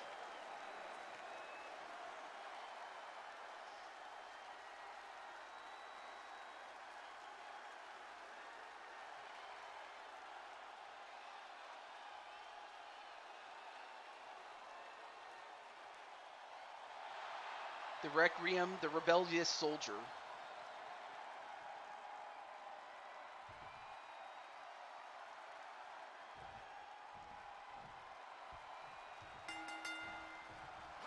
All right, so this is 2 out of 3 falls in a no-holds-barred match.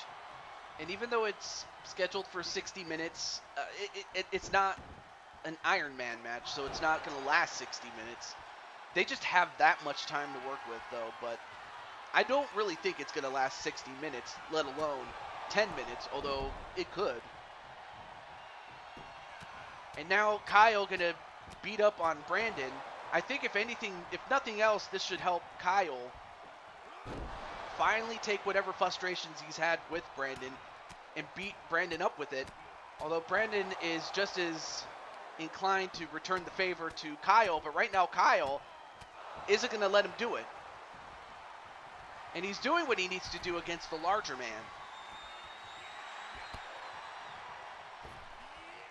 And, whoa!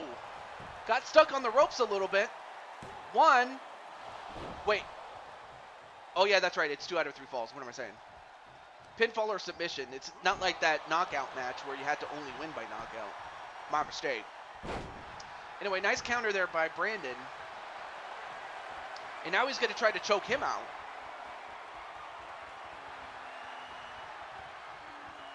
But I have to think if you're Brandon, you got to watch out for Darius Helms. Because, you know, title or no title, he still wants to get his revenge. And also Brandon has not forgotten about it.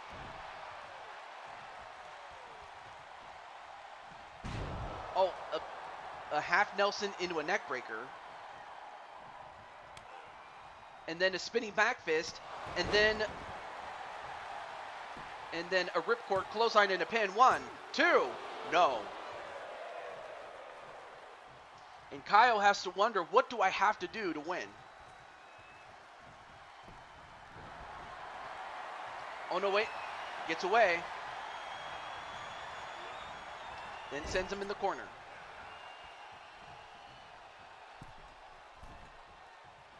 Seven-star lariat. Now going for a dragon sleeper on the ropes. And that'll incapacitate Brandon. But then Brandon, the 1944, 1, 2, no. Of course, Kyle wasn't sufficiently hurt yet, so a punch. Now he's got him in that cross-face chicken wing again. Or actually, no, that's just a rear naked chokehold. I'm sorry. But either way, Kyle, of course, having been practicing jiu-jitsu would know how to get out of that move. Bio bonds, I'm sorry. And then, uh-oh. Oh, he's going to call for it. He calls this move the final sermon. 1, 2. No, kicked out of it. And now Brandon going up to the top. And went for the swanton, but instead he got the knees instead. But then countered. Nope, countered back. Countered back. Countered back. Oh, went for the Cody cutter, but instead misses and then gets an elbow to the top of the head for his trouble.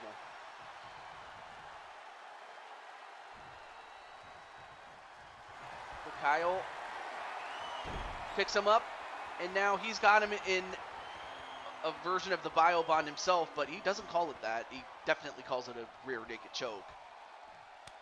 And he tapped out, does Brandon, so Kyle wins the first fall.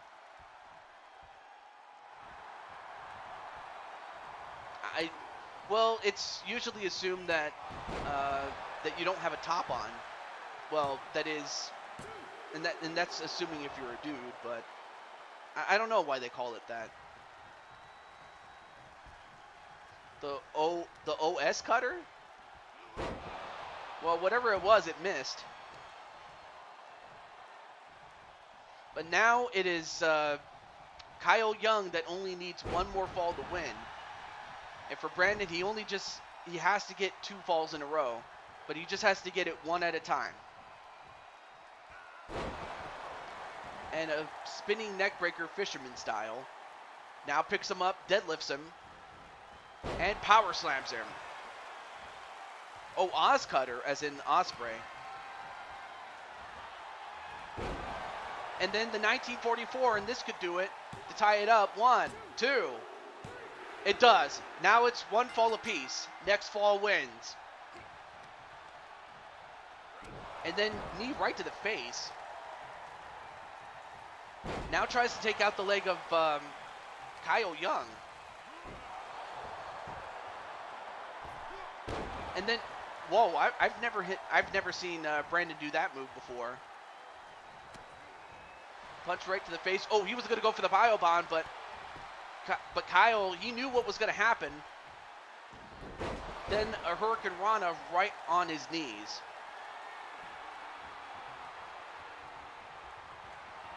And then Samurai, he's got him up. Way of the soldier, way of the soldier. That's what he calls that move. 1, 2. No, I thought for a moment he had him. Picks him up again. Backhand slaps him. And then a ripcord or 7-star lariat. 1, 2. And Kyle Young has done it. Kyle Young is the new Blue Toad Wrestling Champion.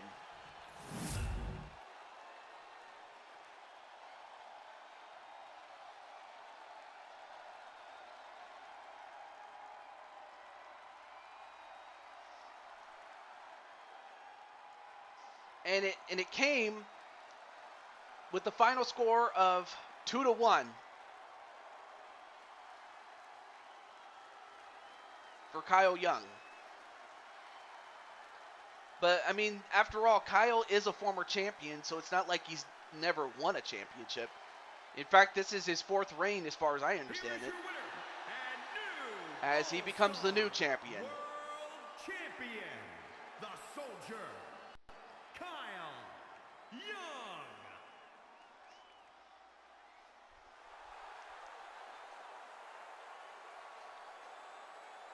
And how fitting, the guy that closed out,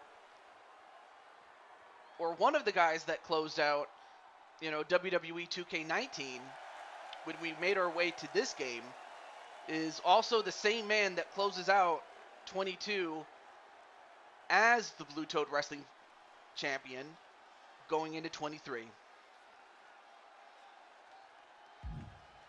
I mean, let's also let's not take anything away from Kyle. He just straight up beat you.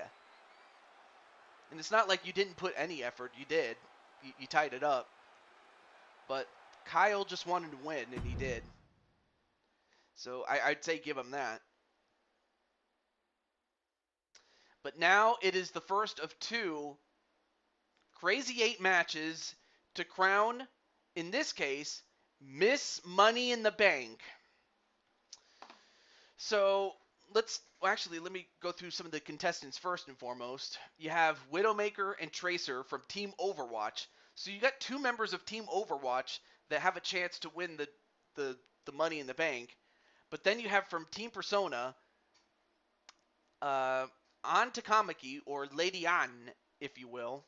And then you have a protege of Kyle Young, G. But then you also have Midi the Imp. You have Carmen Gonzalez. Then you have Ladybug. And last but certainly not least, Mabu Speranza. So which one of these 8 women is going to win?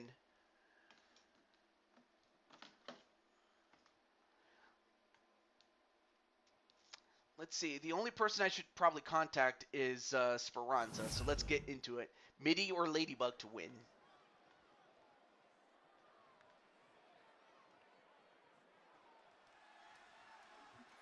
The Great One is going back to Hollywood. Thank you, TJ. I'll be back. Bye. Oh, that was The Rock who said that. The Great One back to Hollywood. Thank you, TJ. I'll be back. Bye. Interesting. But there you see the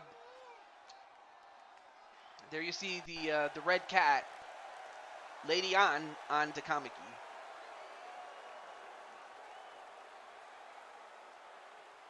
Well, I was about to say, yeah, he did successfully defend against Diamond Light. Captain's going to go for Widowmaker. That's interesting. Patty naturally going to go for her daughter to win. But let me just get Mr. Blade Charge. If I can find him, that is.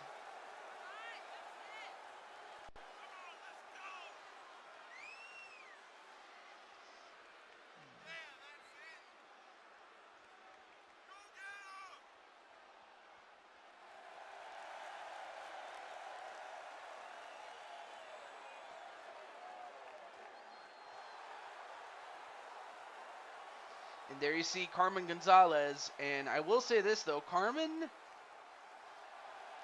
has definitely risen up the ranks. But for her, should she win this, this would be a huge accomplishment here in Blue Toad Wrestling. That's not to say she's never been a world champion, because she has been in LTD. And of course, she has recently won a big championship in Creation Pro Wrestling, which is her home promotion, by the way. So if you want to check out more from Creation Pro Wrestling, definitely check out Against All Odds 20.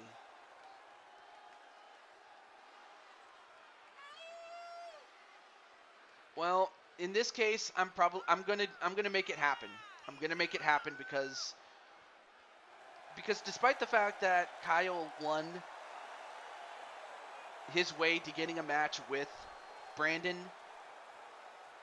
but that was through means of a tournament. I think it's only right that Brandon get one shot to get the championship back. So I'm going to give him that shot.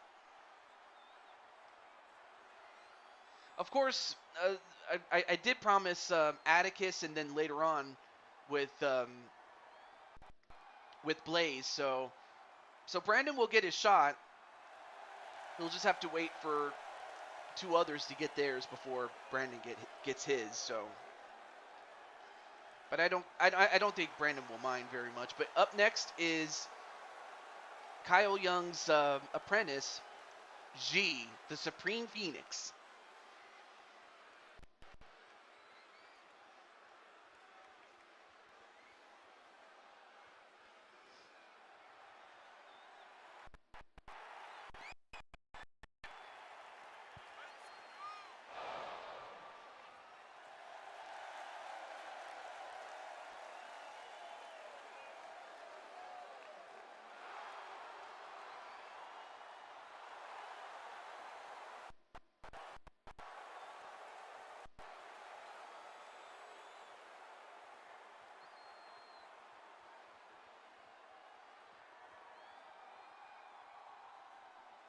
Okay, let me get back here.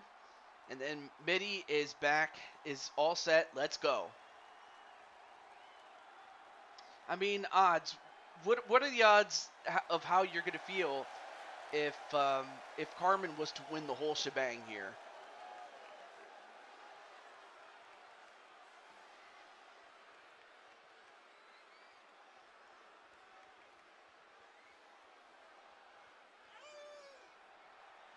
But up next is Widowmaker. As mentioned before, she is from Overwatch.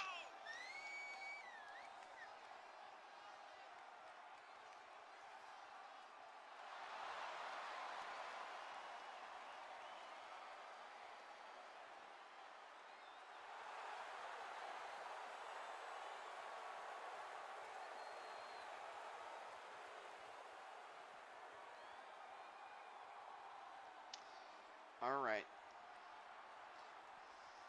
Mitty, go, Mitty, bring home the bacon for real. Yeah, that's Widowmaker. And then you have Ladybug, who is Clinton's best friend in many ways. But she is Irish, just like Clinton. So she is a lass, as you know, most ladies are called in Ireland. I'm not going to the store to get bacon, ma'am.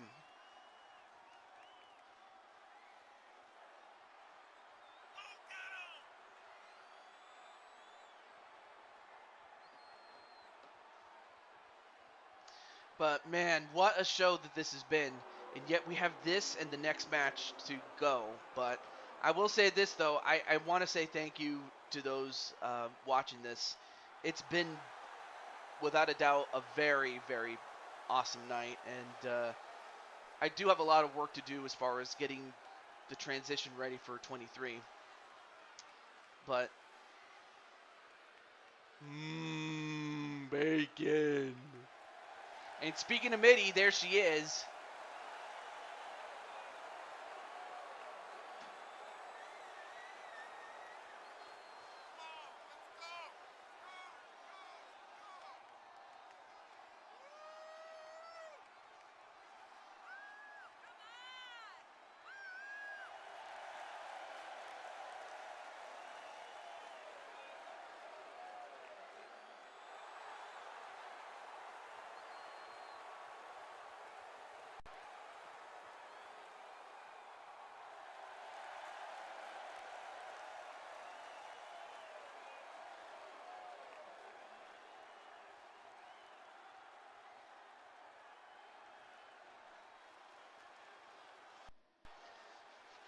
All right. So as far as Mitty, I'm gonna mention this as far as Mitty is concerned, is that Mitty has, in the relatively short time that Mitty has been here, she has risen up the ranks. And to think that if she wins this match and becomes Miss Money in the Bank, she's only a cash-in away from being the world champ. That's something. And not to mention the fact that at one point, Mitty, in one of her first matches, became Mitty 2 belts. But now I have essentially, you know, TJ Toad's GF, his boo, Speranza Dancy.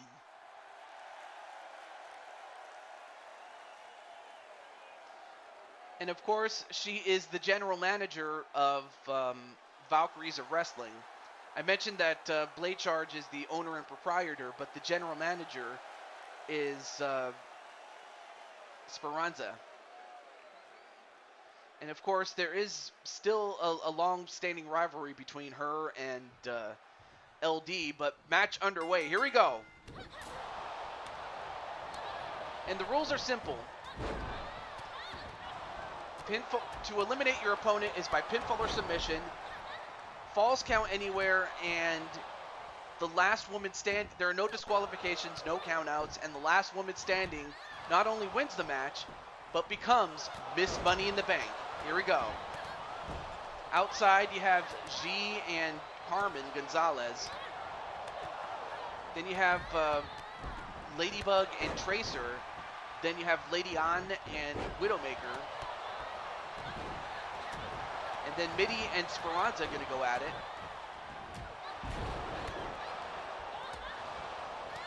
So it's not just survival, but you also have to be a little bit lucky with, you know, who the others target. And a drop kick that sends Ladybug onto the outside. Now Mitty onto the top.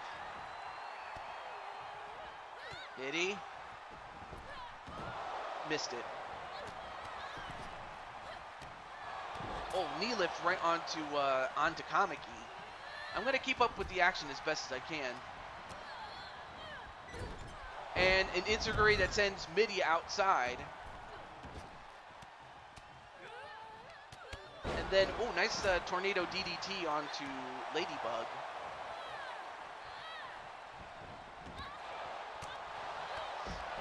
Oh, then just flatlined Carmen Gonzalez there.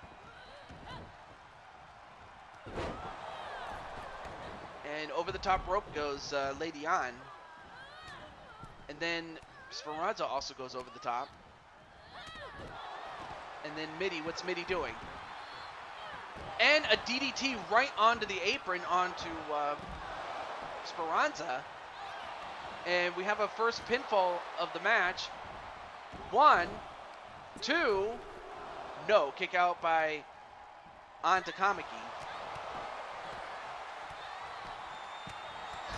Oh, and a code breaker onto Carmen Gonzalez over on the right side of the hard cam at least, or of the ring.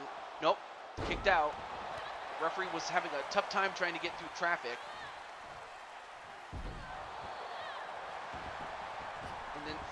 And then several ladies go back in, but a pinfall 1, 2, no, kick out by Widowmaker. Whoa, the Phoenix Splash and a couple of pinfall attempts.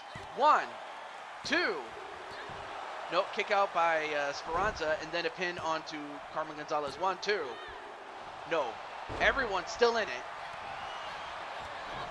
And then we have an octopus stretch onto Widowmaker outside the ring. But then Widowmaker just powers out and gets out of it.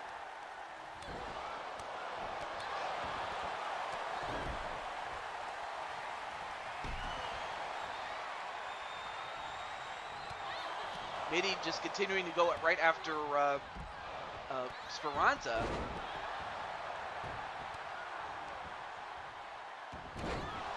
Oh, back suplex right onto G. And we have a pinfall attempt outside. 1, 2, no. I mean, the referee's going to have his work cut out for him, at least until it gets down to like 4 or something like that. And a twist of fate onto Ladybug. And 1, 2, no. Also, I want to give a huge shout out to Jose Blanco for creating the arena. This was his creation, not mine. And we have another submission onto Widowmaker and a pin onto the west side of the ring. But meanwhile, Mitty taking down that one table. Now the referee makes his way. 1, 2, and Carmen Gonzalez is the first one eliminated. What were the odds of that happening? And now we have another pin. 1, 2, no. That might have saved Widowmaker, but unfortunately for Carmen Gonzalez, she's gone.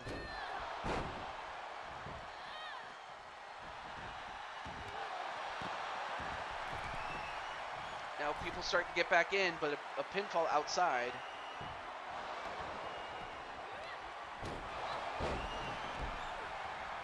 And wait, a pinfall on Speranza, though.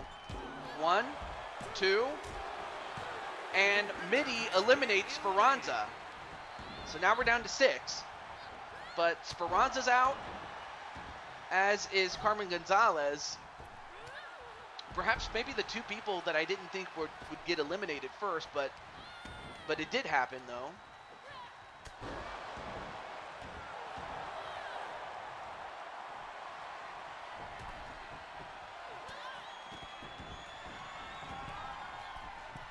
And then the Phoenix Splash, the Supreme Phoenix Splash onto Ladybug. 1, 2.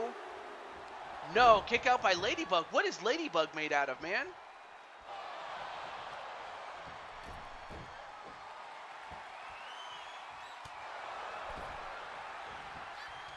Hey, what's up, James? How you doing, man?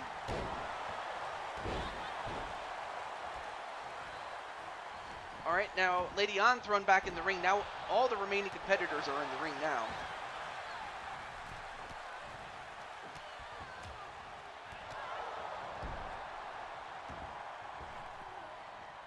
What's up, James? And now G up to the top again. Another Supreme Phoenix Splash. That's the 3rd one onto Ladybug. 1, 2. And finally puts away Ladybug. Making characters on 2K23. Oh, yeah. Definitely. And then a super kick and a splash combination onto Lady An. And Lady An's gone. Well, what do you have to say, Paul? Anyway, now we're down to our final 4. We have G, Mitty, and two characters from Overwatch. Although 1, 2. We'll make it 1 character because that character is now Tracer. Now we're down to our final 3.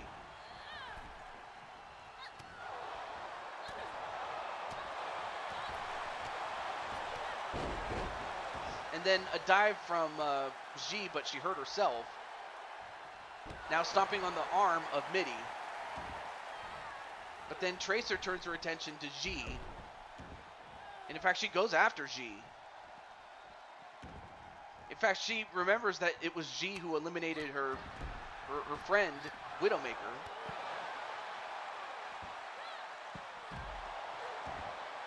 Brock Lesnar came and said what? But in the meantime, Mitty, oh, that super arm wringer though, wants to join the bloodline. Why would he do that? Besides, that doesn't really make any sense if you really think about it.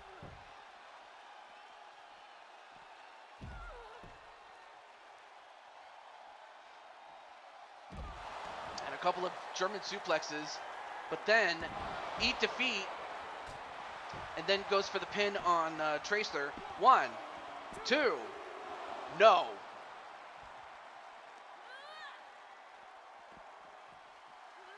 Then throws her in the ring. No way. Then Mitty gets thrown closer to the corner. And then a neckbreaker to Mitty.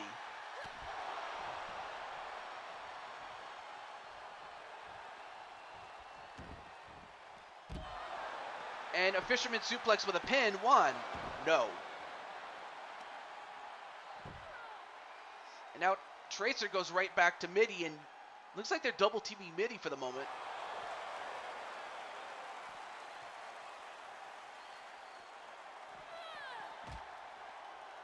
I would just wait before you do anything, man.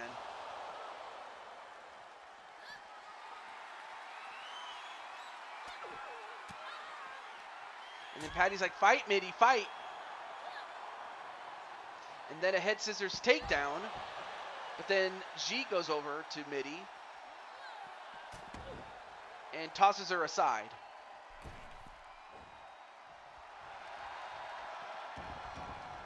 And it looks like all 3 remaining competitors get back in the ring.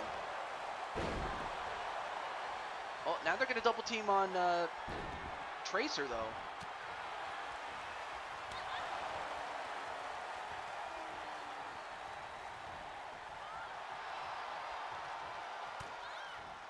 Although Tracer took advantage of the fact that Mitty was messing around there.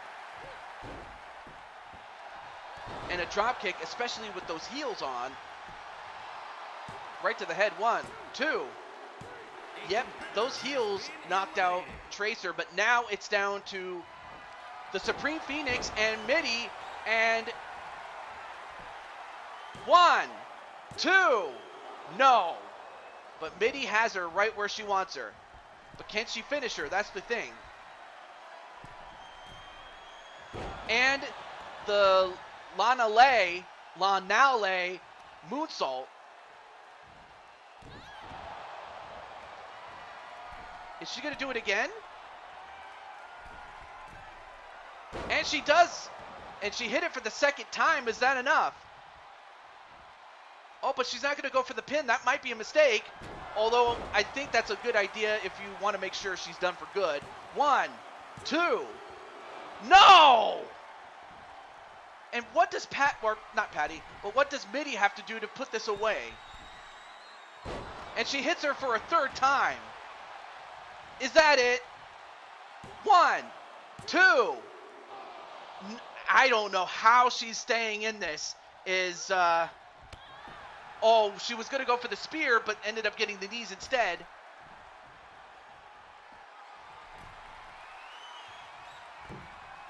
And, well, got hit with the Hurricane Rana instead.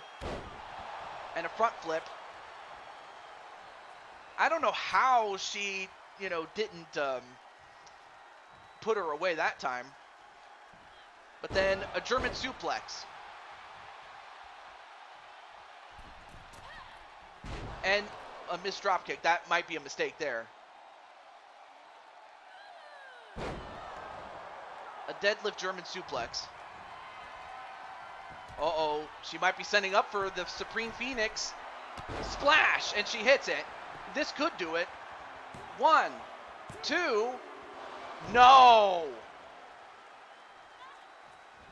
But Mitty's got to be hurt now. No, Mitty. Hurricane Rana. Or head scissors takedown, whatever you want to call it. Another code breaker. 1, 2. And Mitty has done it. Mitty, it started with, if I'm counting this correctly, it started with 54 women. And in Blue Toad Wrestling, she is now second to none. Mitty has fulfilled what she believes was her destiny, and that was to become Miss Money in the Bank. The Queen,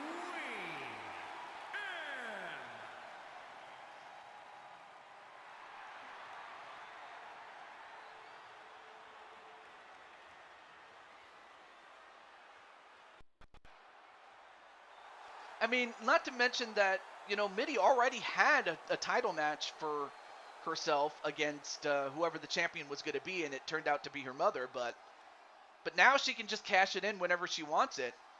The real question is, does she really want it that bad? Or does she want to wait until the time is right, whether it be her own mother or whether it be someone else winning the championship? I don't know. But now it all comes down to what Mitty wants. But even still, we move on to our final match. Dude, I'm also out of breath too, but I gotta get through this because up next you have Captain Danger, who is the Dr. Frankenstein, and this is his Munster. I mean, really, one of these two guys could very well win it, but I would not want to look past Damian Riley. And the fact that, much like Mitty, and much like Mitty before her, he has risen to the top very quickly. But if he was to win this one, it would only serve as a warning to whoever the champion is, be it Kyle Young, Brandon Cuevas, or whoever happens to hold it. I know, and also, what's up, Joshua? You're just in time for your own match. But Joshua, Could he fulfill his destiny and become one step closer to becoming the world champion? Or will it be JT Price? Or will it be the monstrous Elock? Or the Pope of Dillygaff, Clinton McCleary? Or will it be the man who had wanted to get his hands on Brandon, but might have to go after Kyle instead? Boy, there's no easy choice, but there's a reason why I put this as the main event. So the only people I need to contact right now are JT and Damien, but I'll start the entrances right now. But what a win.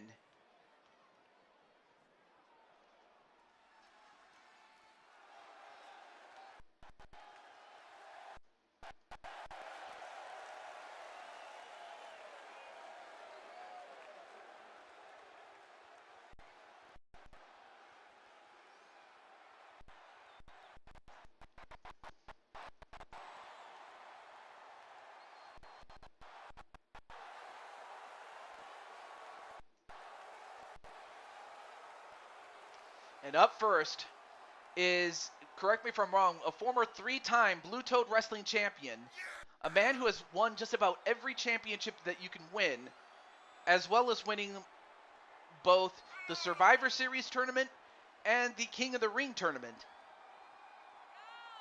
And in fact, both those tournaments led him to becoming the champ. But I give to you Captain Danger.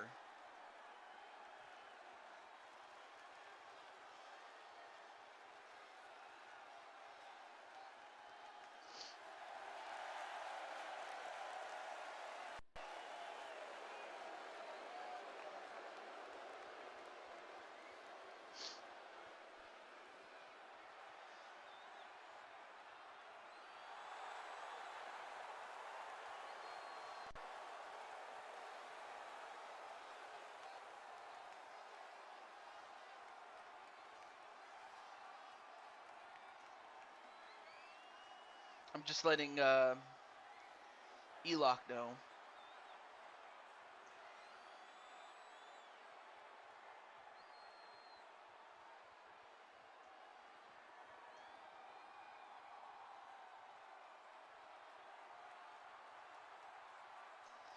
All right. So next up is Darius Helms. And as I mentioned before, Darius wanted to get his hands on Brandon, but he might have to switch over to Kyle. But I still have a feeling that he might want to still go after Brandon, given the fact that, after a match that they had, Darius attacked Brandon, and I have to think that Brandon hadn't forgotten about it. And the captain says me or Marcus for the win. And hello, Atticus again. I know that you have a new look in 2K23. Hopefully one day we get to see classic Danger, even if it's just for a second attire, I guess. We'll see.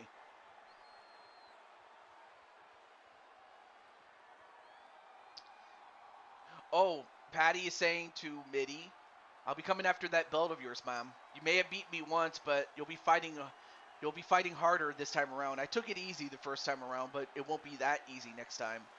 Oh, snap. Well, up next, not too long after having reigned as Intercontinental Champion, could he move up the ladder one more time and become Mr. Money in the Bank? Hey, what's up, Cole Weston, a.k.a. the man behind Elock?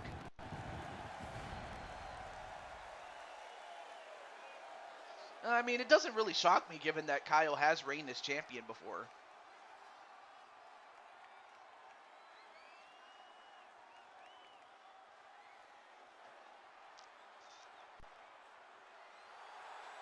That is some marvelous hair. Oh, you mean Joshua? I mean,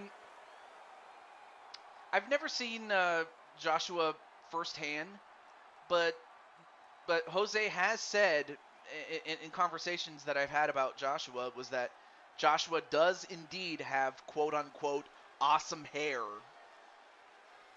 But Joshua is also a great person himself. Like, I've met Joshua. I've never seen what Joshua looks like, but I will say that Joshua is, like, from the times I've talked with him, he has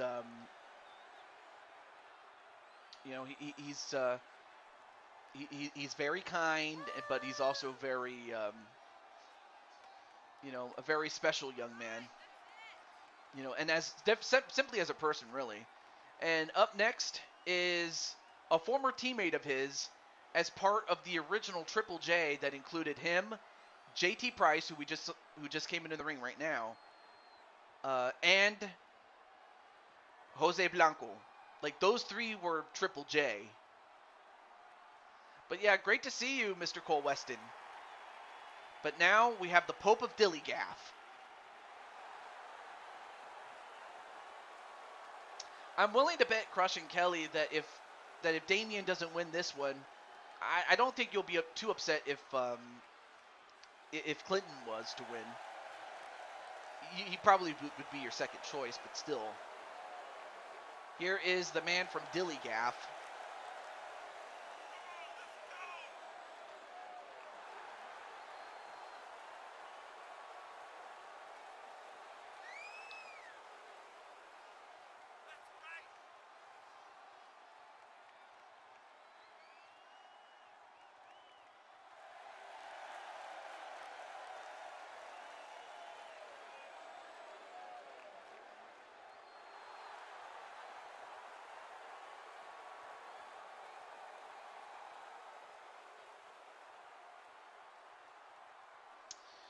So there you have Clinton, and I don't know what Clinton's going to do should he become Mr. Money in the Bank. Does he go after the world title, or does he do the one thing that is the most Clinton thing to do, and that is go after the Intercontinental title, but he calls it the Interclintonental Championship? I don't know.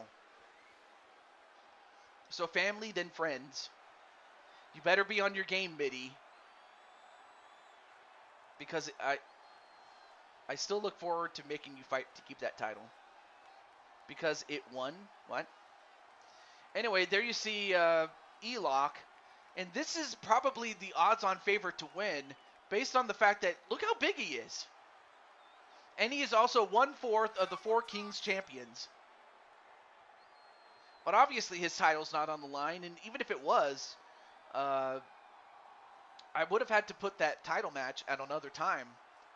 But clearly, being that he is a Four Kings champion, I would have to think that he would like to be the king when all is said and done. I won't be easy on you. Oh, okay.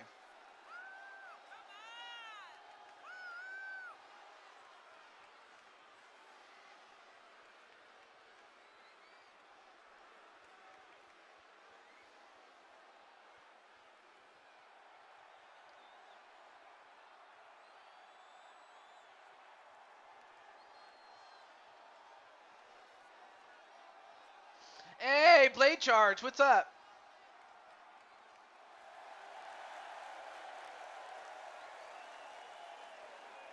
And of course, we saw Blade Charge, the character, as well as Speranza in the previous match.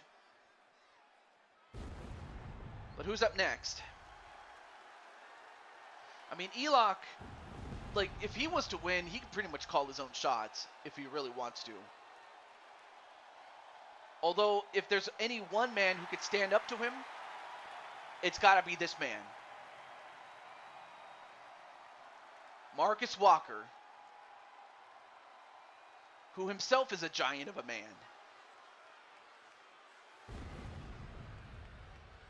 Get him? What?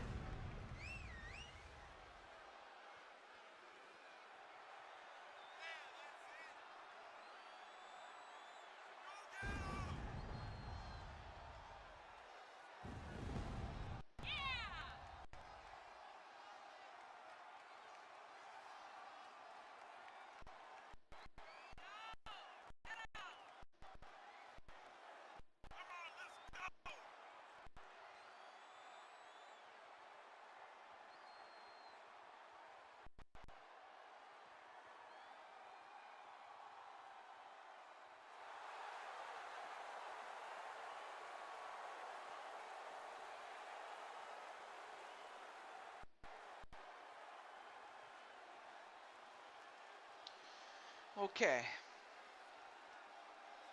But as you can see, you have Frankenstein's monster. I mean, we already saw Frankenstein himself. This is his monster. I mean, it's always fun to look back and realize that the monster isn't named Frankenstein. Frankenstein is the scientist who brought the monster to life, and that the monster is always known as Frankenstein's monster. But then, if this guy, if Marcus is a monster, what does that make this guy right here?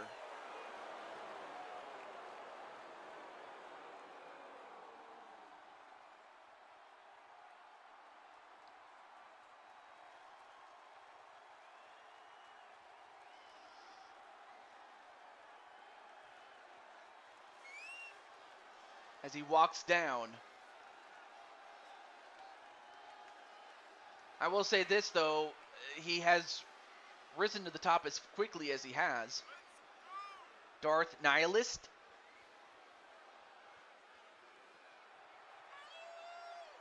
I mean, I could totally see him as a Star Wars character.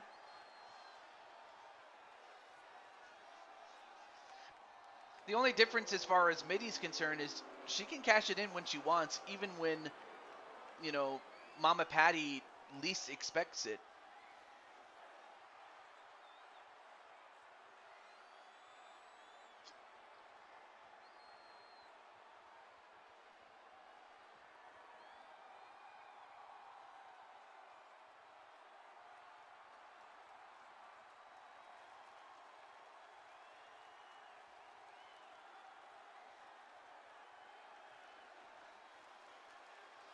As he stares right into... As he stares away from what was on his mind to what he needs to have on mind. It's time. Match underway. Here we go. It'll be a great match, Midi, no matter the outcome. I agree with that. Definitely agree with that. All right, so we have Elok and Joshua. We have Riley and Marcus Walker. So you have someone who is the size of a monster, and then one who looks like a monster. And then you have a giant of a man known as Elok, and it looks like Joshua, although Joshua recently got himself a bit more muscular and a bit more taller. I mean, he is a growing young lad. He is still not as big as Elok. And then you have someone as vicious as, you know, Darius Helms, and someone who is bent on trying to get revenge on Brandon and become champion himself. Me versus Clinton. Yeah, and then let's also not forget Clinton would love nothing more than to get the Intercontinental or Intercontinental Championship, whatever he wants to call it. And of course, JT Price, you know, he loves winning championships, but he also loves the money that comes with it. Sometimes that's why they call him JT Money.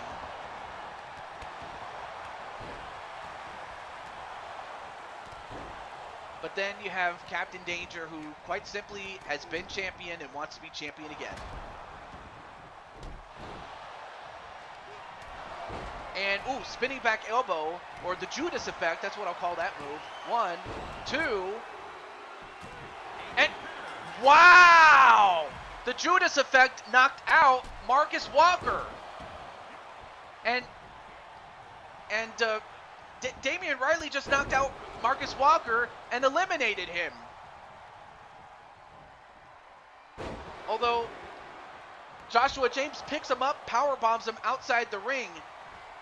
But how did he do that? A chokeslam onto JT Price and a pin. 1, 2, no, kick out by JT Price. But how did he do that? I don't know how Captain Danger feels, although right now he has to deal with Clinton. 1, 2, no.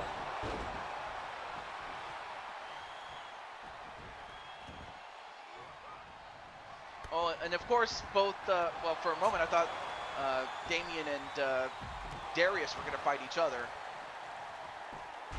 A back suplex slam or powerbomb onto JT Price.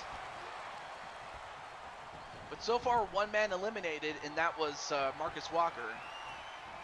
Although a running powerbomb slam, and whoa, I don't know if you saw that, but Darius just landed on his head.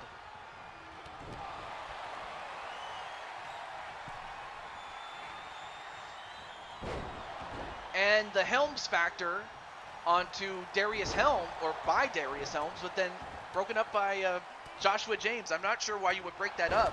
That could have been it for Damian Riley, but was inadvertently saved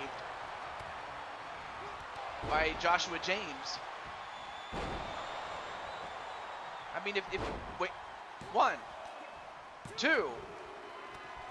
Oh, Captain Danger almost got eliminated himself.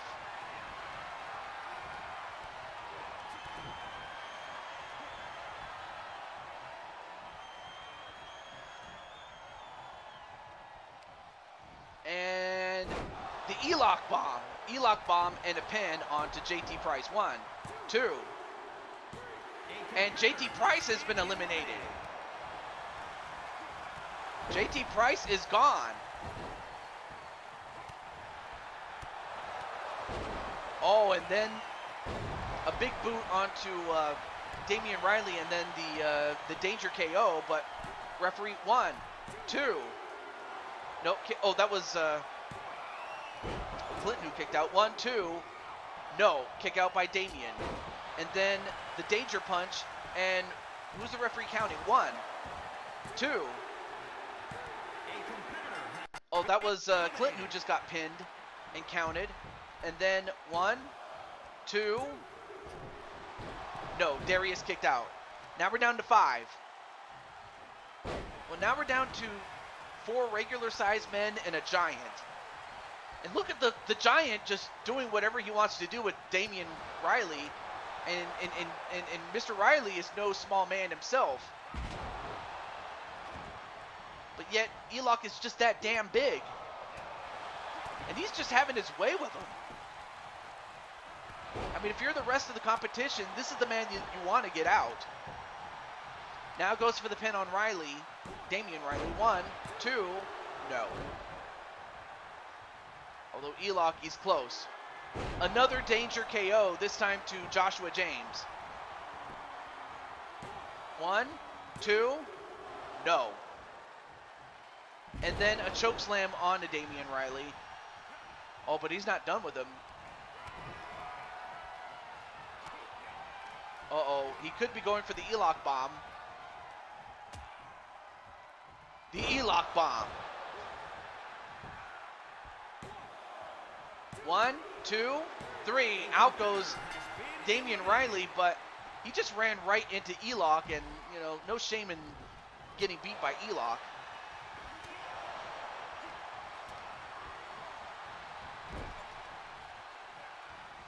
But now E-lock goes right after Darius Helms. And then Crushing Kelly's like, boo! And then the golden arrow, that's what he calls that that move from off the top rope, does Joshua James. 1, 2. And Joshua has beaten the former 3-time Blue Toad Wrestling champion. Now he takes down E-lock, but it's now down to him, Darius,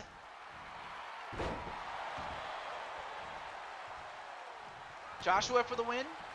Uh-oh, wait a minute. Joshua gets caught. The Helms factor. 1, 2. No, kick out by Joshua. But E-lock gets right back up, though. Oh, he's going to do it again. Another Helms factor. And he steals the pin, does E-lock, just to take the piss out of it. 1, 2, 3. Out he goes. Well, now it's down to E-lock and Darius Helms. And Darius, whoa, look at the strength of Darius. A man more or less than half his size, and he picked him up like he was nothing. But now Darius stomps away on his face. And look at the strength, picks him up, and knees him right in the face. Is that enough? 1, 2, no, almost had him. But Elok is hurt. And you got to stay on Elok. If he doesn't, if you don't finish him off, it's over. And ducks a clothesline, and then a spear. Is that it? 1, 2, and Darius Helms has done it. Now he's the one that gets to call the shots, and for Elok, he had a great performance knocking out a couple of competitors. Damian Riley was the one who knocked out Marcus Walker. I totally did not see that one coming. But it was Darius Helms that got the win. And for Elok, it's back to the drawing board. But I will say this, though. We have not heard the last of Elok or any of these other men.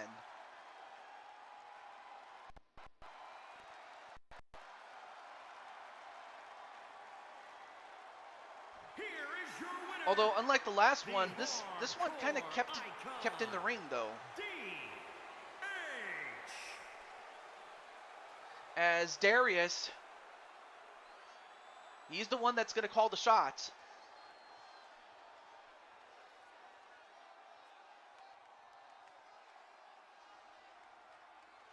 And me and Marcus says, GG boys and Helms. Incredible. Now, as far as Darius Helms is concerned, I have yet to re-sign his call. So if after a certain amount of time passes to where I am unable to get Darius, that might persuade me in order to it may cause me to crown a different champion, but I'm gonna give Darius the benefit of the doubt and try to get him signed as soon as I can get him. But congratulations to Mitty, to Darius Helms, to Kyle Young, Patty Chase, Dragonheart Jr., Roman Reigns, the DWO, Black Magic, Diamond Sky, Shadow Knight, and Jen Corso, as well as everybody else that had won, that have been on the show from the time that we started on 22 to now. I want to say thank you to all, and want to say thank you for making 22 a great game and a great season for the time that we've done it. I want to say thank you to all of those in the chat for just, making the show what it is.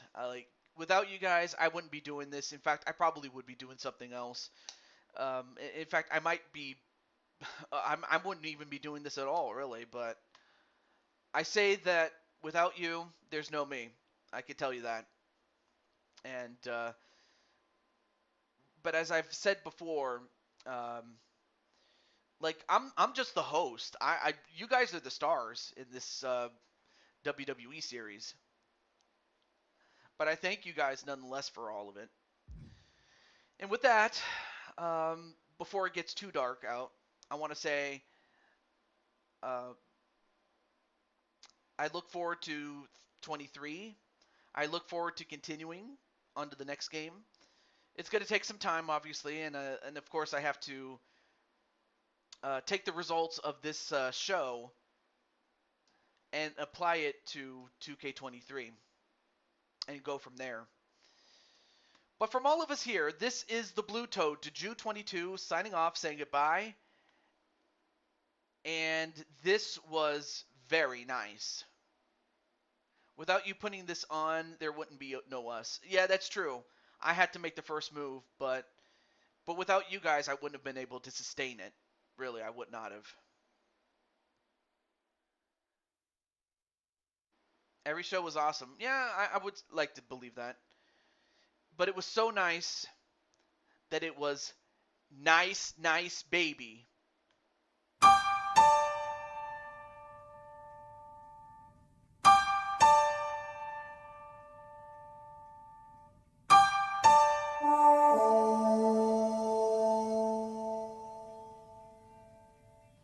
Thank you so much.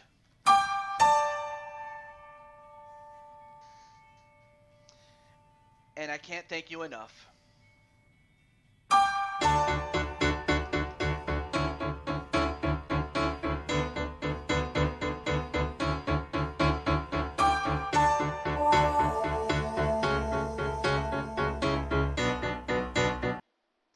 Yeah, I wanted to play that a little bit more. Just a little bit, not too much, but thank you so much, and I will see you guys on the next show. Just a quick reminder, there will not be a show tomorrow, as I'm going to be celebrating my mother's birthday tomorrow. So I won't be available for a stream. I might be able to, come into somebody else's stream and say hello, but I won't be streaming myself. So you guys can go check out any other streamer that's on for that day. But from all of us here, have a great night or day or whenever you're watching this, whether you're watching this live or on the replay. Peace and good vibes. God bless. And just treat each other well. I'm going to say that. We will see you on 2K23. Indeed, we will. Until then, have a great day. Yes, and happy birthday to Mama TJ. Absolutely. Peace.